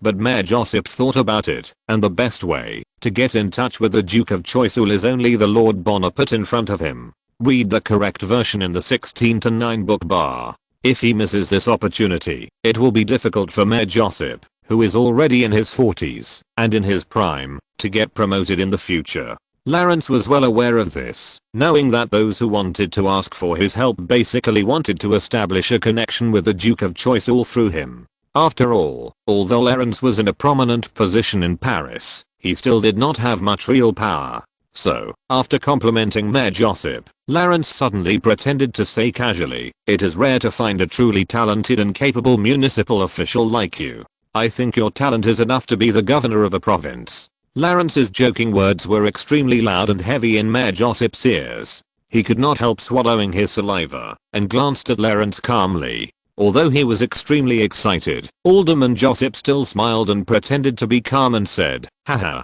don't joke with me. I know my own importance very well. I'm very satisfied to be the alderman of Marseille with my background." This sentence sounded like a humble refusal, but it was actually a test of Lawrence by Alderman Josip. "Do you have a way to get me promoted regardless of my background?" Lawrence could of course hear the implication, and chuckled and shook his head and said, "This is not entirely a joke, Mr. Alderman. You should know that, although the Duke of Choiseul is a traditional aristocrat in life, in terms of thinking, His Excellency the Duke is still very open-minded." Alderman Josip frowned slightly, thought for a while, and nodded in approval. The Duke of Choiseul was deeply influenced by the Enlightenment. He had a good relationship with Voltaire and even personally supported Voltaire's plan to build the emerging city of Volchois. In return, Voltaire sent samples of exquisite stockings produced in this emerging city to the Duchess of Choiseul, which was highly praised by the Duke himself.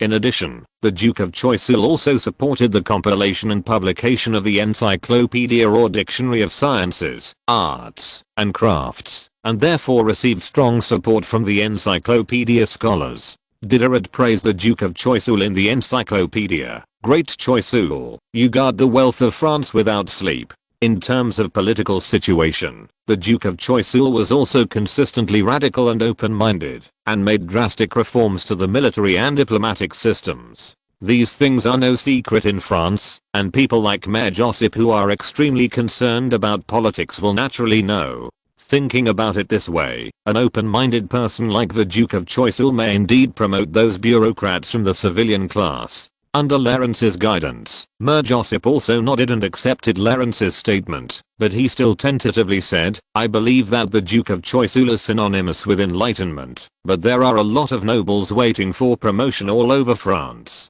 Your Excellency, the Duke has no reason to promote a common like me, right? Of course. Clarence nodded without hesitation, but then added, but, unless you can prove that you are better than those nobles who were born in a golden cradle. Mayor Joseph's heart was already in his throat, and he suppressed his excitement and asked, proof? How to prove it? As a municipal official, you naturally have to prove it with the results of your governance. Clarence said with a smile, gradually guiding Mayor Joseph to get the result he wanted, that is, political achievements. Political achievements. Mayor Joseph frowned unconsciously and sighed, you're right. If I can make Marseille a city with roads paved with gold, I will certainly be promoted.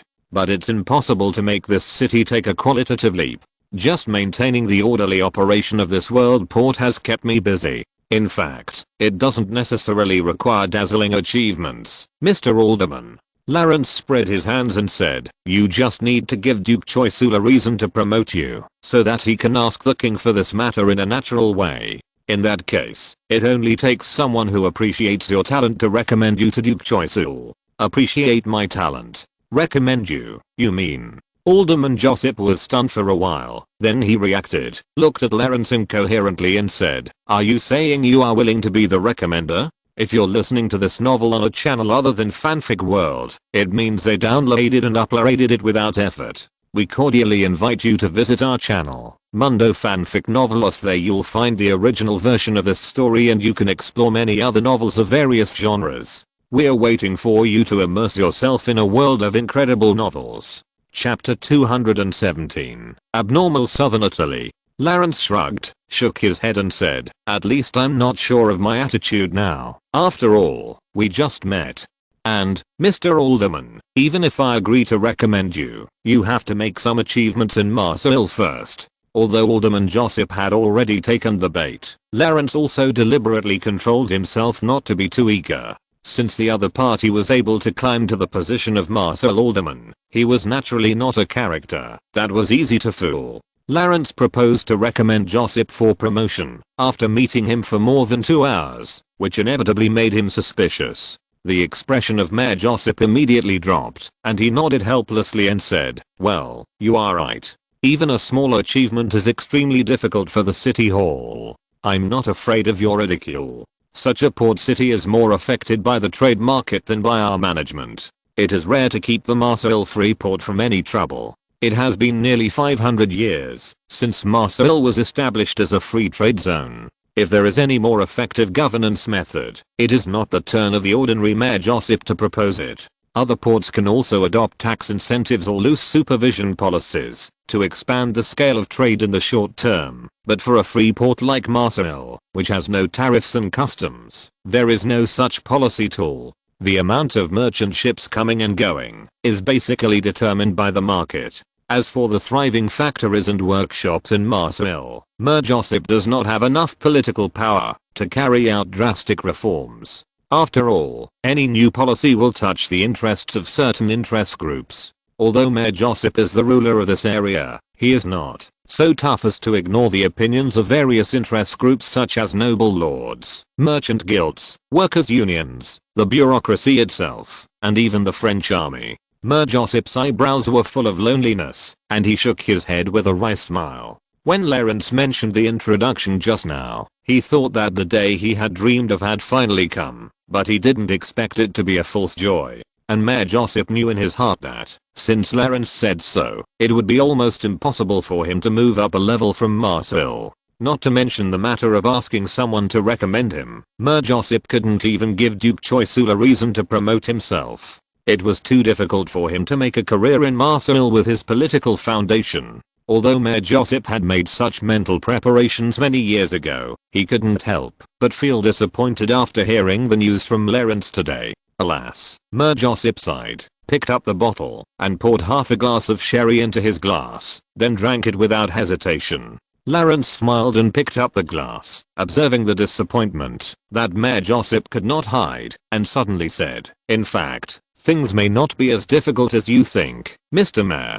Huh? What do you mean? Mayor Josip suddenly put down the glass and asked with blinking eyes. It is naturally difficult to achieve political achievement starting from Marseille itself, but Lawrence shook the crystal clear wine in the glass and said softly, "If there is external help, it is not impossible." External help? What do you mean? Mayor Josip hurriedly moved his chair closer and asked anxiously. Ahem. Lawrence cleared his throat with two coughs and suddenly changed the subject. By the way, as the mayor of Marseille, you should know more about the recent situation in the surrounding countries and regions than I do, right? Especially the Kingdom of Naples and the Western Mediterranean. Lawrence and his party have been on the road for more than a month and have not had many opportunities to obtain information about Italy and the Western Mediterranean. Lawrence is still unclear about the current famine situation in the Kingdom of Naples. As the supervisor of a world port like Marseille, Mayor Josip will naturally have the latest information about the Kingdom of Naples.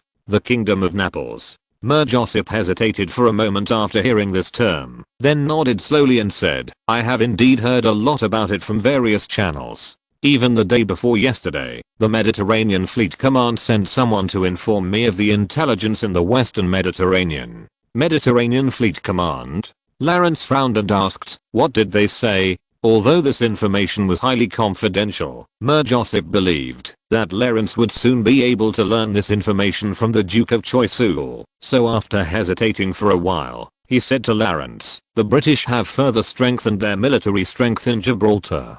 People in the headquarters said that there are about 5,000 to 10,000 Marines from mainland England to reinforce Gibraltar. In addition, the British have also deployed some land forces in Minorca. Minorca is an island located between Spain and Sardinia. It is a territory ceded by the British from Spain after the War of Spanish Succession. It is also the most in-depth outpost of the British in the Mediterranean. However, due to the more important strategic location of Gibraltar and the incomplete infrastructure of Minorca, the British military forces in the Mediterranean are still basically concentrated in Gibraltar.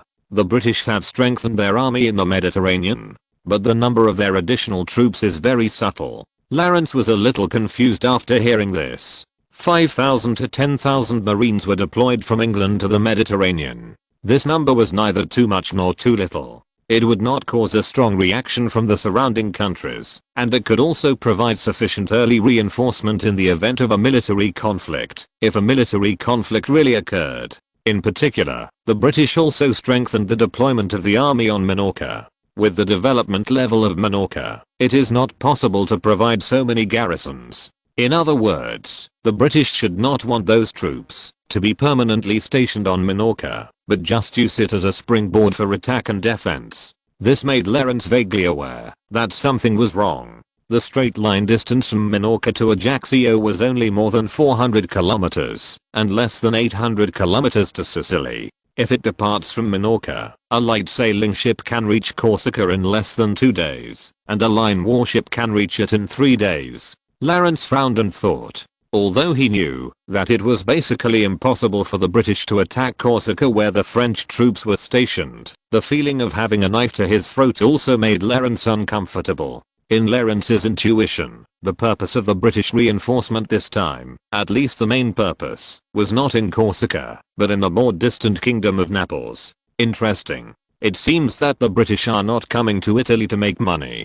Lawrence touched his chin and closed his eyes to think. But what do they want to do? They can't just intervene in the situation of the Kingdom of Naples by military means with less than 10,000 soldiers. Do they simply want to put pressure on the Spanish to deter the Spanish provocation in the American colonies? As two colonial powers, Spain and Britain naturally have many frictions on colonial issues. Historically, in the autumn of 1770, the two countries broke out in the Falklands crisis caused by the conflict between colonists, and it almost led to a war. In history, the Duke of Choiseul strongly demanded that France and Spain go to war against Britain during the Falklands crisis, which angered Louis XV, and was directly dismissed and expelled from Paris by Louis XV. It's still not right. The British may have this consideration, but their main goal should still be the Kingdom of Naples. This famine is too weird.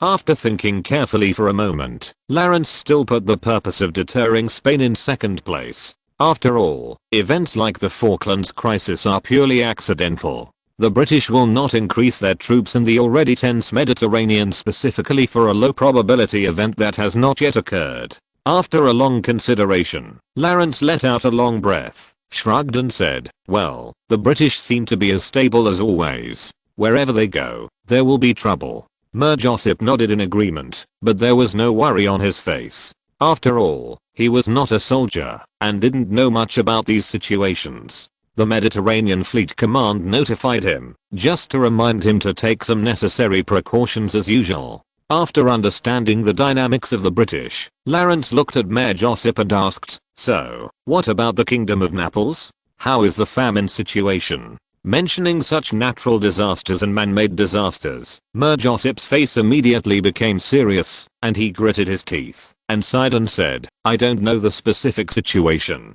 but I also specially ordered people to collect information about the Great Famine in Naples at the port. In general, the Italians will suffer a lot. Sorry, sir, I just remembered that you are also Italian. It doesn't matter, continue. Lawrence waved his hand and said indifferently, when he woke up in this life, he was about to set foot on the land of Corsica, so Lawrence actually had no feelings for Florence and his hometown of Italy. Only when he needed to unite those Italians would Lawrence use this background to play some emotional cards with them and transform himself into a pan-Italian nationalist. Thank you for your tolerance, Mr. Bonaparte. I mean no offense. City Magistrate Josip then said, as for the situation in southern Italy, it can only be said to be as bad as in the previous few weeks. The price of bread is still high, and more people have joined the ranks of fleeing famine. Most of them are Sicilians, which is also the hardest hit area. There are even many people who have fled abroad.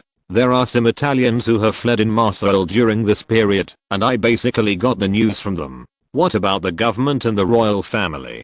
Didn't they send people to provide disaster relief? Lawrence asked solemnly. It is said that there are. Mir Josip shook his head and said, but the effect can only be said to be insignificant. It has almost no effect on the spread of the famine. And to be honest, the official behavior of the Kingdom of Naples is also a bit abnormal. Not only did they not ask for assistance from the sovereign and other countries, but they even raised the tariffs on imported grain. Their officials explained that this was to prevent the influx of foreign grain from over-impacting local farmers and affecting those unaffected areas. They chose to let tens of thousands of people starve to death in order to protect the interests of some farmers. Lawrence sneered at this statement, shook his head in disdain, and did not make any comments. At the same time, the abnormal behavior of the Kingdom of Naples once again deepened Lawrence's vigilance. Not only did they refuse to accept foreign aid, but they also set up tariff barriers for normal grain trade.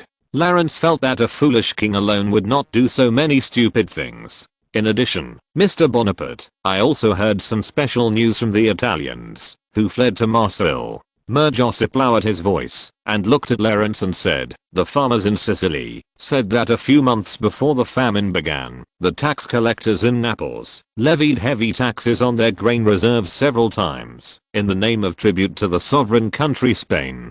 And after the wheat harvest in July, the tax collectors collected half of the farmers' grain under the same name. You mean? Lawrence frowned and asked, the source of this famine is the Spanish extortion and exploitation of the Kingdom of Naples? Mr. Bonaparte, this kind of thing is not something I can decide. Mir Josip said with a wry smile, but there is a general reaction to this situation among the victims, so I suspect there is some connection. Anyway, Spain, thank you for your information, Mr. Alderman. Lawrence nodded seriously, and thanked Mir Josip. In his heart, Lawrence silently denied, no, the source of this famine should not be the Spanish. Although it seems that Lawrence has obtained a breakthrough in exploring the famine in Naples, this actually only increases Lawrence's doubts. Because in Lawrence's impression, it is basically impossible for the current king of Spain, Carlos III, to levy heavy taxes on the Kingdom of Naples. He himself was once the King of Naples and was deeply loved by the people of the kingdom.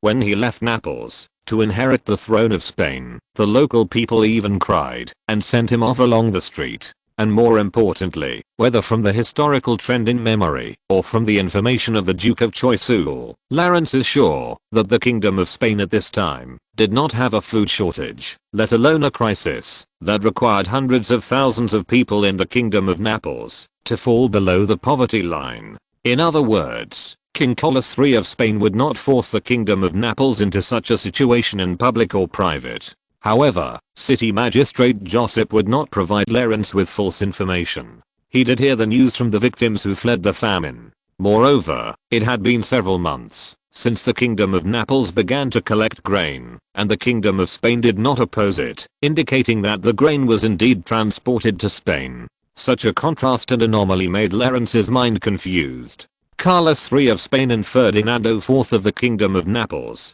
Who is this father and son playing some shady tricks? Lawrence's face was gloomy, and he looked up in thought, or is it someone else who is playing tricks? Chapter 218 The New Monarch's Best Capital. Mir Josip sat silently in his seat, not daring to make a sound, for fear of disturbing Mr. Bonaparte's meditation. It was not until he saw Lawrence open his eyes and his expression relaxed a little that Mir Josip carefully suggested, "Mr. Bonaparte, I'm afraid that this is all the valuable information I have. I have also compiled the statements of the refugees who fled the famine into a book. If you need it, you can take it with you before you leave." Lawrence rubbed his dizzy head hard and decided to put this new mystery aside for the time being. In the absence of further information, it would be difficult for Lawrence to deduce the truth of everything with just a smart mind.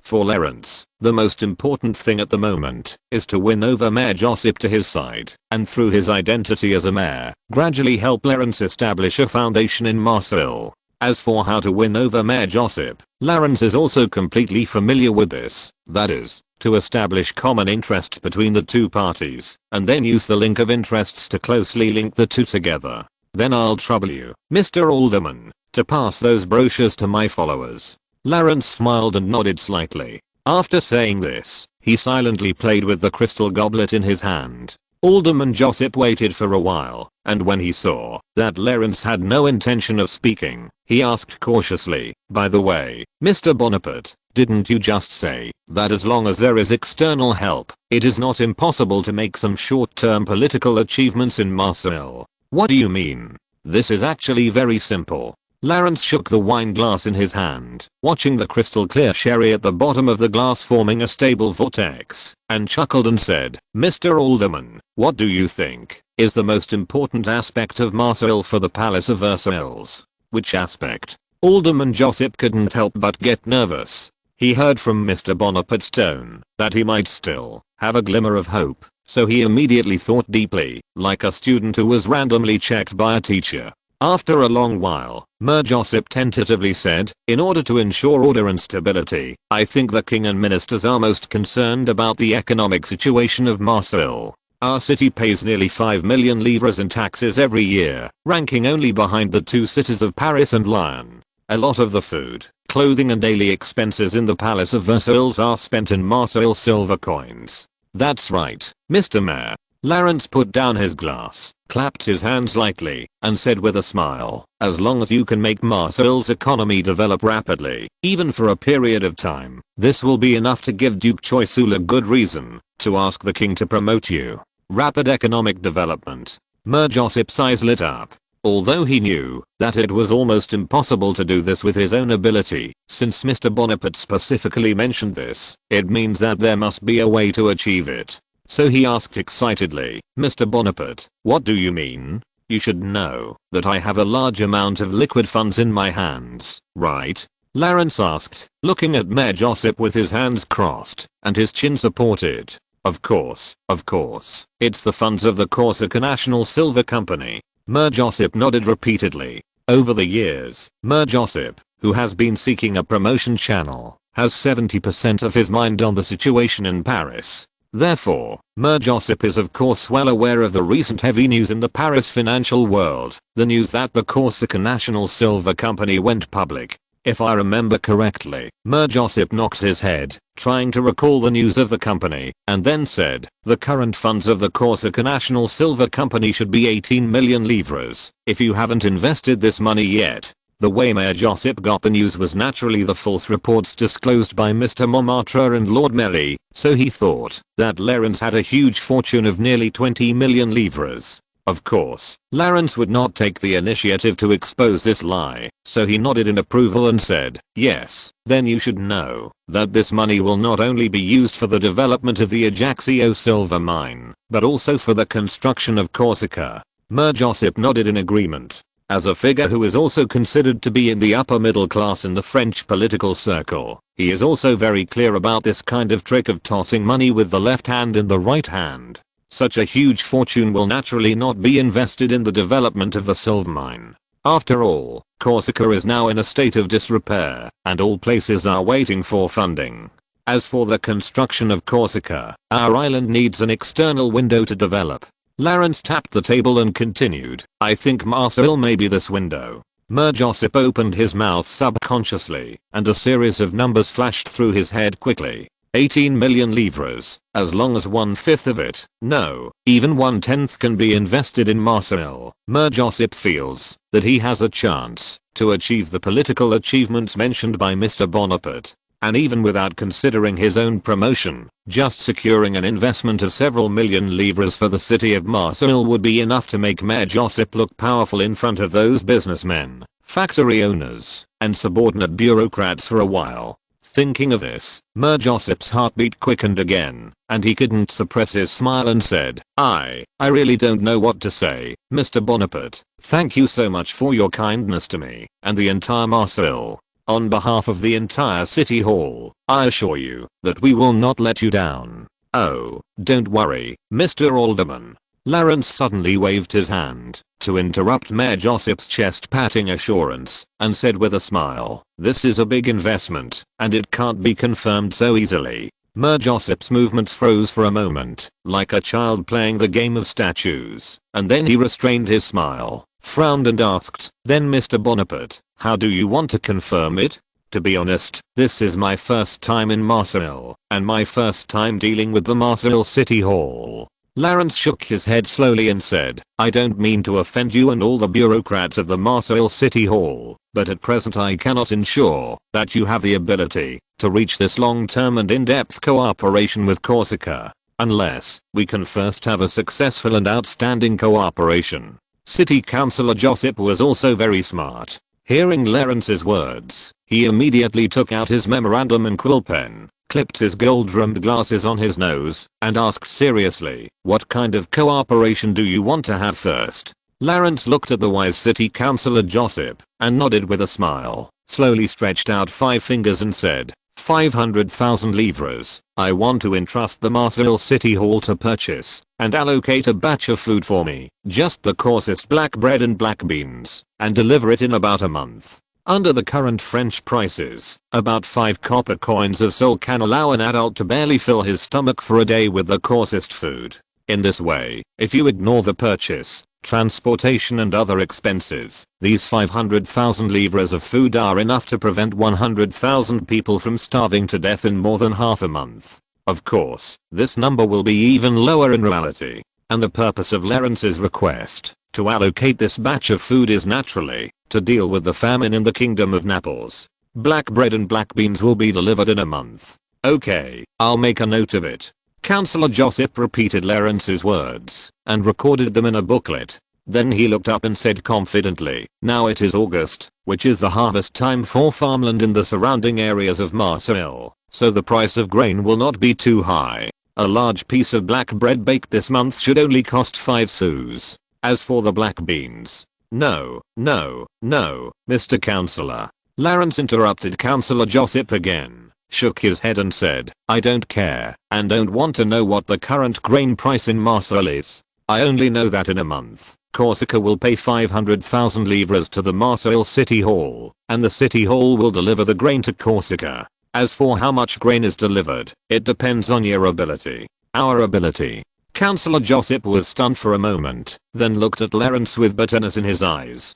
Councillor Josip, who had been in the political world for decades, knew very well that Mr. Bonaparte was testing the sincerity of the Marseille City Hall rather than its ability. The funds of 500,000 livres had been fixed. If the amount of grain delivered by Councillor Josip was lower than the amount converted according to the market price in a month, it would be unreasonable. Check out the correct version in the 16-9 book forum. But Councillor Josip also knew that purchasing such a large amount of black bread and black beans was not an easy task. The various expenses in the process, whether it was warehousing and transportation or managing relations with the merchant guild, were a huge expense. If Councillor Josip really only used the 500,000 livres to purchase, the final amount would definitely be less than the market price, and Mr. Bonaparte's implication was obviously that the more the better. In other words, the Marseille City Hall would have to pay a large sum of money for this. Mr. Bonaparte, why don't you set an amount? That way it will be easier for us to sign the contract. Mer Josip carefully suggested, sizing up Lawrence's expression.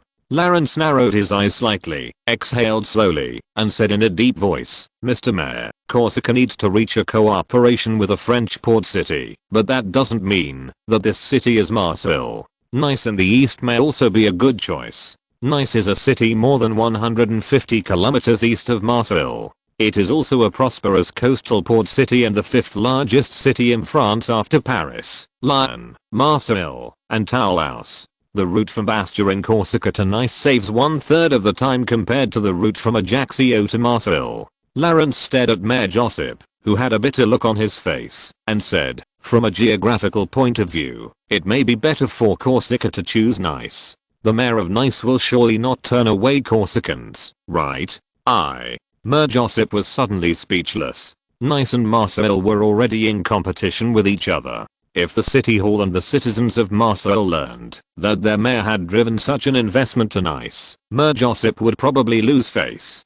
And, Mr. Alderman, Lawrence put away his serious expression, smiled kindly and said, if Corsica and Marseille can cooperate for a long time, there will be many opportunities for exchanges between the two of us. And if during this period, I happen to discover some extraordinary talents in you, then I will be happy to recommend an outstanding talent to His Majesty the King and the Duke of Choiseul. You mean? Alderman Josip was speechless again, but this time it was because of the excitement that was beyond words. He excitedly extended his index finger and pointed upwards, then clenched his fist and asked repeatedly, you mean you agree to recommend me to Duke Choiseul? Lawrence smiled and said ambiguously, if you can cooperate with us, and make our cooperation always pleasant and successful, I have no reason to waste such an excellent ruler. After that, Lawrence stretched out his hand, and tapped on the memorandum of Mayor Josip, and said with a smile, starting from this time.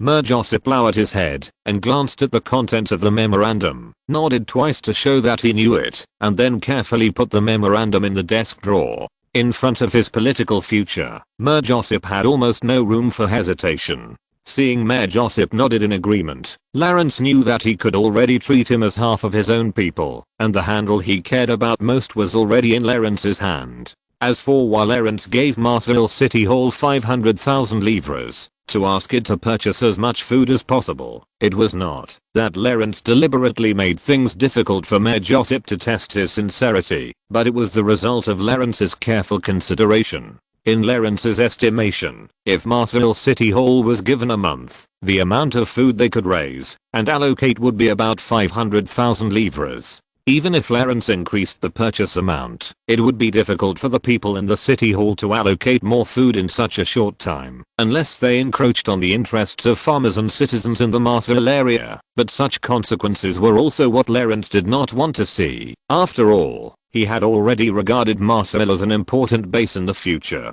Moreover, Lawrence expected that the situation in Naples could change at any time, so he could only give Marseille City Hall a month. By the way, Mr. Bonaparte, I would like to ask you a question. Mayor Josip put the memorandum aside, picked up the wine bottle, and filled Lawrence's glass, then asked curiously, the grain you requested to purchase is to be exported to the Kingdom of Naples, right? But I also mentioned to you that the Kingdom of Naples has increased the tariff on grain imports, and I'm afraid that your export of this batch of food will not make much profit. That's true, but although money is important, it is not the most important thing. Lawrence took the full wine glass and said with a smile, so this batch of grain was not transported to the kingdom of Naples for profit. Not for profit? Then what is it for? Mer Josip frowned and asked. Mr. Mayor, there was once a minister from the east who said something, which roughly means. Lawrence said slowly,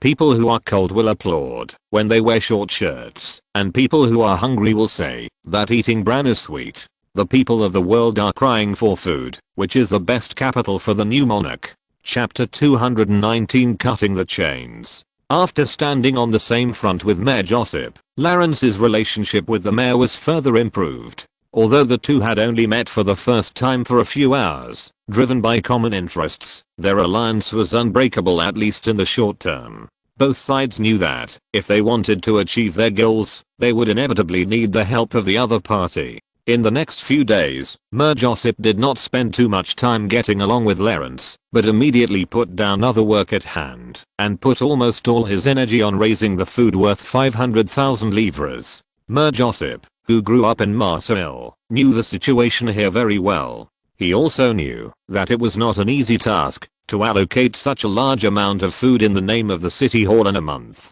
Whether it was mobilizing the cooperation of the merchant guild, investigating the market price, or going deep into the country farms for procurement, the entire bureaucratic system had to be put into operation to complete this task. Therefore, Mer Josip did not have any time to delay. He began to deal with related matters in the afternoon of the day he received the task. Lawrence and his party rested in Marseille for 2 days under the arrangement and hospitality of Mayor Josip, and contacted the ship to cross the sea back to Corsica. Lawrence himself also used this time to summon some refugees from Sicily, trying to find out more about the famine in Naples from their own mouths. However, the statements of these refugees were exactly the same as the news from Mayor Josip. In addition, they were originally the lowest serfs and did not know much. Lawrence did not make any new discoveries, but only learned more tragic details. On the morning of August 19, 1770, in the western Mediterranean,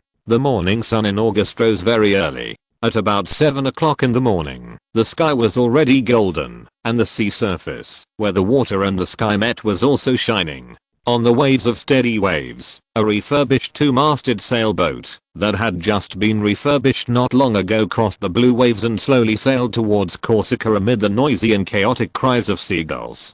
Although this kind of 2-masted square-rigged ship is small and has only one deck, its shallow draft, fast speed and flexible steering make it widely used. Whether it is a Mediterranean pirate ship or a smuggling ship of the navy of various countries, including civilian armed merchant ships and scientific research ships, this type of ship is widely used. Lawrence and his party boarded this sailboat yesterday to leave Marseille and head for the long-lost Corsica. Ah, it's a good weather. Grosso yawned, stretched his waist, and climbed onto the deck from the lower cabin, looking at the quiet sea waves and sky, and said with emotion. At this time, the upper deck was still empty. In addition to the few crew members on duty as usual, only Lawrence and Rousseau were on the deck. The two stood at the bow, holding the side of the ship, and seemed to be discussing something fiercely. At the same time, they looked up at the clearly visible outline of the land in the distance, and could even vaguely see the buildings of Ajaccio.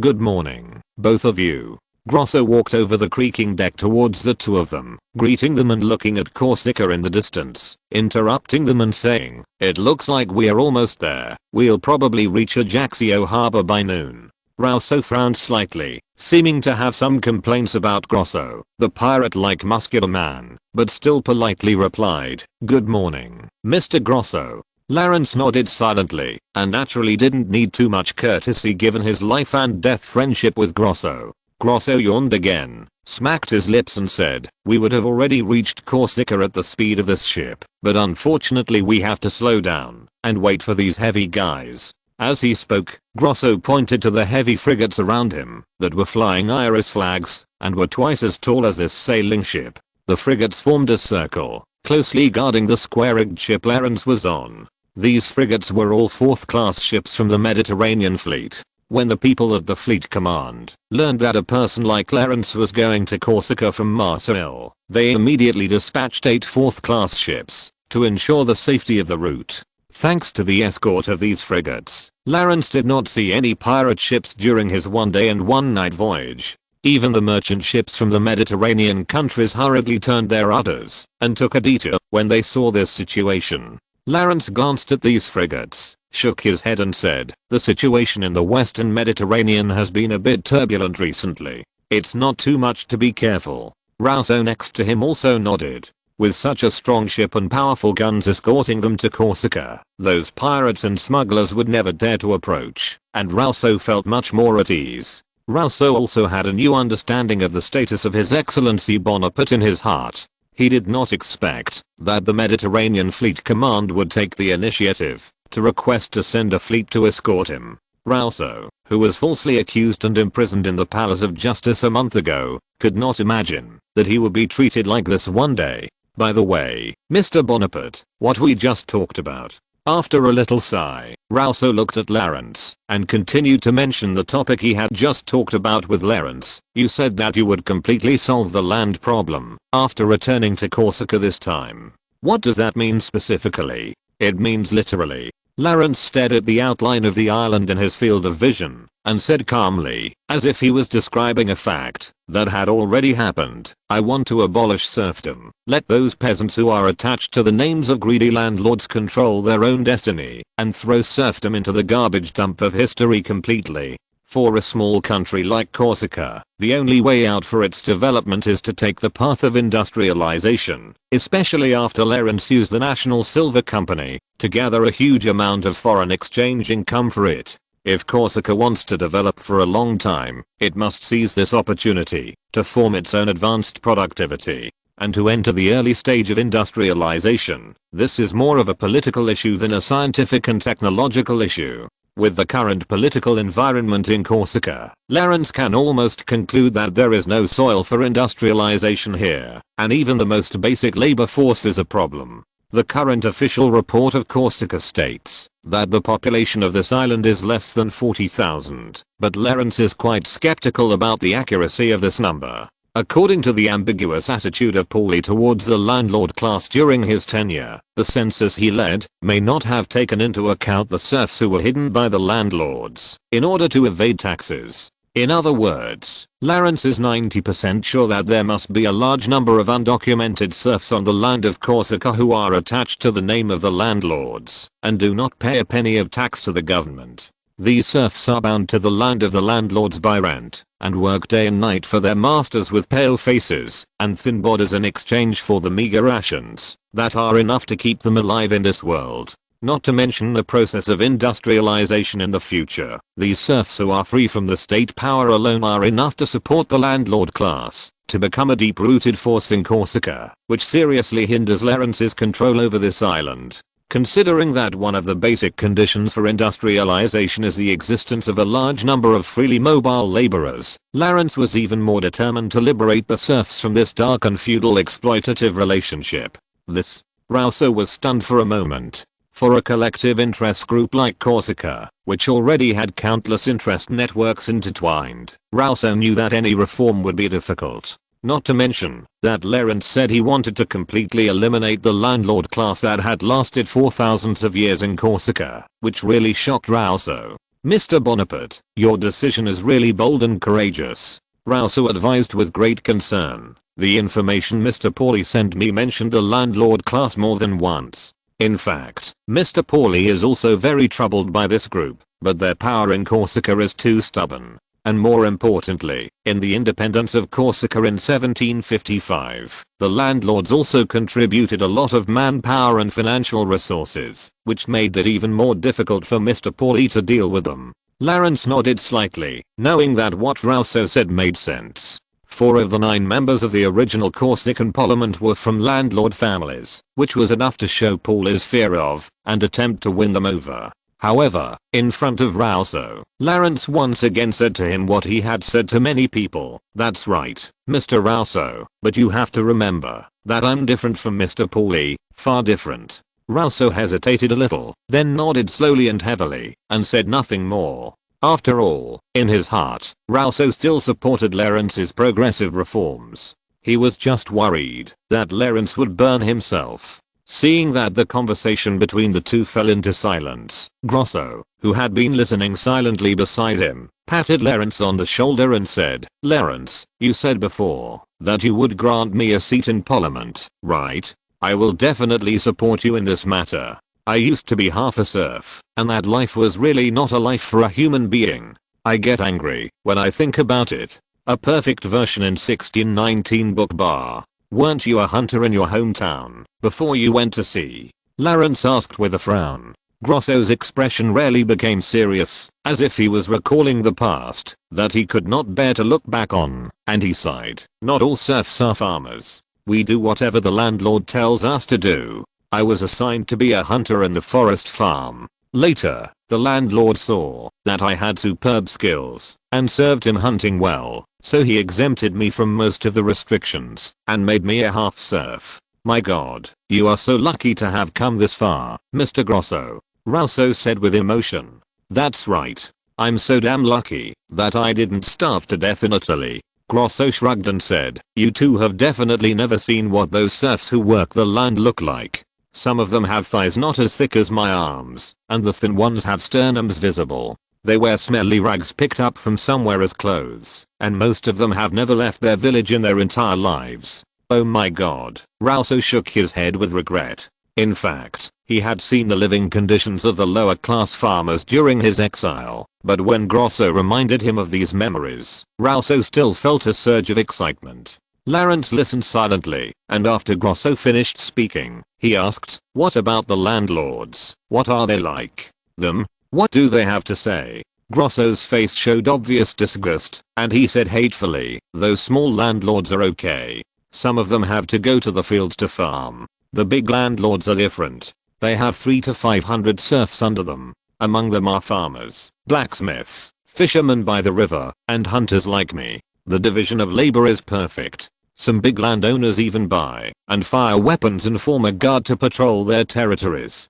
The only thing they lack from becoming lords is a title." Lawrence shook his head. "You know, many landlords in northern Italy really have titles." Grosso waved his hands and said, "But they are all low-ranking barons and lords. Basically they were bought, and the serfs below still call them masters." Rousseau stared at Corsica Island on the sea, frowned and said, "Sir Bonaparte, I'm afraid the situation in Corsica is not much different from Mr. Grosso's hometown, or even worse. If your reforms are implemented, I think there will be a turmoil or even a rebellion." Grosso also looked at Lawrence with a little worry. Although he did not go deep into the countryside to investigate the Corsican landlords personally, he knew from his early experiences that those landowners who were rich, had people and land would certainly not lie on the chopping block and let Lawrence slaughter them. Although the political power and legitimacy of the landlord class had been weakened by Lawrence, and the 4 parliamentarians had forced them to resign from the parliament before Lawrence left Corsica, the landlords were still powerful.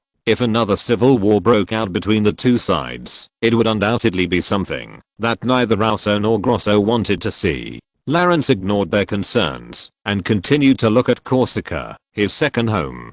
Corsica in the distance slowly enlarged in Lawrence's pupils, and the island looked unchanged from before. The towering central mountains and lush vegetation extended to the entire island, dotted with grey-black buildings that could barely be identified with the naked eye. A few fishing boats and merchant ships were sailing around the coastline, which were only the size of black dots in Lawrence's eyes, and were slowly sailing out of, or away from Ajaccio. "It's like an undeveloped colony. The smell of ignorance and backwardness can be smelled here." Lawrence suddenly clenched his fist and said. Rousseau and Grosso were stunned at the same time. They glanced at Corsica on the sea, and then nodded synchronously, with some helplessness in their eyes. Corsica's poverty is like the sun rising from the east, which is common knowledge for Europeans. I don't know how the Corsicans will evaluate my rule 100 years later, or more precisely, our rule. Lawrence took 2 steps forward to the front of the bow, facing the vast ocean and Corsica hanging in the sea, and said in a deep voice, "But I know that I will never leave a poor and backward Corsica to them again, and I will never let any Corsican feel ashamed of their country again." A cumulus cloud covering the square-rigged ship quietly dissipated, and a few golden rays of light from it splashed on Lawrence's back, bathing the sea in glory, sacred and clean. Rousseau and Grosso looked at Lawrence in a daze, and both closed their mouths. For this reason, we can no longer follow the ruts of our predecessors. It is time to forge our own path. Lawrence closed his eyes under the dazzling light and continued. Grosso, Mr. Rousseau, I have made up my mind. In 1770, I will personally cut off the chains of the Corsican serfs.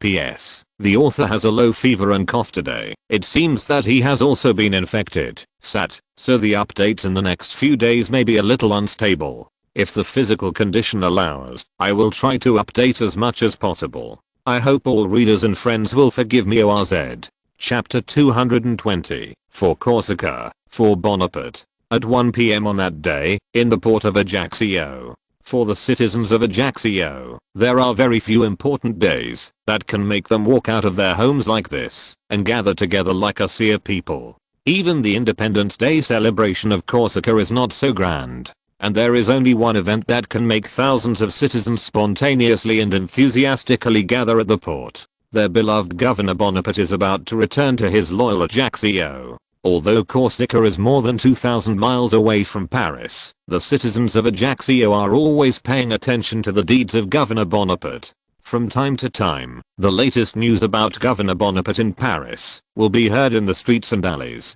especially when the citizens heard that Lawrence used the Ajaccio silver vein to gather tens of millions of livres of funds. Ajaccio that day was directly plunged into a small carnival. People raised their glasses and praised the name of Governor Bonaparte and argued with each other about how amazing the tens of millions of livres were. Most of Ajaccio was immersed in joy. You know, such a sum of money would cost hundreds of livres to each Corsican. Although Lawrence would definitely not distribute the money directly, the Corsicans also knew that their poor lives were finally going to see a turnaround. At this moment, the streets around the dock were completely occupied by enthusiastic citizens. Almost everyone's face was filled with joy, and they were vying to discuss the matter of Governor Bonaparte. I heard that the governor will arrive at the port soon. I never thought that he could dig out tens of millions of livres of wealth in our mountains. Yes, Governor Bonaparte also brought peace to Corsica, which was something that Governor Paoli did not do. Although it makes me very uncomfortable to recognize Louis XV as king, there is finally no war on the land of Corsica anyway. Alas, I still hope that Corsica can be a fertile land of freedom. I mean, no one wants to see a king they have never met suddenly riding on their neck, right? Although this is the case, brother, peace, a rare peace. I went to Bastia for a vacation not long ago, which was totally unimaginable before. If Governor Bonaparte did not do this, God knows how long we would have to fight the Genoese to the death. And Ajaccio has changed a lot recently. Without the invasion and blockade of those damn Genoese bitches, there are many more merchant ships docked at the port of Ajaccio than before.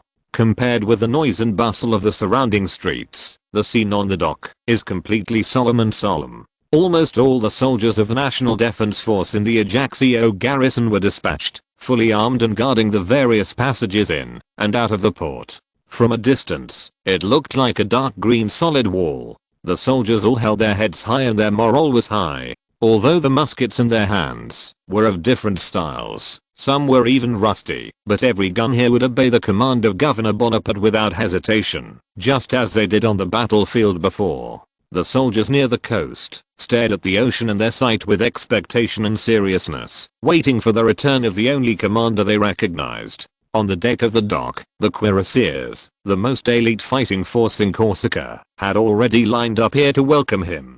Captain Matic, the cavalry commander, rode on a white manned horse with a light blue coat and stared at the sea with the same solemn expression as his subordinates. Half a year ago, when Lawrence usurped the power of Corsica from Paoli, Captain Matic, as a loyal supporter of Paoli, still had great hopes for Paoli's restoration, so he was quite reluctant to accept Lawrence's orders. Now, after several months, Captain Matic finally accepted the fact that the power of Corsica had been firmly grasped in Lawrence's hands. And Captain Matic also deeply understood that, if he still wanted to wear armor and sword, ride on the war horse under his crotch, and stay with these subordinates who had gone through life and death behind him, then the object of his loyalty could no longer be General Paoli, who was about to be under house arrest for life. In front of the formation of the cuirassiers, the first people who could see Governor Bonaparte were two majors in different uniforms, Major Treferi of the Corsican Defense Force and Major Serruria,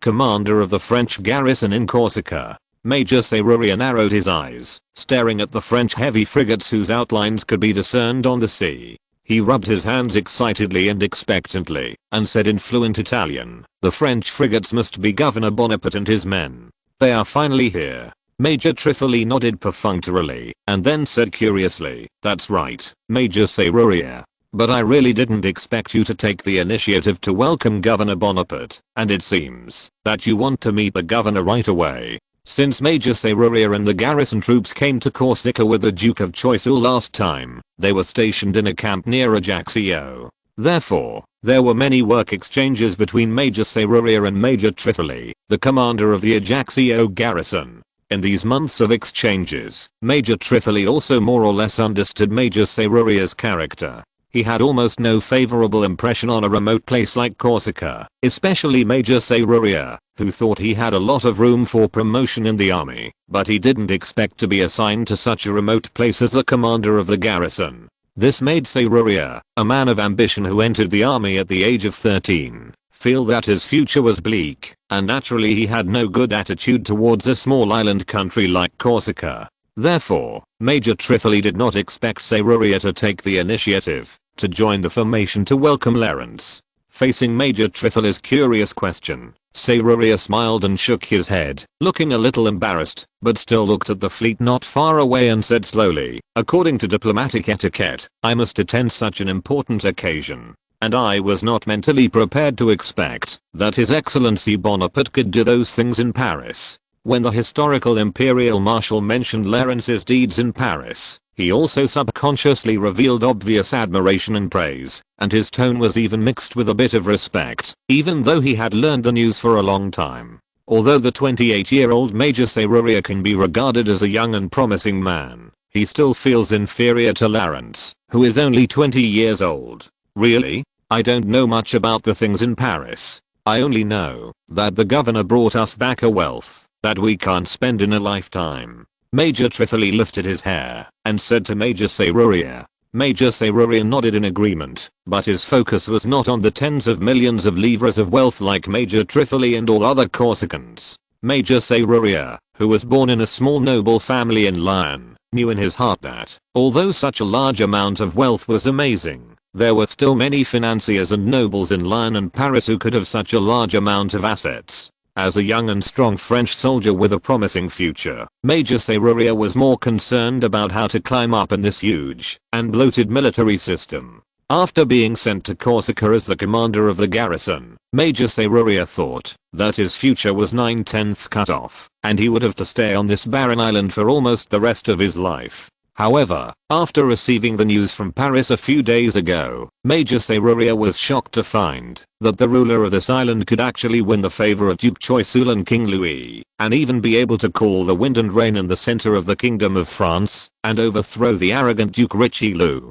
Thinking of this, Major Serruria's eyes suddenly became more determined and passionate, staring closely at the fleet that was getting closer and closer. Serruria, who was famous for his precise positioning in history, had already analyzed the current situation. If he wanted to leave this remote and wild place and seek a brighter political future, the key was all on the slowly approaching sailboat. More than an hour later, the highly anticipated fleet finally sailed into the port of Ajaccio amid the cry of seagulls. The 8 French heavy frigates that were escorting the ship were anchored in the naval port area. They would still rest and stay here for a while to demonstrate France's right to station ships in Corsica. As for the brig of Lawrence and his party, it sailed directly into the dock that had been prepared long ago and docked steadily on the shore. The soldiers who were strictly guarding their posts could not help but secretly move a few steps towards the dock at this moment, wanting to get a closer look at the only officer they supported.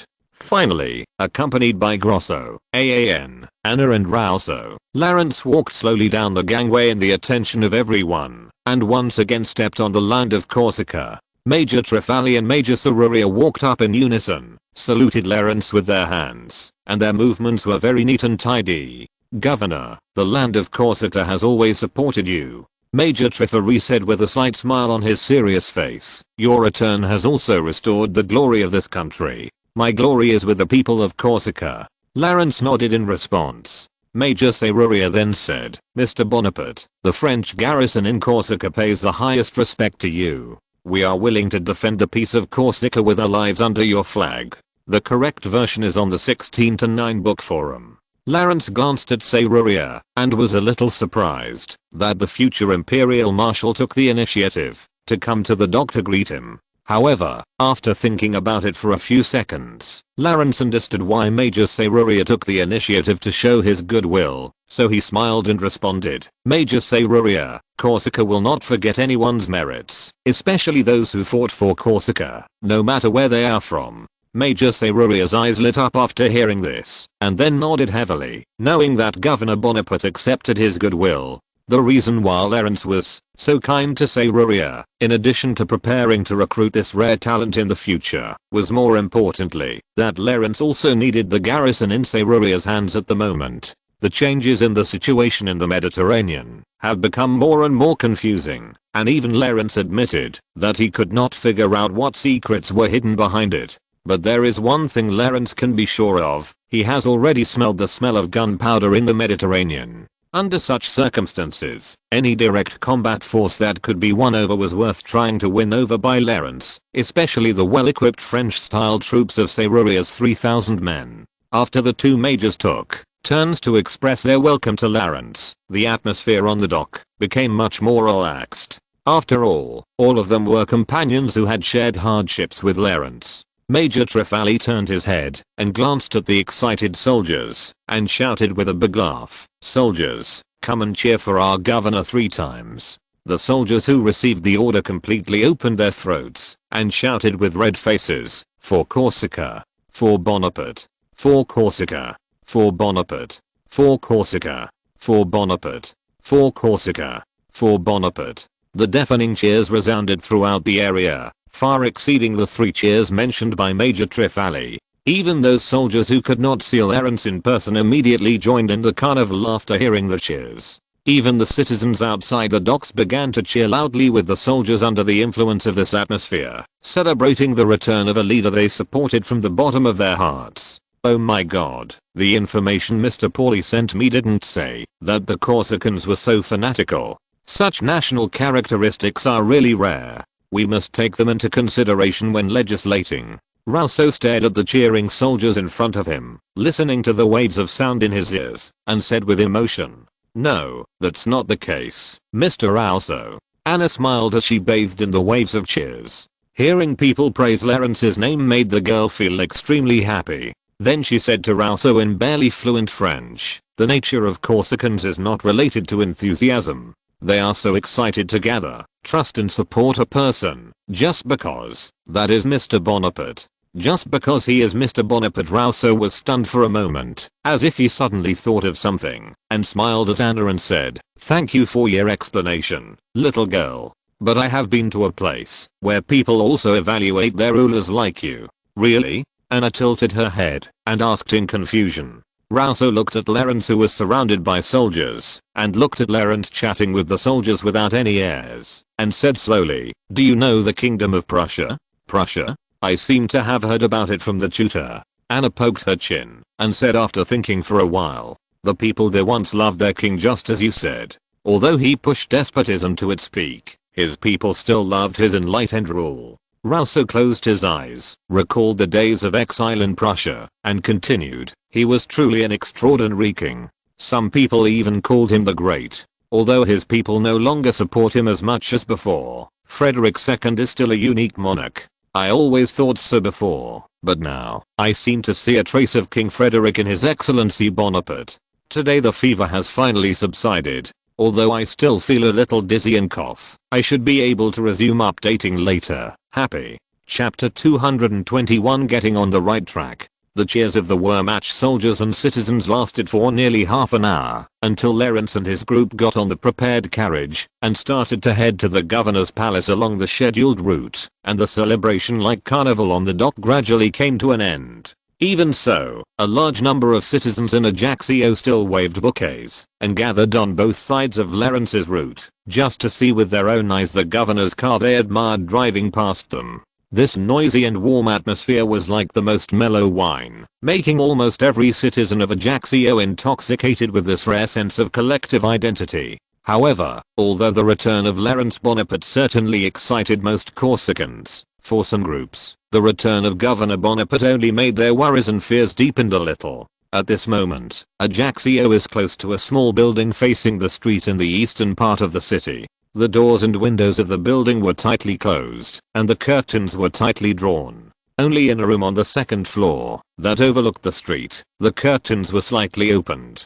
Two pairs of eyes looked cautiously at the street below through the gap, watching Laurence's motorcade slowly passing by amid the cheers of the citizens. Only when the sound of the wheels gradually faded away did the two people peeping in the room move their heads away from the window and completely draw the curtains. The light in the room was very dim, with only a three-pronged candlestick on the bedside table providing the only light source. However, it was still possible to vaguely see that the two people in the room were one fat and one thin, both wearing linen short shirts and shorts, and hard straw sandals that didn't fit their feet, and a black and white shawl on their shoulders. This kind of dress is not common in the city, because it is a very typical Corsican peasant dress, and it is the slightly richer type of peasants. After all, not every farmer can afford to wear shoes. That is indeed the car of the governor's palace. It seems that the news is correct. Laurence Bonaparte has really returned to Corsica. After the fat man pulled the curtains tightly again, he turned his head and said to his companion, "We must inform the master of this matter as soon as possible.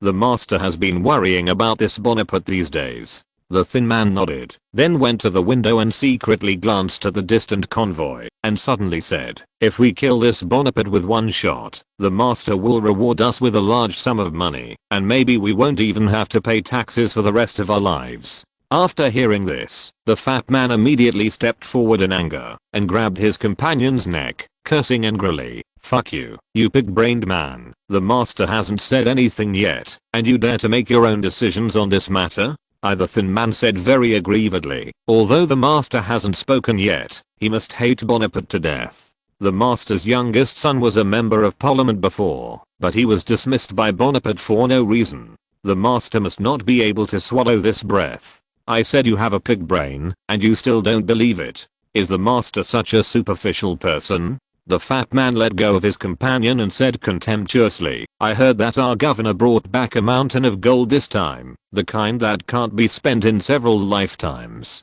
Although the masters are very dissatisfied with Bonaparte, they are still waiting to see how the money is distributed. If the money is divided well, the previous unpleasantness will naturally be written off." Mountain of gold. The thin man swallowed his saliva, and his heart itched for a long time before he suppressed this thought, and then asked in confusion, "But Bonaparte must want to keep so much money for himself. Why should he share it with the masters? No division. Humph." The fat man snorted coldly, as if he had expected that Laurence would give the tens of millions of livres to the old man with both hands, and said disdainfully, "As long as this Bonaparte is not stupid, he must know that the old man is the real master of Corsica. It was so when the Genoese ruled, and it was also so when Paoli ruled. Now that Bonaparte is in power, it will still be so. If he dares not to divide it, then what?" The thin man asked curiously. Well, how would I know what the old man would do?" The fat man thought for a while, but couldn't come up with a scary enough excuse, so he waved his hands impatiently and said, "Anyway, this Bonaparte will not have a good end. He may have to roll out of Corsica in disgrace. Oh, of course he has to leave the money before he rolls out." After that, the fat man remembered something, and reminded his companion harshly, "By the way, you'd better put that idea of killing Bonaparte with one shot away. I heard that there is a damn girl in Ajaccio who is tracking down us spies recently. Don't show any flaws, boy." "Girl? Where did this little girl come from? There's nothing to be afraid of," the thin man said indifferently. "HMPH, don't let her get you." The fat man glared at him and frowned, saying, "That little girl named Chadiira is not simple. You'd better be careful." After returning to the governor's mansion after a long absence, Laurence felt a lot more at home. Everything here was basically the same as when he left. Pasquale Paoli was still under house arrest in the mansion according to Laurence's order. His residence was only a few dozen meters away from the residence of former British Prime Minister William Pitt, who was also under house arrest. I'm so surprised, Mr. Bonaparte. In the study of the governor's palace, Rousseau, who was sitting opposite Lawrence, was still amazed and sighed. Before coming to Corsica, he had never thought that the people here would have such cohesion. I often read such scenes in poems praising wise kings, but this is the first time I have seen it with my own eyes. You are really a ruler supported by the people. You are too flattering, Mr. Rousseau. This is not an achievement to be proud of. Lawrence said with a smile. The changeability of people's hearts is like water, and the people's hearts are even more so. If we want to win the long-term support of the people, we still have a long way to go. This time, the citizens of Ajaccio loved and supported Lawrence so much, mainly because of the tens of millions of livres Lawrence brought back from France and the fact that Corsica ended the long-term war through diplomatic means. Although these two things are enough to inspire people, their influence will not last too long. Lawrence also knew that, if he wanted to win the support of the people for a long time, he still had to rely on the land and agricultural tax reforms that he was about to carry out. Rousseau nodded in agreement and said with admiration, "Just by your enterprising attitude, you have surpassed most European rulers. I hope Corsica can surpass most European states." Lawrence replied casually, then opened the drawer and handed Rousseau a document he had just drafted and signed, and said seriously, "According to our previous agreement, Mr. Rousseau, I officially appoint you as the president of the Corsican Constituent Assembly. Since the Constituent Assembly has not yet been established, you will temporarily serve as the president of the Corsican Parliament. In addition, I also formally grant you Corsican citizenship and all the rights and obligations that citizens should have." Rousseau excitedly took the appointment document from Lawrence with both hands. As a scholar who had been talking about war on paper for most of his life, Rousseau finally had the opportunity to apply his lifelong learning to the governance of a real country. Even without considering fame and fortune, just from the nature of scholars seeking knowledge, Rousseau has always longed for this opportunity to test his doctrine in practice. I really don't know what to say, Mr. Bonaparte. This is definitely a day I need to remember. Rousseau looked at the appointment document written in Italian and French, rolled it up, and kept it with great care, and patted his chest with gratitude. "I believe your talent can benefit Corsica a lot." Lawrence looked at Rousseau sincerely, smiled and nodded. It was a great blessing to be able to bring such a scholar who would have a far-reaching influence in the future to Corsica. With a speaker position with no real power, the future Corsican government could become the orthodox successor of Rousseau's ideas. This could bring a lot of legitimacy to Corsica in the future evolution. As for Bishop Eckable, the current speaker of the Corsican Parliament, Lawrence only needed to issue another order to dismiss him. The bishop is now thinking about how to show himself at the coronation ceremony in the near future, so that he can stand out in front of the French nobles and bishops and get promoted. Lawrence also held the power to decide whether Bishop Eckable could crown King Louis, so he naturally did not worry whether he would willingly give up the position of speaker. Moreover, Lawrence had long wanted to completely expel the church from the political world, and this dismissal of Bishop Eckable was just the right thing to do. After completing the formal appointment of Rousseau, Lawrence immediately sent someone to arrange accommodation for Rousseau and his wife. In any case, Lawrence would not treat this nearly 60-year-old scholar badly in terms of living conditions. After Rousseau left, Lawrence immediately ordered Anna to summon the Minister of Finance, Mr. Cajero. A correct version in 16-9 book bar. Lawrence returned to Corsica this time to solve the problem of the purse from the root, so naturally the assistance of the Minister of Finance was indispensable.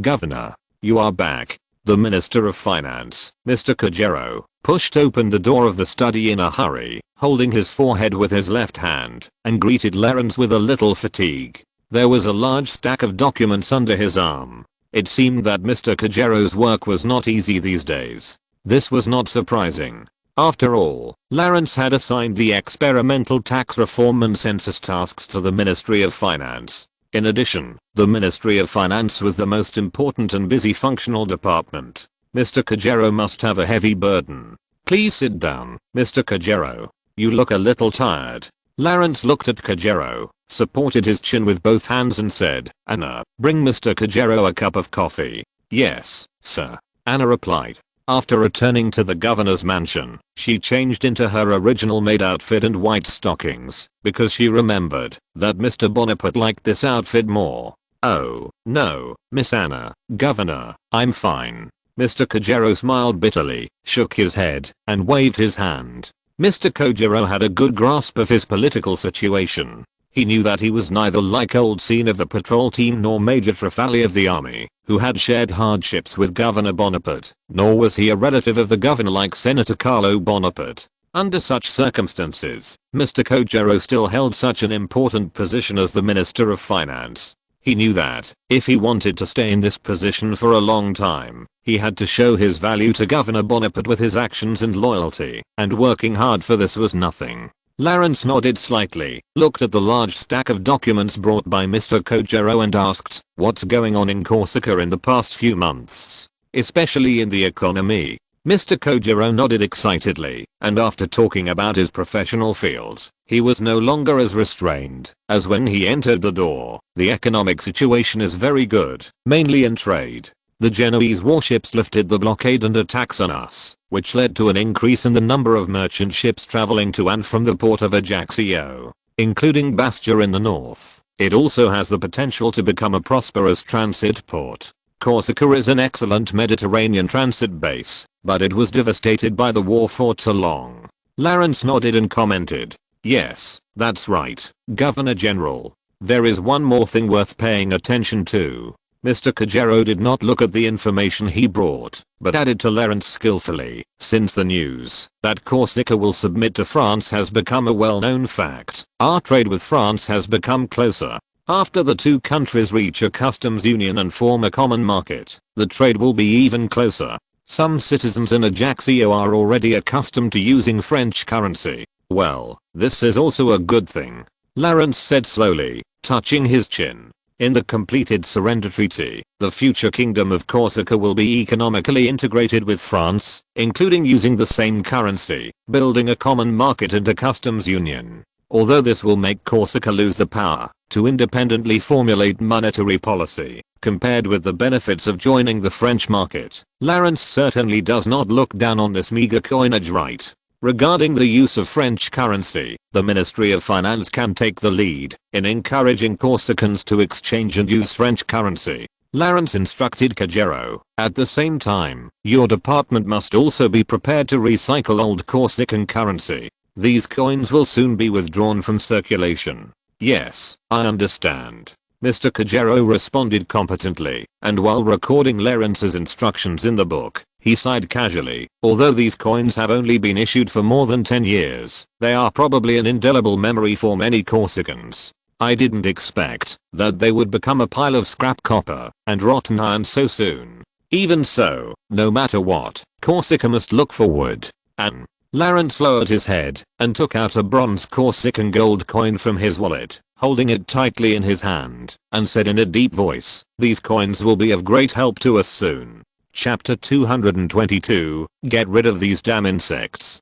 Do us a big favor? Mr. Kojiro looked at the gold coins in Lawrence's hand. He didn't see what use these coins, which were about to be swept into the garbage dump of history, had other than adding a lot of workload to the Ministry of Finance. Lawrence did not explain first. Instead, he continued to ask, while playing with the gold coins in his hand, let's not talk about this for now. How are the tax reform and census going? When asked about the issue that Lawrence was most concerned about, Mr. Kojiro's expression became more serious. He immediately took out a stack of reports from the documents and handed them to Lawrence and explained excitedly, the Ministry of Finance's work in collecting land taxes in the suburbs of Ajaccio is going smoothly, even smoother than the previous process of collecting head taxes. After all, the land cannot run away, and the tax collectors only need to confirm the owner of the land. The amount of tax collected is about twice that of the same period in the past. If it can be extended to the whole of Corsica, our fiscal revenue will hopefully turn losses into profits. Lawrence casually flipped through the report submitted by Mr. Kojiro. In the summary of the report, he had roughly listed the results of this experimental reform. As Mr. Kojiro said, this was indeed a very smooth attempt. Not only did the amount of tax collected increase significantly compared to the past, but the extra tax came from the land of the church and the landlords, and did not harm the interests of the self-cultivating farmers and tenants. As for the problems found by the Ministry of Finance in this trial reform and the future ideas, Mr. Kojero also listed them in the report, including the introduction of a progressive tax system in the land tax system and the inclusion of land quality in the tax base. For these practical matters, Lawrence was also relieved to hand them over to Mr. Kojero and his Ministry of Finance. In general, Governor, this will be a great reform, Mr. Kojero said with a beaming face. As long as we establish a land tax system throughout Corsica, the collection and supervision of taxes will become extremely easy. The wealth that was previously hidden by the landlords will also be obediently spit out and transferred to the treasury by us. As a person who has worked in the Ministry of Finance of Corsica for most of his life, Mr. Kojero knows that, as long as this reform can be successfully implemented, his name will be closely followed by Lawrence and remembered by the Corsicans. Facing the extremely excited Mr. Kojero, Lawrence did not seem that excited. He just nodded expressionlessly and continued to look at the report in his hand. As the ruler of all Corsica, Lawrence naturally considered a lot more things than Mr. Kojero. Lawrence knew that taxation was essentially a transfer of wealth. If the Corsican government collected more, some groups would inevitably pay more. The reason why the Ministry of Finance was able to succeed in the trial reform in the suburbs of Ajaccio was largely because the suburbs of Ajaccio were mainly lands of the church and self-cultivating farmers, and the church had already surrendered to Lawrence, so it did not resist the reform so much. And if Lawrence wanted to extend the land tax system to all of Corsica, those landlords who were vested interests would definitely not sit idly by. The landlords have made a lot of money by hiding tenants and annexing land in the past decade. Now Lawrence wants to grab their cake. Such a core conflict of interest is absolutely unacceptable to the landlords. Whether it is the establishment of a land tax system or the nationalization of Corsica's land, there will definitely be a series of intrigues and even bloodshed in the process. And the use of the army has never been ruled out by Lawrence. Well, you did a good job, Mr. Kojero. After 5 or 6 minutes, Lawrence simply flipped through the report of the Ministry of Finance, put the report aside, and asked, "How is the census going?" "Census?" Mr. Kojero sighed and shook his head helplessly. Before leaving, Lawrence assigned the Ministry of Finance to conduct a feasibility study on a large-scale census, but judging from Mr. Kojero's expression, the results of the study may not be very optimistic. Governor, the Ministry of Finance finally concluded that, given Corsica's current national conditions, the census work can basically not be carried out unless we want to get a data full of errors and omissions. Mr. Kojero shook his head and explained to Lawrence, the largest group of people in Corsica are undoubtedly the tenants and farmers who work in the fields, and these people basically have a close relationship with the local landlords. Landlords from all over will not tell us the truth about the number of tenants under their command. You may know that the most recent census was almost 10 years ago, and in that census Governor Pauly did not make up his mind to supervise it, so the final number was also lower than normal. Are you saying that the conclusion that Corsica's total population is less than 40,000 was drawn from the last census? Lawrence asked with a frown. That's right, Governor. Mr. Kojero shrugged and sighed. This number may have to be doubled to be the real population. Of course, I'm just estimating it. No one knows the real situation before we investigate. Double. Lawrence tapped the table lightly with his knuckles and read in a deep voice. That means half or even more of the population in Corsica are dependent on the landlord class? I'm afraid so. Mr. Kojero glanced at Lawrence's gloomy face and explained quickly, but the good news is that the landlords are a fairly loose class and they are unlikely to unite to resist your rule. Just like you forced the 4 councillors to resign before. Although this incident caused an uproar within the landlord group, no one dared to stand up and disobey you. That's because I haven't shaken their foundation yet. Lawrence covered his chin and said with a cold look, once I start to work on their land, these termites will not sit idly by. For the huge landlord class, their power comes from their strong financial and human resources. As long as these financial and human resources are still there, they still have a good political influence, even if Lawrence has removed all the landlords from the parliament. If Lawrence wants to attack the landlord's money bags and serfs, they will inevitably face their strongest backlash. If Mr. Kagero's estimate is accurate, the landlord class and the serfs attached to them almost occupy half of the population of Corsica, which also makes Lawrence look up to their power a little more. In fact, Governor, before you take action against them, these landlords can't sit still. Mr. Kagero suddenly remembered something, and quickly took out a report from the document, and handed it to Lawrence, and said carefully, "This is a document recently submitted by various municipalities in the southern region to the Ministry of Finance, requesting additional funding. Southern region. Is there any disaster there?" Lawrence took the report, did not look through it first, but frowned and looked at Mr. Kagero and asked, "No, Governor, there is not." Mr. Kojiro shook his head repeatedly and said hesitantly, "But the southern region is the main agricultural area in Corsica. There is a large fertile alluvial plain there, so it is also the area where the landlords are most entrenched. In Corsica, the northern region is basically under the control of the government and the army, because it has been in war with the Genoese for many years, even after the Genoese withdrew from Corsica. In the south, far away from the war and suitable for farming, as Mr. Kojiro said, it is the area where local forces are most entrenched. As early as the reign of Genoa, the powerful families and local gentry here were at their peak. Pasquale Paoli's uprising against Genoa's rule was inseparable from their funding and support. Therefore, it is conceivable how strong the landlords in this area are in Corsica. No disaster? Then what do the towns in the south ask for funding for?" Lawrence had already guessed something in his mind, but he still asked Mr. Kojiro in a cold voice. Governor." Mr. Kojiro swallowed his saliva and said carefully, "The Corsicans learned about the National Silver Company a few weeks ago. It must be said that this is a great thing. However, for these landowners, they also seem to want to get a piece of the pie. These official documents requesting funding were also sent to Ajaccio by local officials forced by local forces. The reasons are naturally varied, but the core essence is only one: asking for money." Lawrence nodded calmly and opened the report in his hand.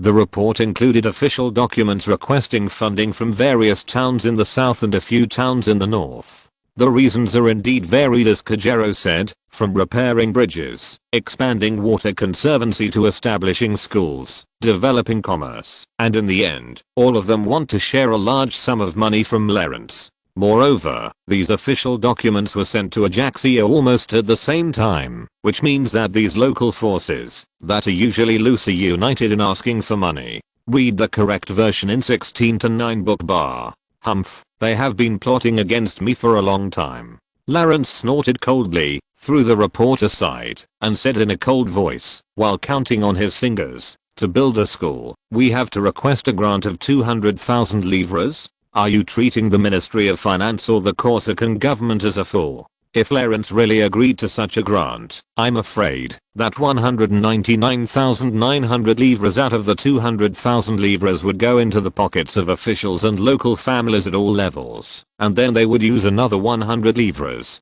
to build 2 thatched huts and stuff 2 homeless people into them to show that a brand new school has been completed. These people are probably fearless. They are determined to take some money from you." Mr. Kojiro whispered, "All the grant requests add up to nearly 6 million livres, which is exactly 1/3 of the 18 million livres you have. If you refuse, it may be politically embarrassing, so I think you still need to allocate some money to appease them." Lawrence stared at Mr. Kojiro and said with a cold face, "You mean we should take the initiative to feed money into the mouths of these parasites in the country?" Mr. Kojiro lowered his head and said timidly, "This is just my suggestion, Governor. Those people will not give up if they don't get the money. Thank you very much for your advice, Mr. Kojiro, but please forgive me for not being able to use it." Lawrence picked up the report just now, threw it back in front of Kojiro, and said in a deep voice, "Follow my orders. The Ministry of Finance will reject all these grants. In addition, send all the names of local administrative officials requesting grants to the governor's office." Mr. Kojiro was stunned for a moment, and quickly sat up and reminded, "Wait, Governor, those landlords will definitely not be happy if you treat them so harshly. Don't you still want to solve the land problem from them?" If they don't cooperate, there is no way to solve the land problem. Before Lawrence left Corsica, he told Mr. Cajero that he would solve the land problem that Corsica has left until now once and for all. Mr. Cajero also thought that Lawrence would use the huge sum of money in his hands to buy land from the landlords and solve the land problem in this gentle way. In fact, Lawrence did think of using this money to buy back part of the land so as to achieve the effect of both kindness and severity. It's just that the greed and arrogance of the landlord class really exceeded Lawrence's expectations. They actually set their sights on this fund that was crucial to Corsica's takeoff and development before they even arrived in Corsica. In this way, if Lawrence chooses to bow to the local forces this time, then the landlord class will become a hurdle that Lawrence cannot bypass in the subsequent reforms and development. So the best option left for Lawrence at the moment is to completely eradicate these insects that hinder Corsica's progress and completely return the southern region to government control. Mr. Cajero, there are many ways to solve the land problem, Lawrence said in a deep voice. Some do not use force, and some use force, some are gentle, and some are tough. After that, Lawrence took out the gold coins he had just held in his hand, put them in front of Mr. Cajero, and continued, "Those people want money, don't they? We give them money, countless money." Mr. Cajero stared at the gold coins on the table, not understanding Lawrence's meaning at all, and asked in confusion, "What do you mean? Corsican currency has not issued paper money yet, right?" Lawrence suddenly asked. "None at the moment." Mr. Cajero shook his head blankly and said, "The only currencies in circulation in Corsica are gold and silver coins." Lawrence nodded, pointed to Mr. Cajero's memo and said, "Write down my instructions. I ask the Ministry of Finance to prepare to issue a batch of banknotes immediately and set the face value of each banknote to 10,000 gold. These banknotes are the official currency of Corsica, but they are not exchangeable with gold and silver coins. 10,000 gold each? Still not exchangeable? Governor Bonaparte." After hearing Lawrence's instructions, Mr. Cajero couldn't help but pause with his pen and exclaimed repeatedly, "Although you said that this is the official currency recognized by Corsica, these banknotes will soon become a pile of waste paper after they are issued. No one will really use them as 10,000 gold coins. You are right, this is just a pile of waste paper. No one will really regard a piece of waste paper as 10,000 gold except the Corsican government." Chapter 223 Put on a hat first.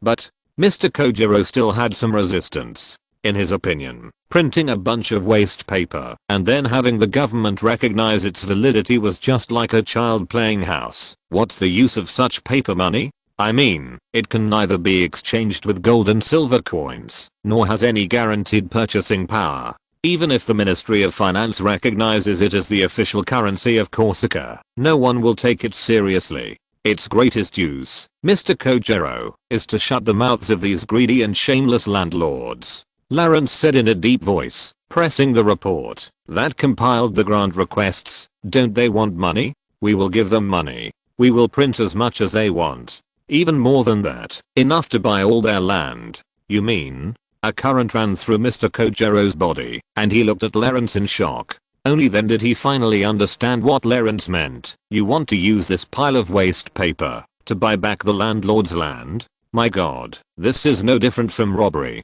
How could they accept such a request?" The only difference between Lawrence's method and robbery was that he went through a process, taking the land from the landlords with one hand and giving them a pile of waste paper that was not even good enough to wipe their butts with the other hand. They don't have the power to choose whether to accept or not. This is the reality they must accept. Lawrence ignored Cajero, who was in shock, and said stubbornly, "You may be right, but..."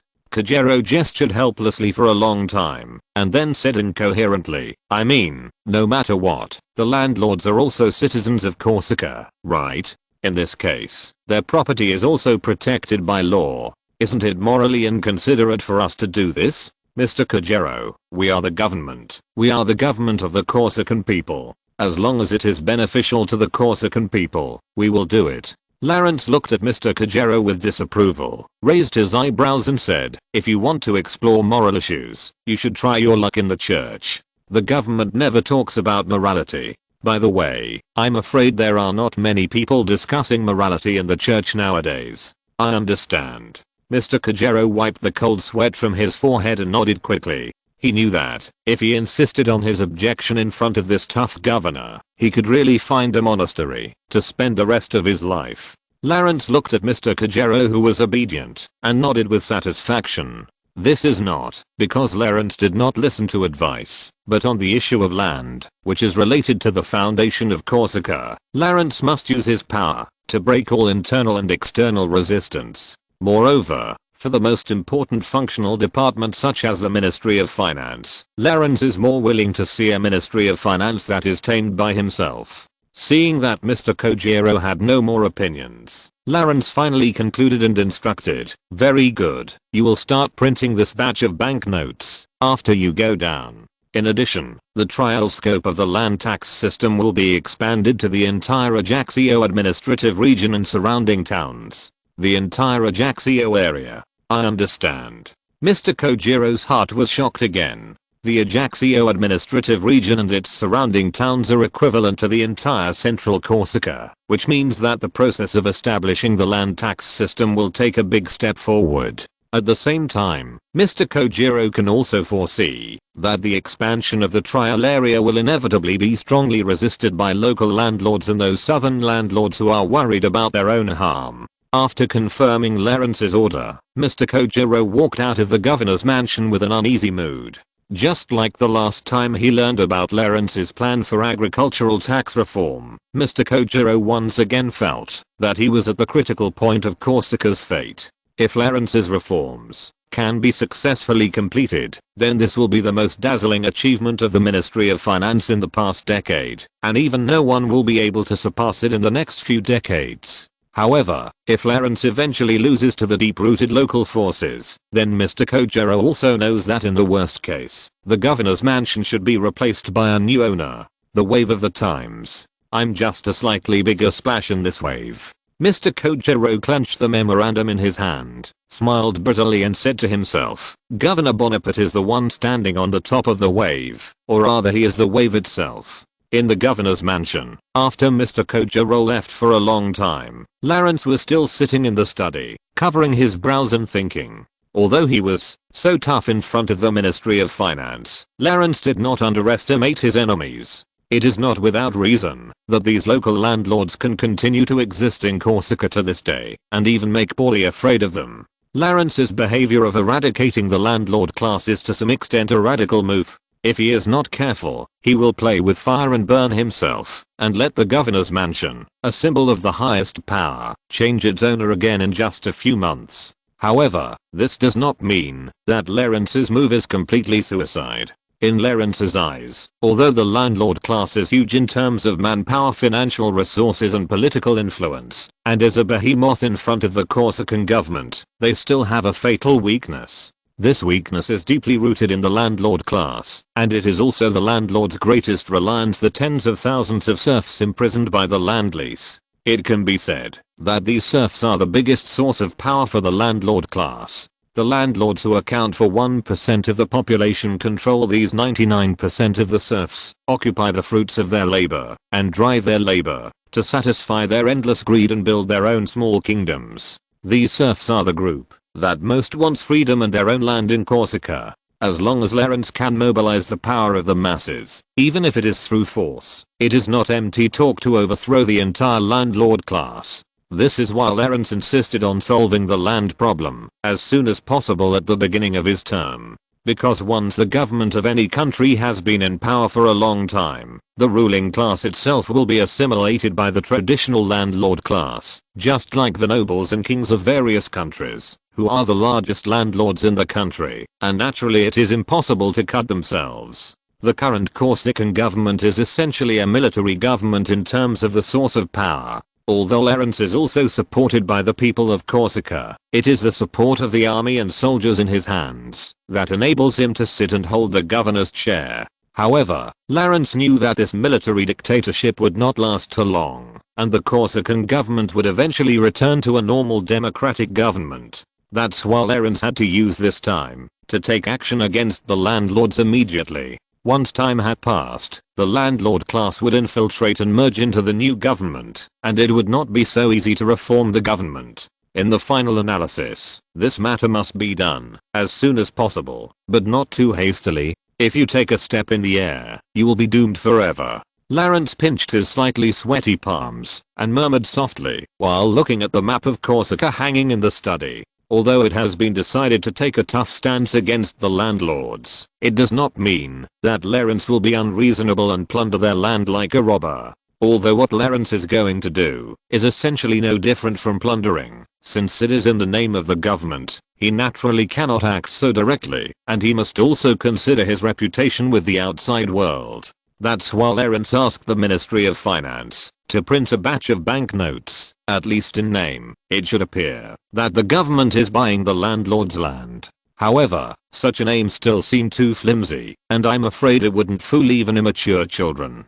No, I still need an excuse, or a claim, to target the landlords. Lawrence in the study room stared, and suddenly had an idea, and shouted to the outside of the door, "Anna, I need Shady Eye to come see me immediately." Since he was going to do something shady, Lawrence naturally thought of Shady Eye, who was appointed by him as the future head of the secret police. After more than an hour, the thin girl in a linen robe quietly entered Lawrence's study. Her footsteps were very light, and if it weren't for the creaking sound of the door, Lawrence wouldn't even notice her arrival. "You are looking for me, Lord Bonaparte," Shady Eye said sparingly. She hadn't changed much compared to a few months ago, but her body was finally no longer as skinny as before. Lawrence nodded slightly, looked at Shady Eye, pointed to the chair in front of the desk and said, "Sit down. How are you and your bread club doing recently?" A perfect version in 16:9 book bar. Shady Eye sat on the armchair that was half her height with some effort, and then said calmly, "Everything is going well. The bread club is growing day by day, which is also due to your funding. We are already considering expanding our influence beyond Ajaccio." After that, Shady Eye looked at Lawrence and added, "Of course, everything is in accordance with your wishes, sir. We will always be your most loyal eyes and most hidden dagger." Since Shady Eye swore loyalty to Lawrence, with the financial support of the Corsica government and the secret help of the Ajaccio patrol, coupled with Shady Eye's capable leader, this original civilian intelligence organization has also ushered in a period of rapid development. And Lawrence also needs such an intelligence agency that is directly responsible to him. How is Ajaccio these days? Is there anything special in the public opinion? Lawrence nodded and asked. Although Mr. Cajero and Major Trifoli had briefly reported to him the recent situation of Ajaccio and Corsica, Lawrence still had to listen to the specific details from intelligence personnel like Shady Eye who were personally rooted in the people. Shady Eye nodded gently and replied skillfully, "In the past few months, the most discussed issue among the people is the establishment of the Kingdom of Corsica. People have accepted this fact, but there are still many people who are resistant. But don't worry, the people of the Bread Society have been manipulating public opinion. Now most people have accepted that this is the price of peace. Only a very small number of people are extremely opposed to the monarchy. Yes, I can see your results." Lawrence nodded approvingly. On the way back to the governor's palace, he did hear many citizens praising him for bringing peace. It seems that this is inseparable from the work of Shady Eye and others. Originally, Lawrence was a little worried about whether the surrender to Louis XV could be understood by most Corsicans. After all, the people are ignorant to a certain extent. Most of them will not be interested in understanding what kind of powerful enemies are surrounding Corsica. They will only be extremely resistant to a king who rides on their heads out of thin air and may even stir up a difficult turmoil for this. But now it seems that under the work of Shady Eye, Lawrence's worries can be thrown aside. In addition, there is your establishment of the Corsica National Silver Company in Paris. Shady Eye continued, the citizens are very supportive of this, and we have also slightly fueled the flames and further beautified the benefits you have brought to the people of Corsica. But this is not the most important thing. The important thing is that, since the news reached Corsica, there have been more people in Ajaccio. More people? Lawrence frowned and asked. Yes, they all came from the countryside of Corsica to Ajaccio. They are obviously dressed in rural clothes, and they naturally live in some vacant houses. I suspect Shady Eye's eyes were calm and sharp, and she said slowly, "This is not a normal peasant migration to the city. There must be someone behind them. Countryside. They must be spies sent by the major landowners in the south to Ajaccio to get information." Lawrence nodded without surprise. "Landowner?" Shady Eye asked with some doubts. Although this girl had a special talent for intelligence, her knowledge of politics was much weaker. She didn't know why those landowners suddenly sent people to Ajaccio. Lawrence didn't know how to explain it to Shady Eye, so he simply said, "They are a group of people who are about to become enemies. Soon we will have to fight them to the death." "Really? Do we need to take action against these spies, sir?" Shady Eye's eyes flashed with a cold light, and she lowered her head and asked, "Most of them are under our surveillance, and can be arrested at any time." "No. Do these people have any criminal tendencies?" Lawrence suddenly asked. "No crimes have been discovered yet. They are spying and exchanging information every day." Shady Eye thought for a moment and shook her head. "In this case, we have to put a hat on them, and the masters behind them first." Lawrence looked at Shady Eye and asked in a deep voice, "The bread society should be able to fabricate some crimes, right?" "No problem at all, sir," Shady Eye said without hesitation. "What kind of crimes do you need to fabricate for those people?" "Well, then the most serious ones. For example, attacking the governor of Corsica. If you're listening to this novel on a channel other than Fanfic World, it means they downloaded and uploaded it without effort. We cordially invite you to visit our channel, Mundo Fanfic Novelos. There you'll find the original version of this story and you can explore many other novels of various genres. We're waiting for you to immerse yourself in a world of incredible novels. Chapter 224 Spit it all out with blood and teeth. 1770 was the third day after Lawrence returned to Ajaccio. For ordinary citizens, the frenzy brought about by the return of the beloved Governor Bonaparte had finally come to an end. The lives of the citizens were no different from the past, except that they felt a little relieved, because Lawrence was in charge of Ajaccio. However, for those spies who were assigned by their masters or lords to come to Ajaccio to inquire about the news, their lives were not so good. At the edge of the market in the southern city, at an inconspicuous open-air stall, a stall owner wearing straw sandals and a big beard was lazily leaning on the wooden platform, communicating in a muffled voice with a naked man in front of the stall wearing only a leather apron. On the stall was a pile of wild fruits of poor quality, all very small, as if they were picked from the woods in the suburbs, and many of them had already shown a dark rotten color. No citizen of Ajaccio would stay in front of such a stall for too long, and no one would pay attention to the conversation between the two. "Dude, you have to be careful recently." The stall owner half closed his eyes and said to the man in front of the stall in a low voice. The man was stunned for a moment, then picked up 2 wild fruits and asked in a low voice, "What happened?" Both of them had obvious country accents, and it seemed that they had just come to Ajaccio from the countryside. The fat man, the thin man, and the yellow-bearded man, many of the people sent by the masters to Ajaccio have disappeared. The stall owner leaned forward and said in a deep voice, "I'm afraid they were caught by the patrol."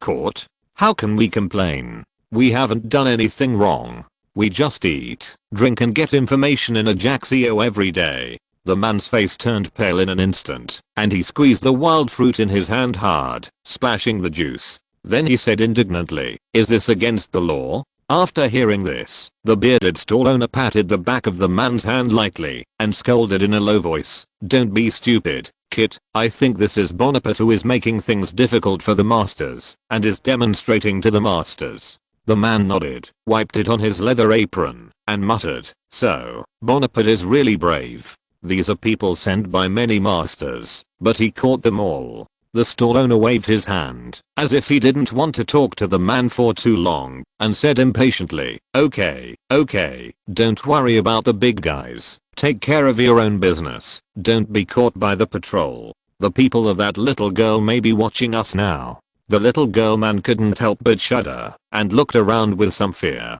For the woman named Zardia who was said to monitor the whole Ajaccio, these spies definitely didn't want to attract her attention. "Thank you for your information, brother. I'm leaving first," the man said, quickly put a few wild fruits in his arms, and then threw a silver coin to the stall with some heartache, and then disappeared in the crowd. At the same time, in the dungeon of the Ajaccio patrol station. Damn. Why does my head hurt so much? Where am I? In a cell near the back. The fat man held his forehead painfully, slowly opened his eyes, and sat up. The fat man only remembered that he had drunk all night in a tavern last night. After all, it was a rare opportunity to leave the desolate countryside and come to the most prosperous town in Corsica. Of course, the fat man wanted to enjoy himself for a few days in the name of getting information. However, when the fat man opened his eyes with difficulty, he found that what he saw was no longer the warm yellow ceiling of the tavern, but a dark and damp dungeon. Where is this? The fat man trembled all over, and the remaining drunkenness in his brain disappeared without a trace in an instant. He looked at the cell he was in with fear and terror. The patrolmen patrolling in the corridor soon found the fat man, who woke up, but did not say anything to him. He just left for a while, as if he was going to inform someone. After a while, an old man with a hunched body stood outside the fat man's cell accompanied by 2 patrolmen. The fat man, who was sitting there, looked up at the old man, and the fear between his eyebrows became more intense. He trembled and said, "You are Old Scene from the patrol team?" Although the fat man had never been to Ajaccio before, since he was assigned to get information, the fat man certainly knew the important people in Ajaccio in advance. The old man in the patrolman's uniform was undoubtedly Old Scene, the second in command of the Ajaccio patrol team after Lawrence. The fat man turned his head and looked at the cell he was in. He couldn't help but feel a shudder in his heart, and basically determined that he must be in the patrol team's dungeon.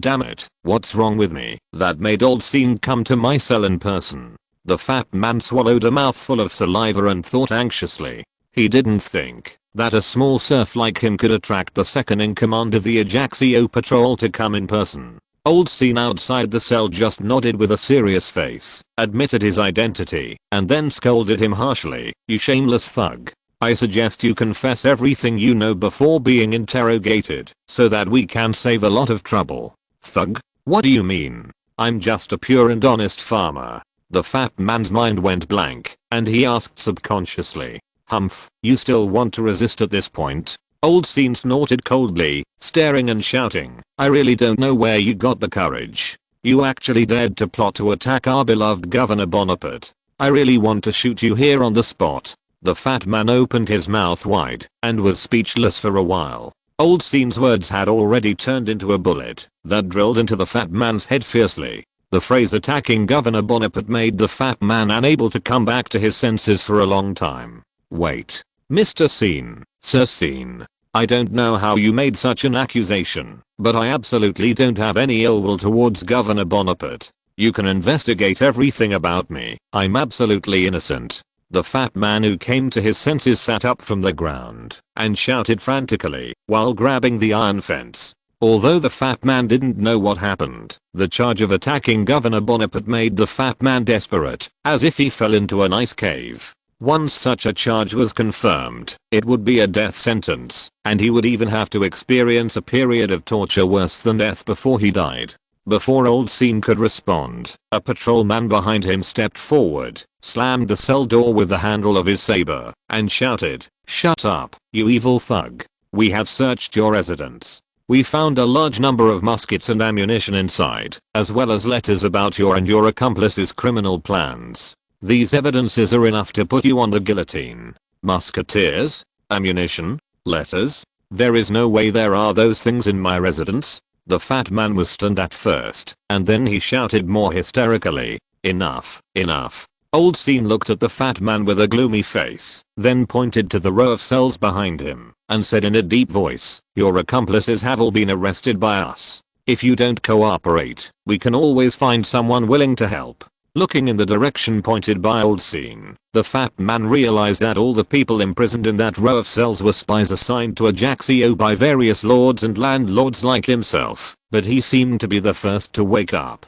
There were even a few people inside that the fat man didn't know. He didn't expect that they were all under the control and surveillance of the Corsica government. The words of Old Scene also instantly awakened the fat man. He knew that, if he wanted to survive, the only way out was to follow Old Scene's instructions. So he nodded and said, I'm willing to cooperate. What do you want me to do? Seeing the fat man nodding like a chicken pecking at rice, Old Scene finally smiled and nodded and said, okay, I want to ask you some questions. Please ask. I wish I could throw my stomach away and show you everything I know. The fat man said eagerly and excitedly. Old Scene restrained his smile and asked in a low and slow voice, first of all, who instructed you to attack Governor Bonaparte? In the 16-9 book, the correct version.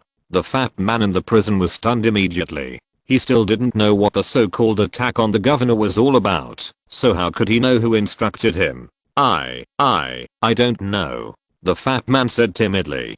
Don't know? Humph. Old Scene snorted again and said in a cold voice, we investigated your background. You were a farmer in the southern plains before, right? That's right. The fat man lowered his head and whispered. An ordinary farmer came to Ajaccio without any job and wandering around various taverns all day and lived in a two-story building near the East City. You said there is no one behind you? Huh? Old Scene looked at the fat man closely, threatening and tempting. I advise you to think about it again. For such a case of attacking the governor of Corsica, our patrol team vows to find out the mastermind behind it. And for a small fry like you, no one will care about how you are dealt with. So if you cooperate properly, maybe. The fat man opposite had stayed where he was, digesting Old Scene's advice quickly in his head. He finally reacted at this time. It was not that he and other spies had run into any big trouble. The other party's original target was the master behind him. The spies were just involved in a struggle between the upper class. Under this circumstance, the fat man who had already fallen into the hands of the enemy knew that, if he and his men wanted to survive, there was only one way to go. The fat man's voice suddenly became hoarse, and it took him a long time to adapt, and he said slowly, I'm a serf from the town of Fegari. I came to Ajaccio on the orders of my master. His name is Justin Bartley. We all call him Master Justin, and he also has a nickname called Little Duke. Little Duke. What an arrogant nickname. There is no duke in Corsica for a long time. Old Scene said with a sneer. Yes, it's long gone, but most of the land in the entire town of Figari belongs to Master Justin. The fat man said cautiously. I have been a serf of Master Justin's family since I can remember. The peasants there are basically the same. It can be said that Master Justin is the Lord of Figari. It is said that he has 1,000 or 2,000 people under him, so the title of Little Duke has gradually spread. Humph. Anyway, it was this Justin who sent you to Ajaccio, right? Old Scene obviously didn't want to continue listening to the fat man bragging about how rich and powerful his master was, and waved his hand and said, then, your plan to attack Governor Bonaparte was also instructed by him? The fat man clenched his teeth and squeezed out a trembling syllable from between his teeth. Yes, okay, very good. After hearing this word, Old Scene finally showed a satisfied smile and said repeatedly, cooperate with us well, and you won't stay here long. After that, Old Scene pointed to the row of cells at the back and instructed the two patrolmen behind him. Do you understand what to do? When these guys wake up, we will interrogate them to find out who ordered them to do it. Yes. The two patrolmen replied respectfully. By the evening of that day, all the spies imprisoned in the patrol dungeon had been interrogated. These serfs who had never seen much of the world had almost no room to resist the interrogating patrolmen. Only a few were as smart as the fat man at the beginning. Most people were so scared when they heard that they were accused of attacking the governor that they confessed the landlord who was behind it without hesitation. After completing all the interrogations, Old Scene immediately compiled the confessions into a report and sent it to the governor's mansion. The Little Duke of Fegari, the Tribune of Sota, the President of Concab. Each of these titles is quite famous. They should be the largest landlord forces in various places. In the study, Lawrence casually flipped through the freshly made report in his hand, smiled and said to himself, it's just that so many people actually united to put me to death. They are simply despicable. Anna. As soon as Lawrence finished speaking, Anna, who was waiting outside the door, immediately pushed the door open and replied softly, what do you want, sir? Notify the Corsican Defense Force to require the Northern Corps to immediately move south to Ajaccio to accept my command. Notify the French garrison in Corsica to require Major Serruria to transfer command on the grounds of emergency. Lawrence stood up and ordered in a deep voice, in addition, notify the Ministry of Finance that I have formally approved a land decree and it will take effect immediately. Yes, sir. Anna replied with a tap of her chin and then left the study quietly. After Anna left, Lawrence slowly walked to the display cabinet in the study, took out a ceremonial sword decorated with gold powder, held the cold hilt, and said to himself, "It's time. Termites, I want you to spit out everything you have eaten, including the blood." Chapter 225 The Landlord Group's Response.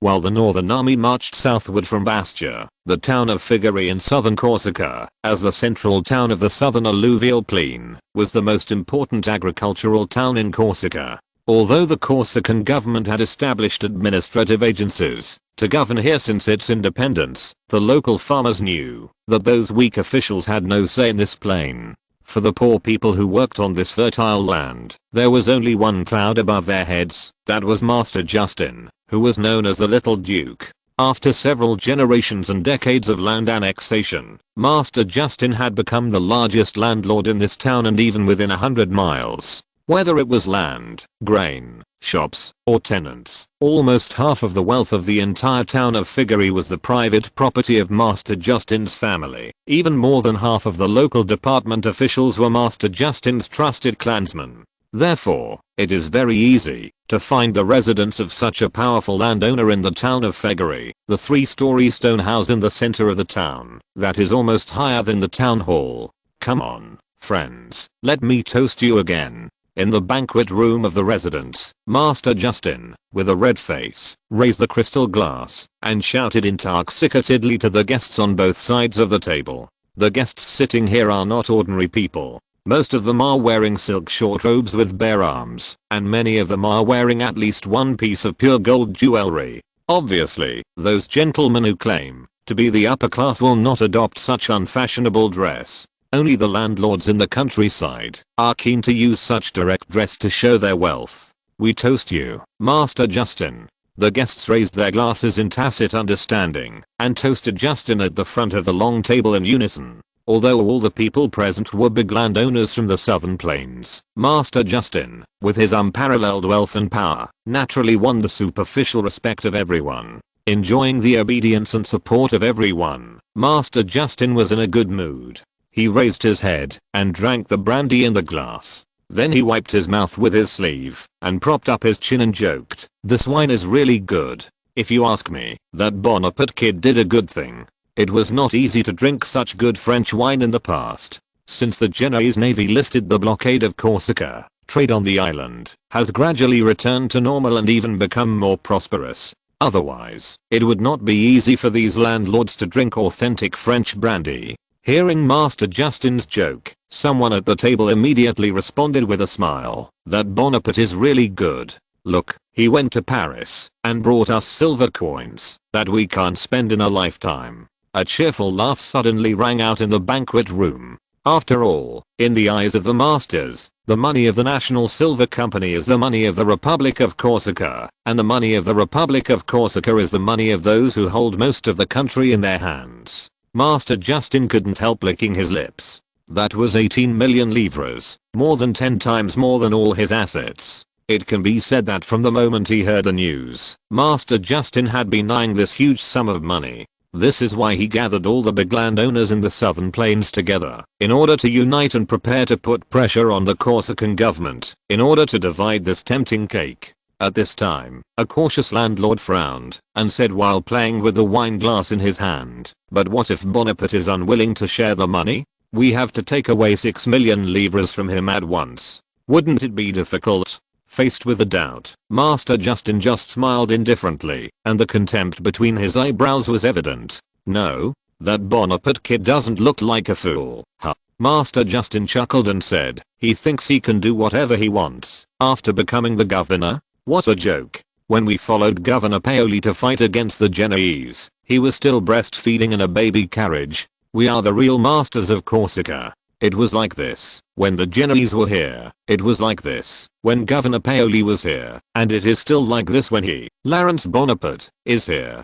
Justin's impassioned speech immediately caused a cheer from the landlords, and the fierce applause lasted for more than a minute before it stopped. Everyone's face was filled with a confident smile. Master Justin's words also reminded them that, although the young Bonaparte was sitting in the governor's palace, he was very impressive, but more than half of the country's manpower, land, and wealth were in their hands. If Ajaccio really dared to push the landlord group into a corner, the end result would be a replacement of a group of people in the governor's palace. Everyone's worries were swept away, and they continued to wolf down the long table full of delicacies with forks and wine glasses. The happy banquet gradually came to an end after more than an hour. Master Justin touched his round belly and burped. Other masters had almost finished their meals, and some of the landlords who were particular about it even pretended to take out silver toothpicks and put them in their mouths to poke around. Just as the guests were waiting for the host to announce the end of the banquet, the wooden door of the banquet room was suddenly pushed open rudely.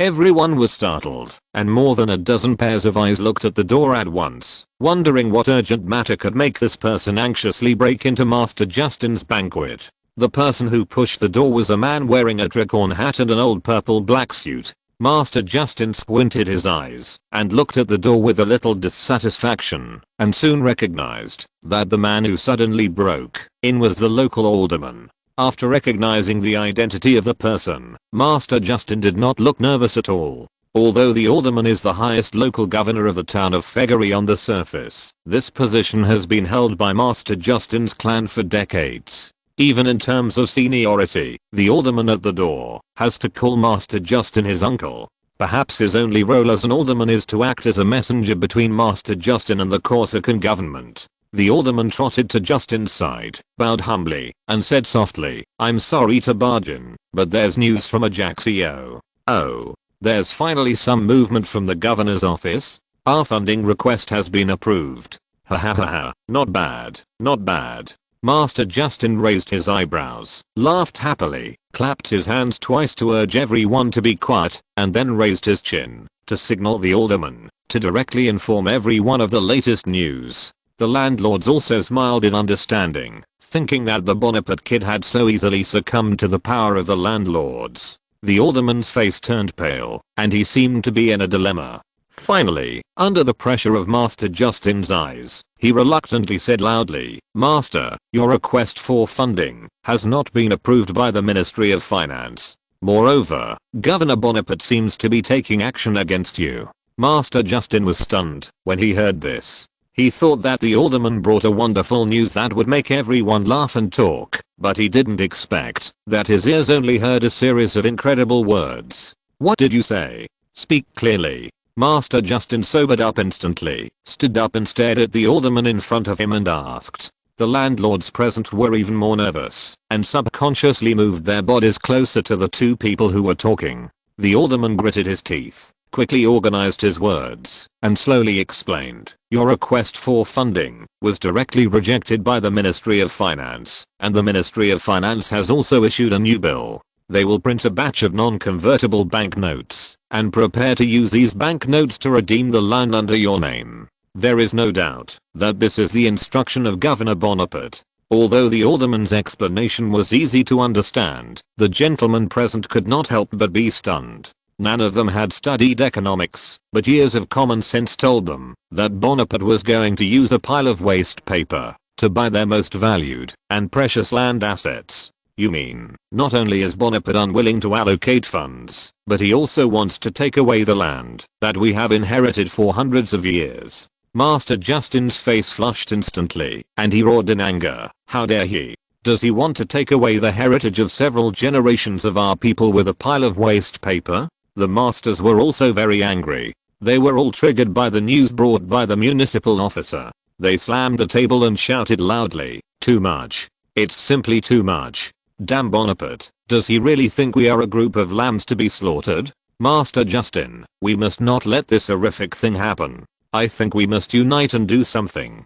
The correct version is on the 1619 book forum. Everyone exchanged opinions one by one. Although the scene was very noisy, everyone had only one purpose. The plan of the Ministry of Finance must not be made a reality. Otherwise, how can these masters who are rich and powerful continue their current luxurious life? After his rage, Master Justin fell into silence, just listening to everyone's discussion. After almost all the masters had vented their anger, the banquet room returned to silence. People looked at Master Justin at the end of the long table. As the most powerful landlord, he naturally became the leader in everyone's mind. However, facing the expectant eyes of everyone, Master Justin rarely showed a confused look and muttered to himself, "Do we really have to do what the Baron said?" After talking to himself in confusion for a while, Master Justin suddenly gritted his teeth and seemed to have made up his mind. He looked up at the crowd, took a deep breath and said, "Friends, you are right. We must unite and use all means to defend our rights since ancient times. If the worst happens." A cold light flashed in Master Justin's eyes, and he added fiercely, "I'm afraid we have to take up arms to tell Bonaparte who is in charge of the land in Corsica." His speech was once again unanimously recognized by the masters. Although there was no applause or cheers, the solemn expressions and slight nods on everyone's faces showed that their ideas were consistent with Master Justin. At this time, the municipal official on the side finally got a word in. He carefully looked around at everyone's expressions, then coughed twice to attract everyone's attention, and said with an embarrassed face, "Master, you may have to face the worst situation." Master Justin blinked twice quickly, as if he realized something, frowned and said, "Are you saying that Ajaccio has already started to take action?" The municipal official nodded heavily and continued, "Just the day before yesterday, you and the spies sent to Ajaccio by several other masters were all controlled by the governor's office. And they all confessed that you and several masters tried to launch an attack on Governor Bonaparte. What did you say?" Master Justin's pupils shrank, and he couldn't believe this reality. If he had just heard that the Ministry of Finance tried to take back the land of the landlords, Master Justin still thought that Lawrence Bonaparte was a tough guy. But now, after hearing that Lawrence had directly framed himself with a death sentence, Master Justin just thought that the damn Bonaparte boy was crazy. Because this means that Lawrence has put the entire landlord group in absolute opposition to the governor's palace, and there is no possibility of reconciliation negotiations between the two sides. Either the landlords headed by Master Justin will be sent to the gallows by Lawrence Bonaparte for the crime of attacking the governor, or a new group of people will be replaced in the governor's palace in Ajaccio. The future of Corsica will only choose one of these two results. And the municipal official added worriedly, "I heard that the Northern Corps is already marching towards Ajaccio, and Lawrence Bonaparte is already gathering his troops." Master Justin, if that's the case, hearing that Lawrence is already gathering troops, several landlords on both sides of the long table could not sit still instantly. They all had spies assigned to Ajaccio, which means that they now have an additional charge of attacking the governor of Corsica. Needless to say, the muskets of the Corsican defense forces will soon be aimed at them. Those landlords who were not accused of crimes were not much better. They knew very well that, if their colleagues were defeated by Lawrence, they would not have a good ending. Master Justin, who was once again surrounded by the expectant eyes of the crowd, could not help but take a deep breath and said coldly, "It seems that Bonaparte is also impatient. He actually wants to suppress us with force. What a fool. The National Defense Force under his command is only 4,000 people, and the total number of serfs and tenants we can arm is close to 10,000. That being said, Master Justin, a landlord doubted with concern, although we have far more manpower than the National Defense Force, the equipment needed to arm these people cannot be gathered in a short time, and Bonaparte will never give us enough time. The doubts of this landlord are undoubtedly the voices of many people. Although there are many serfs attached to them, no landlord usually stores hundreds of muskets and ammunition in his cellar. On the battlefield, we can't let the peasants fight the war-match soldiers with hoes and sticks. However, facing this most fatal and critical problem, Master Justin just smiled and said sparingly, "Don't worry, friends. All you need to do is go back to your estates to recruit people. At that time, I will provide enough weapons to equip our army." After that, Master Justin closed his eyes, tightly grasped the armrest of the chair, and said to himself, "Wait, Bonaparte boy, do you think that, after becoming the governor, the whole Corsica will be your backyard? Then you must not have thought that a 10,000 man army could appear out of thin air in your backyard. Humph, let us wait and see." End of this chapter. Thank you very much for reaching the end. Don't forget to like. Looking for more exclusive content and immediate access? Subscribe to our Patreon. Remember, every like, subscription, or donation encourages us to continue. Thanks to everyone. See you in the next video.